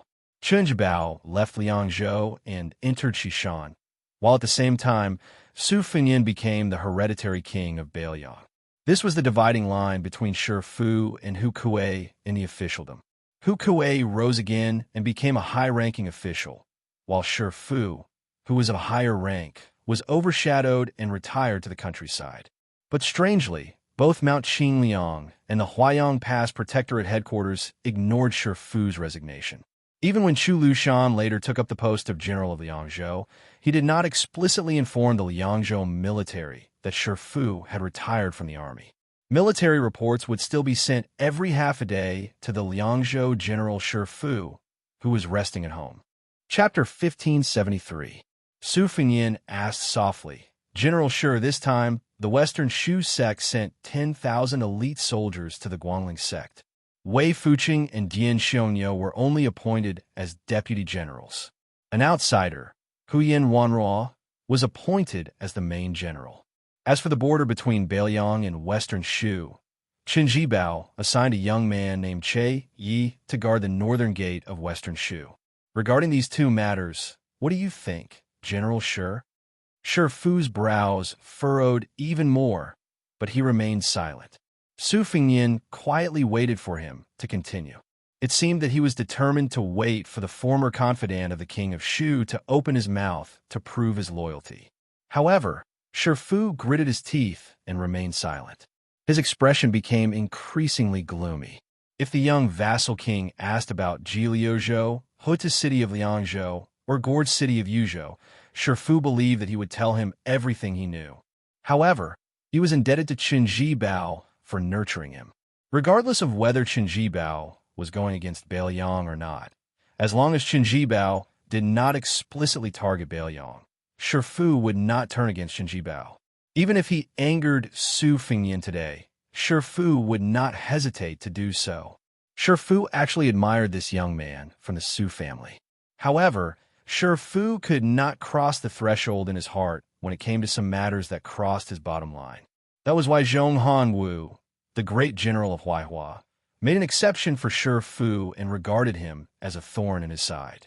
Su Fengyin did not wait for an answer. He asked again, "If this king says that you can safely move 300 people to Western Shu, will you go there?" Shi Fu hesitated for a moment and smiled bitterly. "Unlike Wei Fuqing and Dian Xiongniu, or Che Yi, who came from Beimang, my family is a big family in Liangzhou. Even if I am willing to go to Western Shu and Prince does not stop me, many elders in my family who are used to the customs of Beiliang will not agree to leave their home. This has nothing to do with whether I can become a high-ranking official in Western Shu again. To be honest, Prince, I have no choice but to take 10,000 steps back. In fact, if the Shi family really moved the ancestral tablets to Western Shu, not to mention others, the 3 people of my generation in Beiliang and the 4 nephews serving in the border army of Liangzhou will probably stay in Beiliang. In this way, before we even leave Beiliang, the Shi family will be torn apart." Su Fengyin put on a fake smile and said, "At least General Shi is honest with me." Shi Fu chuckled and said, "There's no point in hiding it. I know that the Shi family has spies planted in the Dushui chamber for many years. It's not that I have such discerning eyes, but that before Chu Lushan became the protector general of the northern Liang, he made a special trip to the Shi family to meet honestly with me. Therefore, in these 2 years, I have not been able to sleep peacefully. It is funny to say that in my early years in the army, even if I went deep into Beimang and rested on the horses, I would still sleep better than on my own bed. Su Fingyin did not comment on Chu Lushan's spies in the Shi family. He changed the topic and asked with a smile, "The courtyard pasture currently has 800 white horse guards, Luo Hongkai and the two captains' 3,400 cavalry, plus the Longxi troops of the pasture and the 2,000 cavalry left behind by Zhao Rongguang. There's still less than 8,000. This king can only wait for 3 days. One of the two captains of Liangzhou's Tongwan Pass, Xian Yinma, will also lead 3,000 elite cavalry over. Their numbers will exceed 10,000. General Shi, do you think that these 10,000 cavalry rushing into the battlefield of Liuzhou will be able to provide timely assistance? Or will distant water not be able to quench the immediate thirst?" The stone talisman asked. "If the stone talisman speaks bluntly, will your highness really listen?" Su Fingyin said calmly, "Let's hear it first. You, Shi Fu, are not Yan Wenluan or Chen Yinshui, the famous generals of the spring and autumn period. You are also not part of the Su family like Chu Lushan and Yuan Zuozong, who have made great contributions. You do not have the right to make this king listen to whatever you say."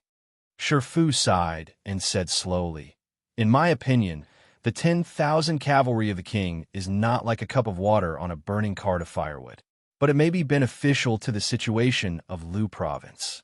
It is no different from the situation of Beiliang. If I were the king, I would be more thorough. I would let the two deputy generals of Lingzhou, Wang Ji and Huang Xiaokuai, lead the troops, with the Yinxia commandant, Jiao Wui, and the other commandants as the main force. Not only would the cavalry of Liangzhou enter Lu province to solve the urgent situation, but I would also decisively send the cavalry of Lingzhou north to Lu province. After defeating Lu Gui's army on the western front of Beimang, they would quickly fill the gap outside Liangzhou Pass and south of Huayang Pass." Shi Fu suddenly felt the killing intent of the young king. He said calmly, "Originally, I did not know the situation, but since I came to Tianjing Ranch and heard about the number of horses in this ranch, Shi Fu can more or less guess the plan of the king and the protectorate general. There is no need for the king to think too much about it." Su Fingyin nodded. He squatted down and pulled out a piece of licorice and chewed it. Shi Fu continued, "In the final analysis, in the Battle of Liangmeng, outside Liangzhou Pass, Liuzhou, and Yuzhou, there will be victories and defeats. But the place that really decides the survival of Beiliang is only outside Liangzhou Pass. If we lose here, Beiliang will also lose the general trend of Beiliang that the great general and the king worked so hard to accumulate for 2 generations. In the spring and autumn period, there were many ridiculous battles where the great general won a great battle but caused the king's country to perish. Before the final outcome of the Battle of Westwall was decided, everyone was optimistic about West Chu, who had won a series of small victories. However, the great general wanted to complete the siege of West Wall at the cost of rapidly consuming his troops. He did not hesitate to use a few troops in an important but not critical battle to lure most of the elites of West Chu to attack, just to create a small gap in the defense of West Wall. The Battle of Princess Tomb that Commander Yuan shone brilliantly is a clear proof. Su Fingyin suddenly stood up. "General Shi, I'll leave these 10,000 cavalry to you. In 3 days at the latest, you'll take them to Liuzhou to reinforce Qingcang City and Longxiang Army." Shi Fu was stunned on the spot. He did not understand why he could take on such a great responsibility, and also wondered why Su Fingyin did not personally lead the army. Su Fingyin spat out the chewed grass root and said in a low voice, "I received news this morning that Huta's city has fallen. Beimang's army is pressing on Huayang, Liuya, and Fuling towns." Shi Fu's expression changed greatly, and he said in shock, "How could Huta's city fall so quickly?" Su Fingyin turned and looked to the north. Dong Zhuo is a madman. Previously, he would send people to dig a tunnel every few days to their deaths. There were 16 tunnels, and as a result, 5,000 people died. However, no one would have thought that this guy did not dig 16 secret tunnels at all, but a total of 38. 12 of them only dug to the outside of the city, and then, with the cooperation of the ground siege. Su Fengyin did not say anything else. Shi Fu muttered, "This madman, this son of a b****. Su Fengyin turned and said to Shi Fu, "I'm going to Huayang Pass immediately. Shi Fu, from now on, you'll regain your position as General of Liangzhou. Not only the 10,000 cavalry, all the Lingzhou cavalry that will enter Liangzhou will be under your command." Shi Fu exhaled heavily and cupped his fists. "As you wish." Chapter 1574. Su Su had never thought that he would be able to live a life of both money and leisure. He still remembered that when he grew up in the small town of Beimang, he was only idle and idle. But after coming to Nanzhao, especially after this old man Zhao had formed an alliance with a certain white-clothed man, his life truly began to flourish. He lived in a summer residence that was said to have once belonged to the former Nanzhao royal family. He ate delicacies of all kinds, and even the latrine was more luxurious than the place he had lived in before. Occasionally, there would be guests in the night, each of them more frightening than the last. Su Su had seen 6 or 7 of the old nobles who had survived the old Nanzhao. More and more unfamiliar faces appeared around this old man Zhao, especially those old men who were about the same age as this old man Zhao, and liked to add something like minister or assistant minister in front of their names. Almost every time they saw Su Su, they would weep uncontrollably. Su Su knew that these people should be the old officials of the previous Western Shu dynasty who had come after hearing the news. According to what this old man Zhao had said, Su Su should listen more and speak less. He should only silently cry with these old people. If he really could not cry, he should first rub a handful of Nanzhao's special little sparrow pepper powder on his palm and pretend to lower his head to wipe away his tears. Once he wiped away his tears, it would be hard not to cry even if he did not want to. Su Su had tried it once and did not want to try it a second time. His eyes were so red and swollen that they did not recover for 2 or 3 days. But at that time, the effect was obvious. In any case, he had moved the group of old officials of Western Shu to tears. The oldest one even fainted on the spot from crying. Today, Su Su had been thrown by this old man, Zhao, into a library called Mugung Lu. He did not want him to really read for pleasure. He only needed to pretend to cultivate his body and mind in the library. Su Su took advantage of the fact that no one was watching and sat on the railing of the tall building. Beside him stood the blind female zither player, Xue Songwan. After the two of them had almost died at the hands of Chun Jibao, Su Su no longer pestered the blind zither player to play the game of young hero and demon. It was probably that once bitten, twice shy, he was somewhat afraid of the so-called Jianghu. These days, Xue Songwan had been helping this old man Zhao with the matter of the 18 tribes of Nanzhao. She was very busy and had traveled to almost half of Nanzhao's territory. Su Su missed her very much, but when they really met again, he did not know what to say. The man and woman were silent like this. Su Su raised his head and finally spoke slowly. "In the past, I loved to dream during the day. I thought that perhaps I was the posthumous child of some important person or the illegitimate child of a large family that could not be seen in public. Perhaps one day, I would recognize my ancestors and return to the family and become completely rich. Only now do I realize that I really am the crown prince of a country. It is a pity that my dream has come true. Only now do I realize that even if I wear the dragon robe, even if I really am the crown prince, I do not look like one." Fortunately, the old master had taught me a lot about the ways of the rich and powerful in the past year, such as the Tang Dynasty tablet, the Qingtian yellow jelly, the banana leaf blue flower, and a bunch of other things. I don't know why, but I've always liked valuable things since I was young. But are these things valuable enough? Looking at them, in the beginning, I was very excited and wanted to hug them to sleep. But later, I became less and less spirited. How should I put it? It's like a poor boy rolling in the mud. One day, he foolishly married a beautiful wife. It's not that he didn't like her, but that he understood that in the end, he would not be able to protect her. She would have to leave him one day. The young zither player who had accompanied Su Su and Zhao Dingxiu from Beimang to Nanzhao was blind, but her heart was connected. She smiled gently and said, The Su family has been the ruler of Western Shu for a full 200 years. Although it was lost to your father for 20 years, with this old man, Zhao Dingxiu's assistance, and the promise of the king of Shu, then this family property actually has a chance to be protected. Just like what Qin Jibao said, in the future, although you cannot be the emperor of Shu, you can at least be the king of Liang Shu. Like this, it can be said that you have not let down the ancestors of your Su family. Su sighed and said, "If not for Su Fengyan finding us in Beimang, how could I possibly be where I am today?" The books say that a good bird chooses a tree to nest in. The logic is quite reasonable. But for people like me, logic is never in the books. I can only rely on my fists or the crown prince of the previous dynasty, who had escaped from the Western Shu palace in his infancy, smiled bitterly and pointed at his heart. Word is here.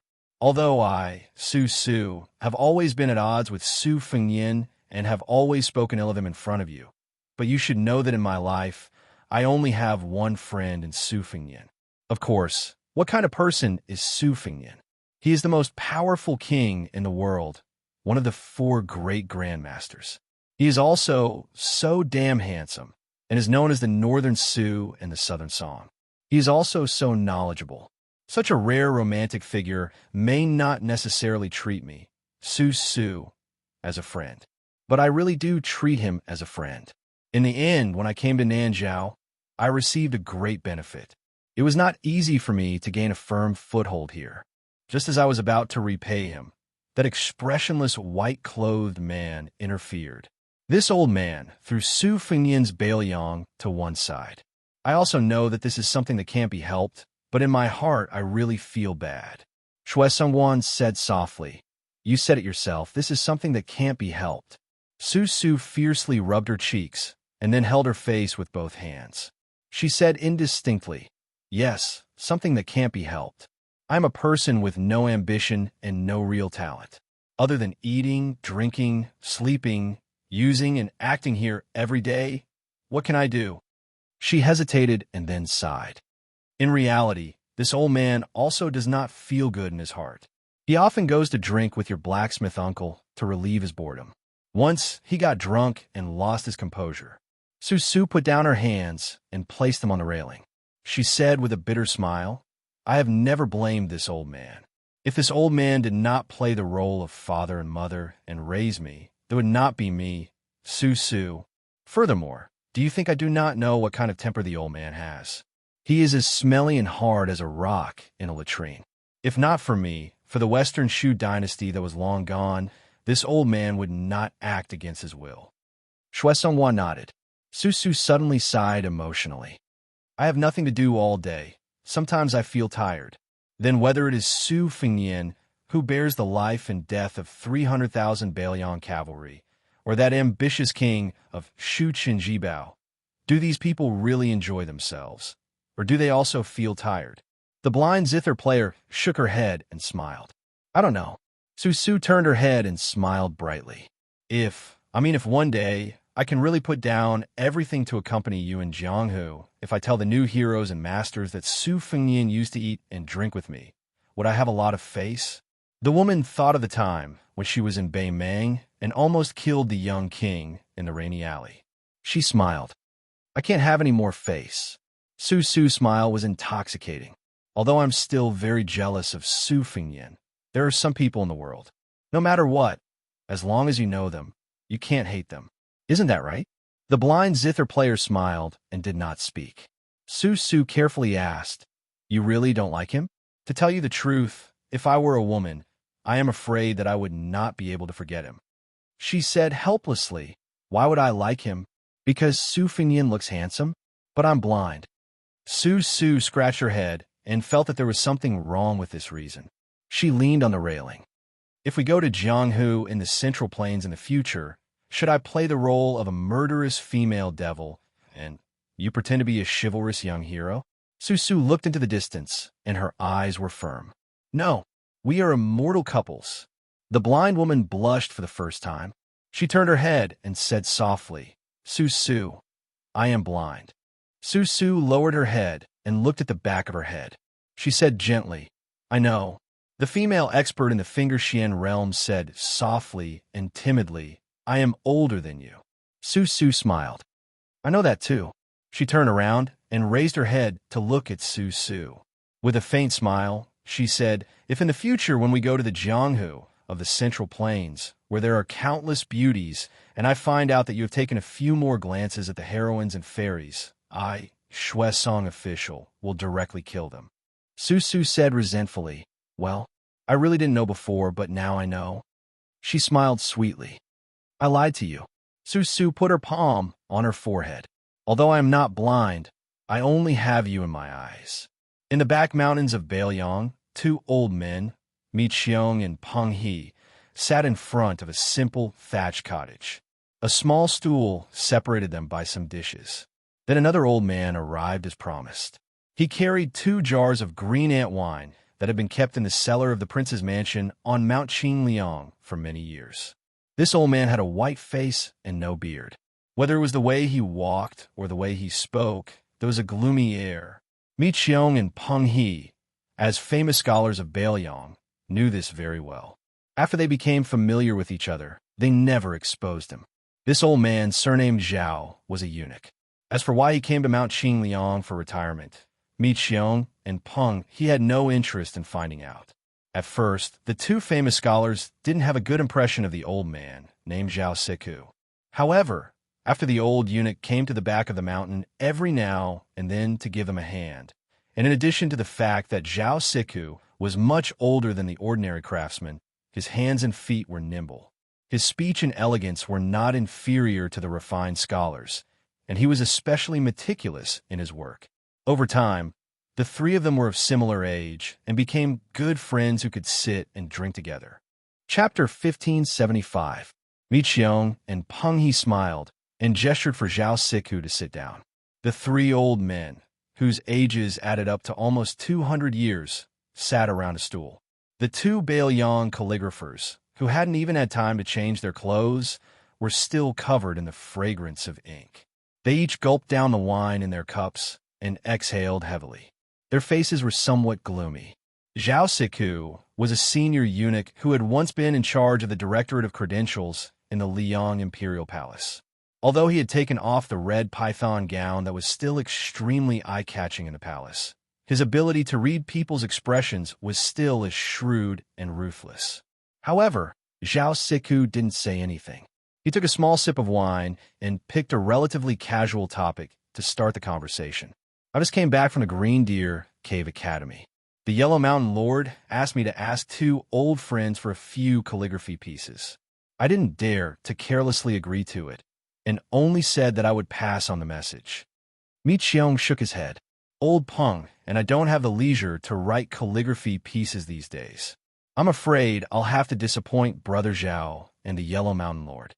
How could Zhao Siku not see that Mi Qiong and Peng He, who had been inscribing tombstones all day long, at this moment, their wrists were still trembling as they raised their cups. Their mental and physical exertion was nothing more than this. So he smiled and said, it's fine. The Yellow Mountain Lord has already said that this matter isn't urgent. He can wait.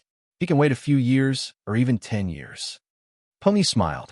As long as His Highness chases away the Baimang barbarians, let alone 3 or 4 calligraphy pieces, even 30 or 40 will be personally delivered to the Yellow Mountain Lord's Green Deer Cave Academy. But Brother Zhao, we're not outsiders, so I'll say the ugly words first. Old Me and I have heard that many foreign scholars in the Academy are not good people.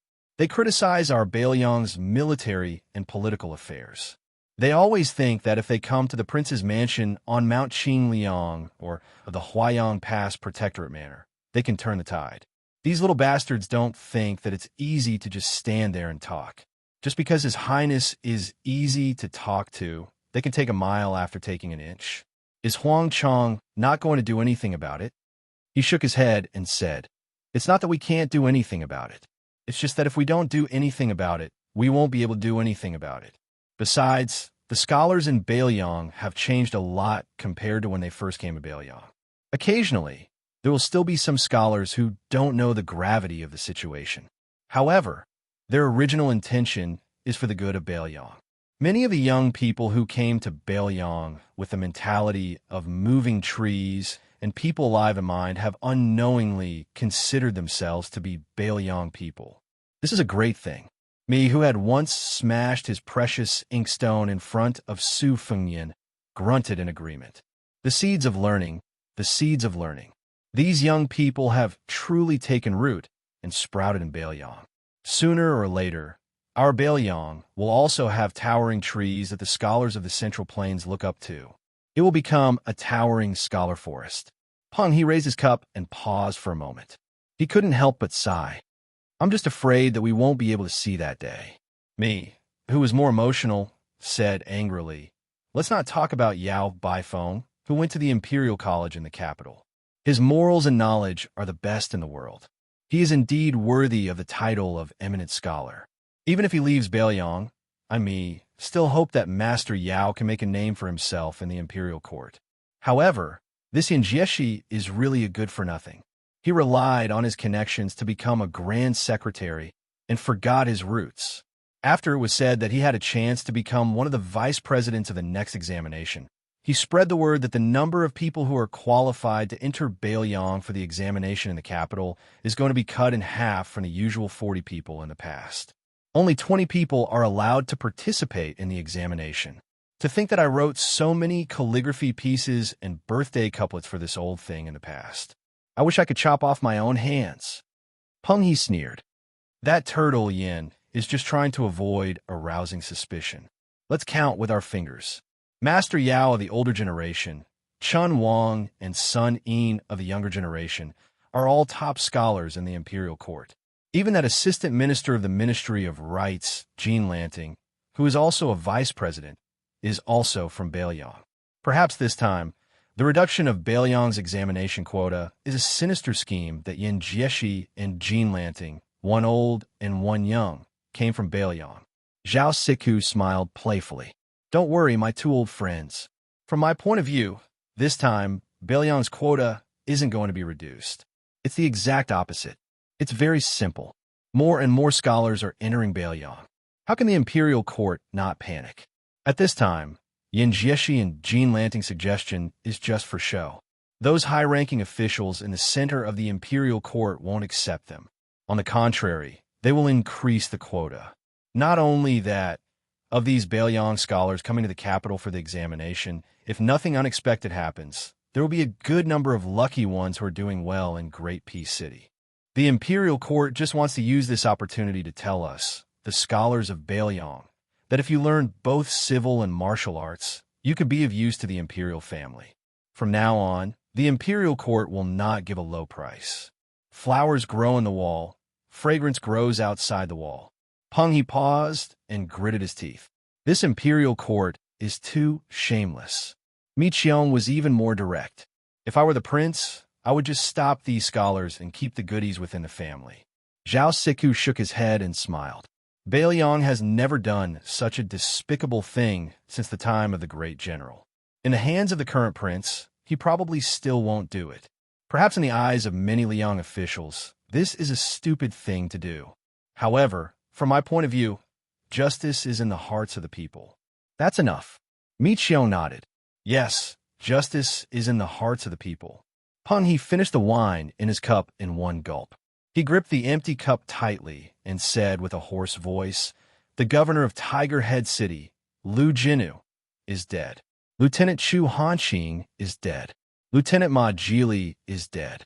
All the infantry and cavalry in Tiger Head City are dead. Holuku of Yuzhou, Crouching Bao City, Wanhe City, Shaoguang City, Qingtsang City in Liuzhou. So many places, so many Baelyang frontier army, so many people have died. Does the Liang Imperial Court know? Do the people of the Central Plains know? Peng He put down his cup and hammered his chest with his hand. He choked with sobs. I don't care if they know or not. Mi Qiong and I, these two old farts, have personally engraved the names of so many young Baelyang men. Every day, the white-haired people have to send the black-haired people off. I'm so bored.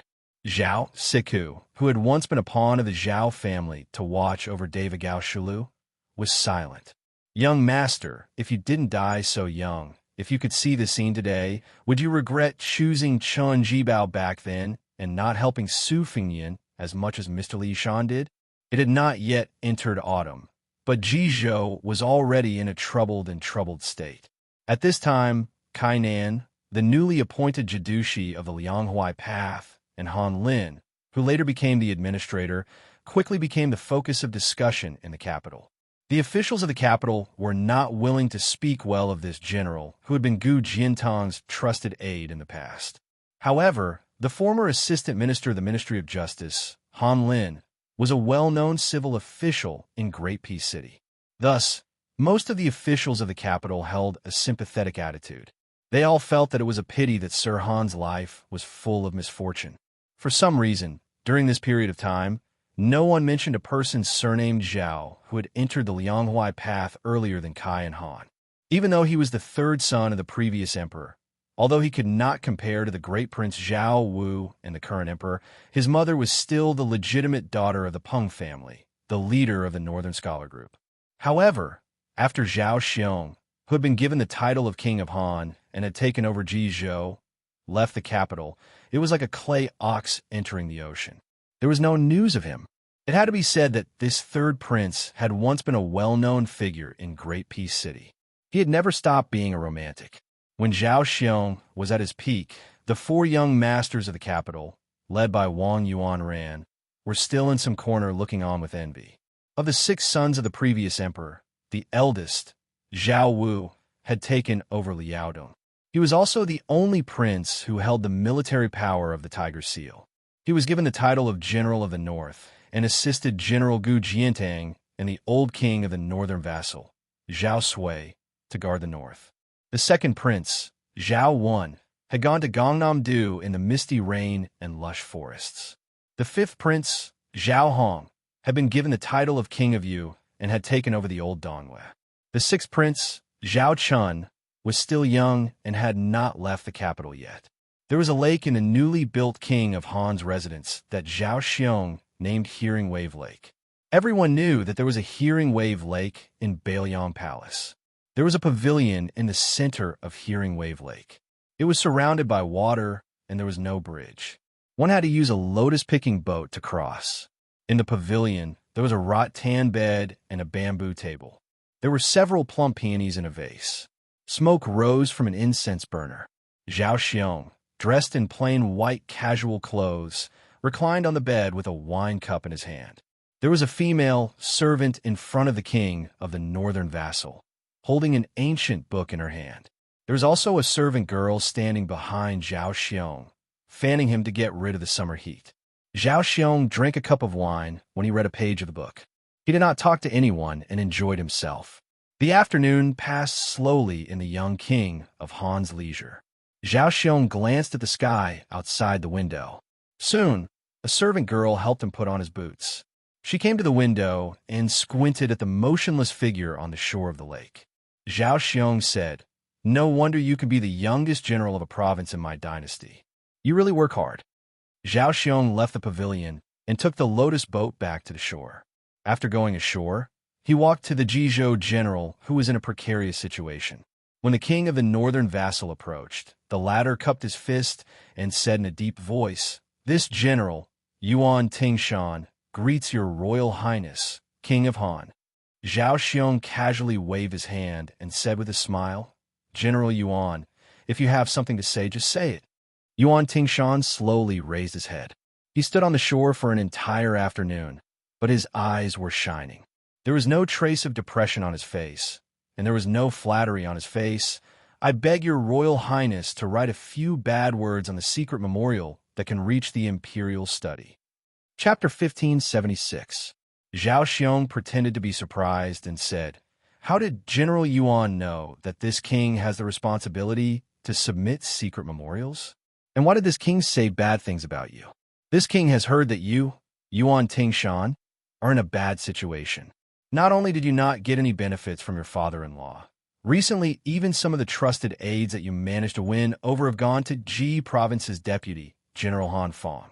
Even Jidushi Kai has closed his door to you, not to mention Military Commissioner Han. Today, you came to this king's mansion and waited for an entire afternoon. Shouldn't you be waiting for timely help? Why are you adding fuel to the fire? Are you tired of being a general and want to be a prisoner to try something new? Listening to the king of Han's sarcasm, Yuan Tingshan's expression did not change. He maintained a respectful posture of cupping his fist and bowing. With a sincere tone, he said, "This time, I came to visit with 10,000 taels of gold and 10 chests of calligraphy and paintings." Listening to this young man who was privately scolded as a mad dog by some officials, Zhao Xiong became absent-minded for a moment. For some reason, he thought a scene. It was a scene that he had never seen with his own eyes, but he had heard of it many times. Many years ago, there was a young general who was similar to this, begging to give gifts to people in the Ministry of War of Liang. Zhao Xiong raised his head to look at the gorgeous sky, filled with burning clouds, and said to himself, "It's a pity it's not raining." Yuan Tingshan raised his head to look at the obviously absent-minded king of Han. He lowered his head and quietly bit his lips. Of the two fathers-in-law, Great General Gu Jiantang had clearly stated that he would not lend a helping hand to the rotten situation in Ji province. As for the Li family's Yanbao, they had also vaguely revealed that the nearly 10,000 private cavalry of the Li family was the last of the family's assets. They would not be given to him, the son-in-law, to be squandered. Even if the 10,000 private cavalry were to fight, they would only fight in Ji province. If permitted, they would even move to the north of Gangnam-do. They would definitely not let Yuan Tingshan bring them to the border of Ji province to fight to the death with Beimang. As a result, the Ji Prefecture General's residence, which was originally flourishing with each passing day, was now plagued by both internal and external problems. However, Yuan Tingshan didn't care about these things. He could even take a step back in his official career and give up his position as Ji province's general. However, Yuan Tingshan was extremely wary of one person. That was the young emperor sitting on the dragon throne in Great Peace City. Yuan Tingshan was afraid that he would become a useless general in the eyes of this ambitious emperor. Once this fatal impression was formed in the emperor's mind, it would be meaningless even if Yuan Tingshan won 100 battles. Therefore, Yuan Tingshan came to beg the king of Han Zhao Xiong, begging him to impeach him in the secret memorial.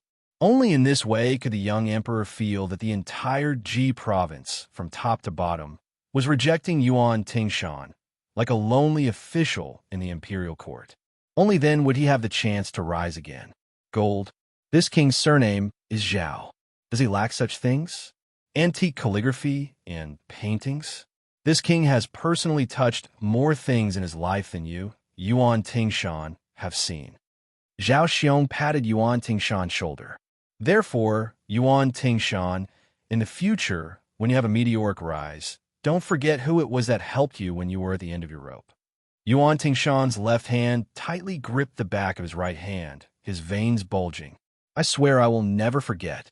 Zhao Xiong bent down slightly and said softly in Yuan Tingshan's ear, "In reality, no matter if you are a general in Ji province or going to Guangling province to lead troops to quell a rebellion, in someone's heart, you are not worthy of his trust.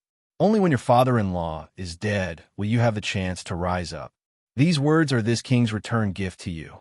Yuan Tingshan's body trembled. Zhao Xiong seemed to be slightly tired. He waved his hand and said, "You can go. This king won't send you off." Yuan Tingshan continued to bend his back and took a few steps back before turning and leaving. Zhao Xiong looked at that back and said with a smile, "You're looking down on my third brother too much." "Yes, you're also looking down on me, Zhao Xiong." "Fine, I'll help you this time."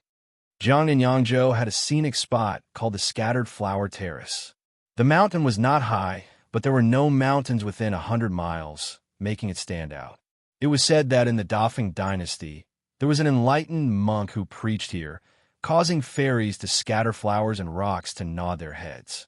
In the twilight, the famous people of Gangnam-do gathered their friends and gathered at the Scattered Flower Terrace to admire the moonlight. Everyone brought their own cushions, wine, tea, chopsticks, incense burners, rice, and other things. They lined up on the peak of the mountain. Tonight, there were 900 people on the mountain. Under the guidance of a famous person, they stood up and loudly recited, My generation's writings are as high as the white snow. Close to 1,000 people sang the famous poem, A Journey to Jiangnan. For a moment, the sound was like thunder and the wine flowed like a spring. Late at night, the pure, white moonlight shone on the scattered flower terrace. Chapter 1577. Among them was Lu Daolin, who had resigned from his post as the Minister of Rights a few years ago. He was the old master of the Lu family at Lake Pavilion. At the same time, he was the older brother of the former Minister of War, Lu Baijie. In a short 10 years, the Lu family had produced 2 ministers. It was indeed worthy of the former emperor's praise. Of the Lu family's children are a dazzling array of dazzling jewels. Although Lu Daolin had retired to the mountains and forests and Lu Baijie had quietly left the capital, it did not diminish the Lu family's transcendent status in Jiangnan that suppressed the other 3 families. There is also the old head of the Su family, Su Yinsheng. After his eldest son, Su Gong, was conferred the title of Longxiang General, this old man peacefully lived out his remaining years. Although a few years ago, Su Shufei suffered an unexpected mishap and was banished to the Changchun Palace, causing the entire Su family to suffer a great loss. Fortunately, Su Gong did not disappoint. He entered the capital to serve as the assistant minister of the Ministry of War and supported the family. Su Yinsheng, who had previously closed his door and refused to receive guests, finally appeared. Sitting beside the old man was his youngest daughter, Su Huipeng. Dressed as a yellow-crowned Taoist nun, she and Tangshi Sword immortal Lu Baijie had a grudge that was not fated to be together. Everyone in the Jiangnan Taoist force knew about it. The middle-aged Confucian scholar, Yuan Jianyin, was not only the mainstay of the Yuan family, but also a famous talker. Beside the old man with the white cat on his lap sat a spirited young man. He lowered his head and bent his waist, gently waving the folding fan in his hand. However, he was not fanning his family's ancestor, but the lazy white cat. Behind the young man stood a green-robed swordsman who did not touch a drop of wine. When everyone was drunk, he was the only sober one. The 4 Gangnam-do families, the Lu family, the Yu family, the Yuan family, and the Gomu-su family were the main forces in the south that contended against the scholars in the north. Once, the Green Party in Qingzhou was a natural ally of the 4 families. Unfortunately, they were not successful and were easily destroyed by the former Minister of War, Zhang Jiulu. Although the 4 surnames fought over every detail in the Jiangnan circuit and generation after generation continuously fought both openly and covertly, in Great Peace City, in the imperial court of Liang, the 4 surnames were incomparably united. Su Gong was able to enter the capital from a local place and forcefully take down the assistant minister of the Ministry of War, the elderly head of the Yu family who raised a white cat, and Yu Jiankong, who had not hesitated to personally make a trip to the capital, were all extremely important. Su Yinsheng looked at Yu Jiankong, who was a generation older than him, and sighed softly. Elder Yu, chaos is everywhere now. Take Yuanghua, for example. He finally made a comeback and became the Minister of Revenue in charge of money. But in just a few days, he was sent to Guangling Circuit next door to us to be a provincial governor. Because it is under the jurisdiction of a vassal king, he is only a deputy. If it weren't for the Grand Chancellor and Tananon speaking up for Tang Shi and suppressing it, it probably wouldn't have been Kainan, but Tang Shi who would have been the provincial governor of Lianhuai. Elder Yu, although Tang Shi is still the Minister of War, His Majesty has clearly moved his mind to change the position. In Elder Yu's opinion, where should Tang Shi go from here? We also have a target and can plan for the long term. Yu Jiankong smiled and pointed at Lu Daolin. The minister's brother is not in a hurry. So why are you, Su Yinsheng, in a hurry? Lu Daolin said helplessly. It's not that I'm not in a hurry. It's that there's no use in being in a hurry. Fortunately, Kainan has already gone to Lianhuai Circuit and Yuanghua has gone to Guangling Circuit. As long as Tang Shi isn't sent to Nanjiang, she probably won't be doing too badly. Yu Jiankong stroked the white cat's head and said calmly, in the past, there was a battle between civil and military officials from the capital to the ground. Now, both sides have become a thing of the past. Next will be the battle between North and South. Grand Chancellor Qi of Zhongshu Province is a classic southerner. Deputy Zhao Yuling is a southerner. Tantanan is a northerner. Chen Wang is a Bailiang. They have fought to a draw. Let's count the 6 ministries of the Minister of State. The new Minister of Appointments, Yin Maochun, is a southerner. The 2 successive Ministers of Revenue, Wang Xiongui and Yuan Guo, are all southerners. If we add in Liu Daolin, the former Minister of Rights, and Liu Baijie, the current Minister of War, don't you feel that there are too many of us Southern scholars at the front of the court? In this way, if Su Gong is allowed to take control of the Ministry of War and the former Assistant Minister of Justice, Han Lin, takes over as Minister of Justice, how will the Northern scholars survive in the future? Moreover, the number of scholars in recent years has been dominated by Southerners. Thus, Han Lin went to Jizhou and Yuan Guo went to Guangling Circuit. These are all reasonable matters. There is no need to make a fuss. In the future, even if Tang Taizhuang becomes the Minister of War, Su Gong can only continue to be an assistant minister for another 4 or 5 years. There is nothing strange about it. Yu Jiankong paused and smiled. What is interesting is that there is a new power in Taiyan City that cannot be underestimated. Grand Scholar Yin Jieshi, Left Chancellor Yao Baifeng of the Imperial College, Chen Wang of the Minxiao Province, Assistant Minister of Rights Jean Lanting, Minister of Yellowgate Yin Chiji, and the temporarily dormant Sun Yin are all from Bailiang without exception. However, they all have good reputations in the officialdom. There are not many of them, but each of their words carry a lot of weight, especially that Chen Wang.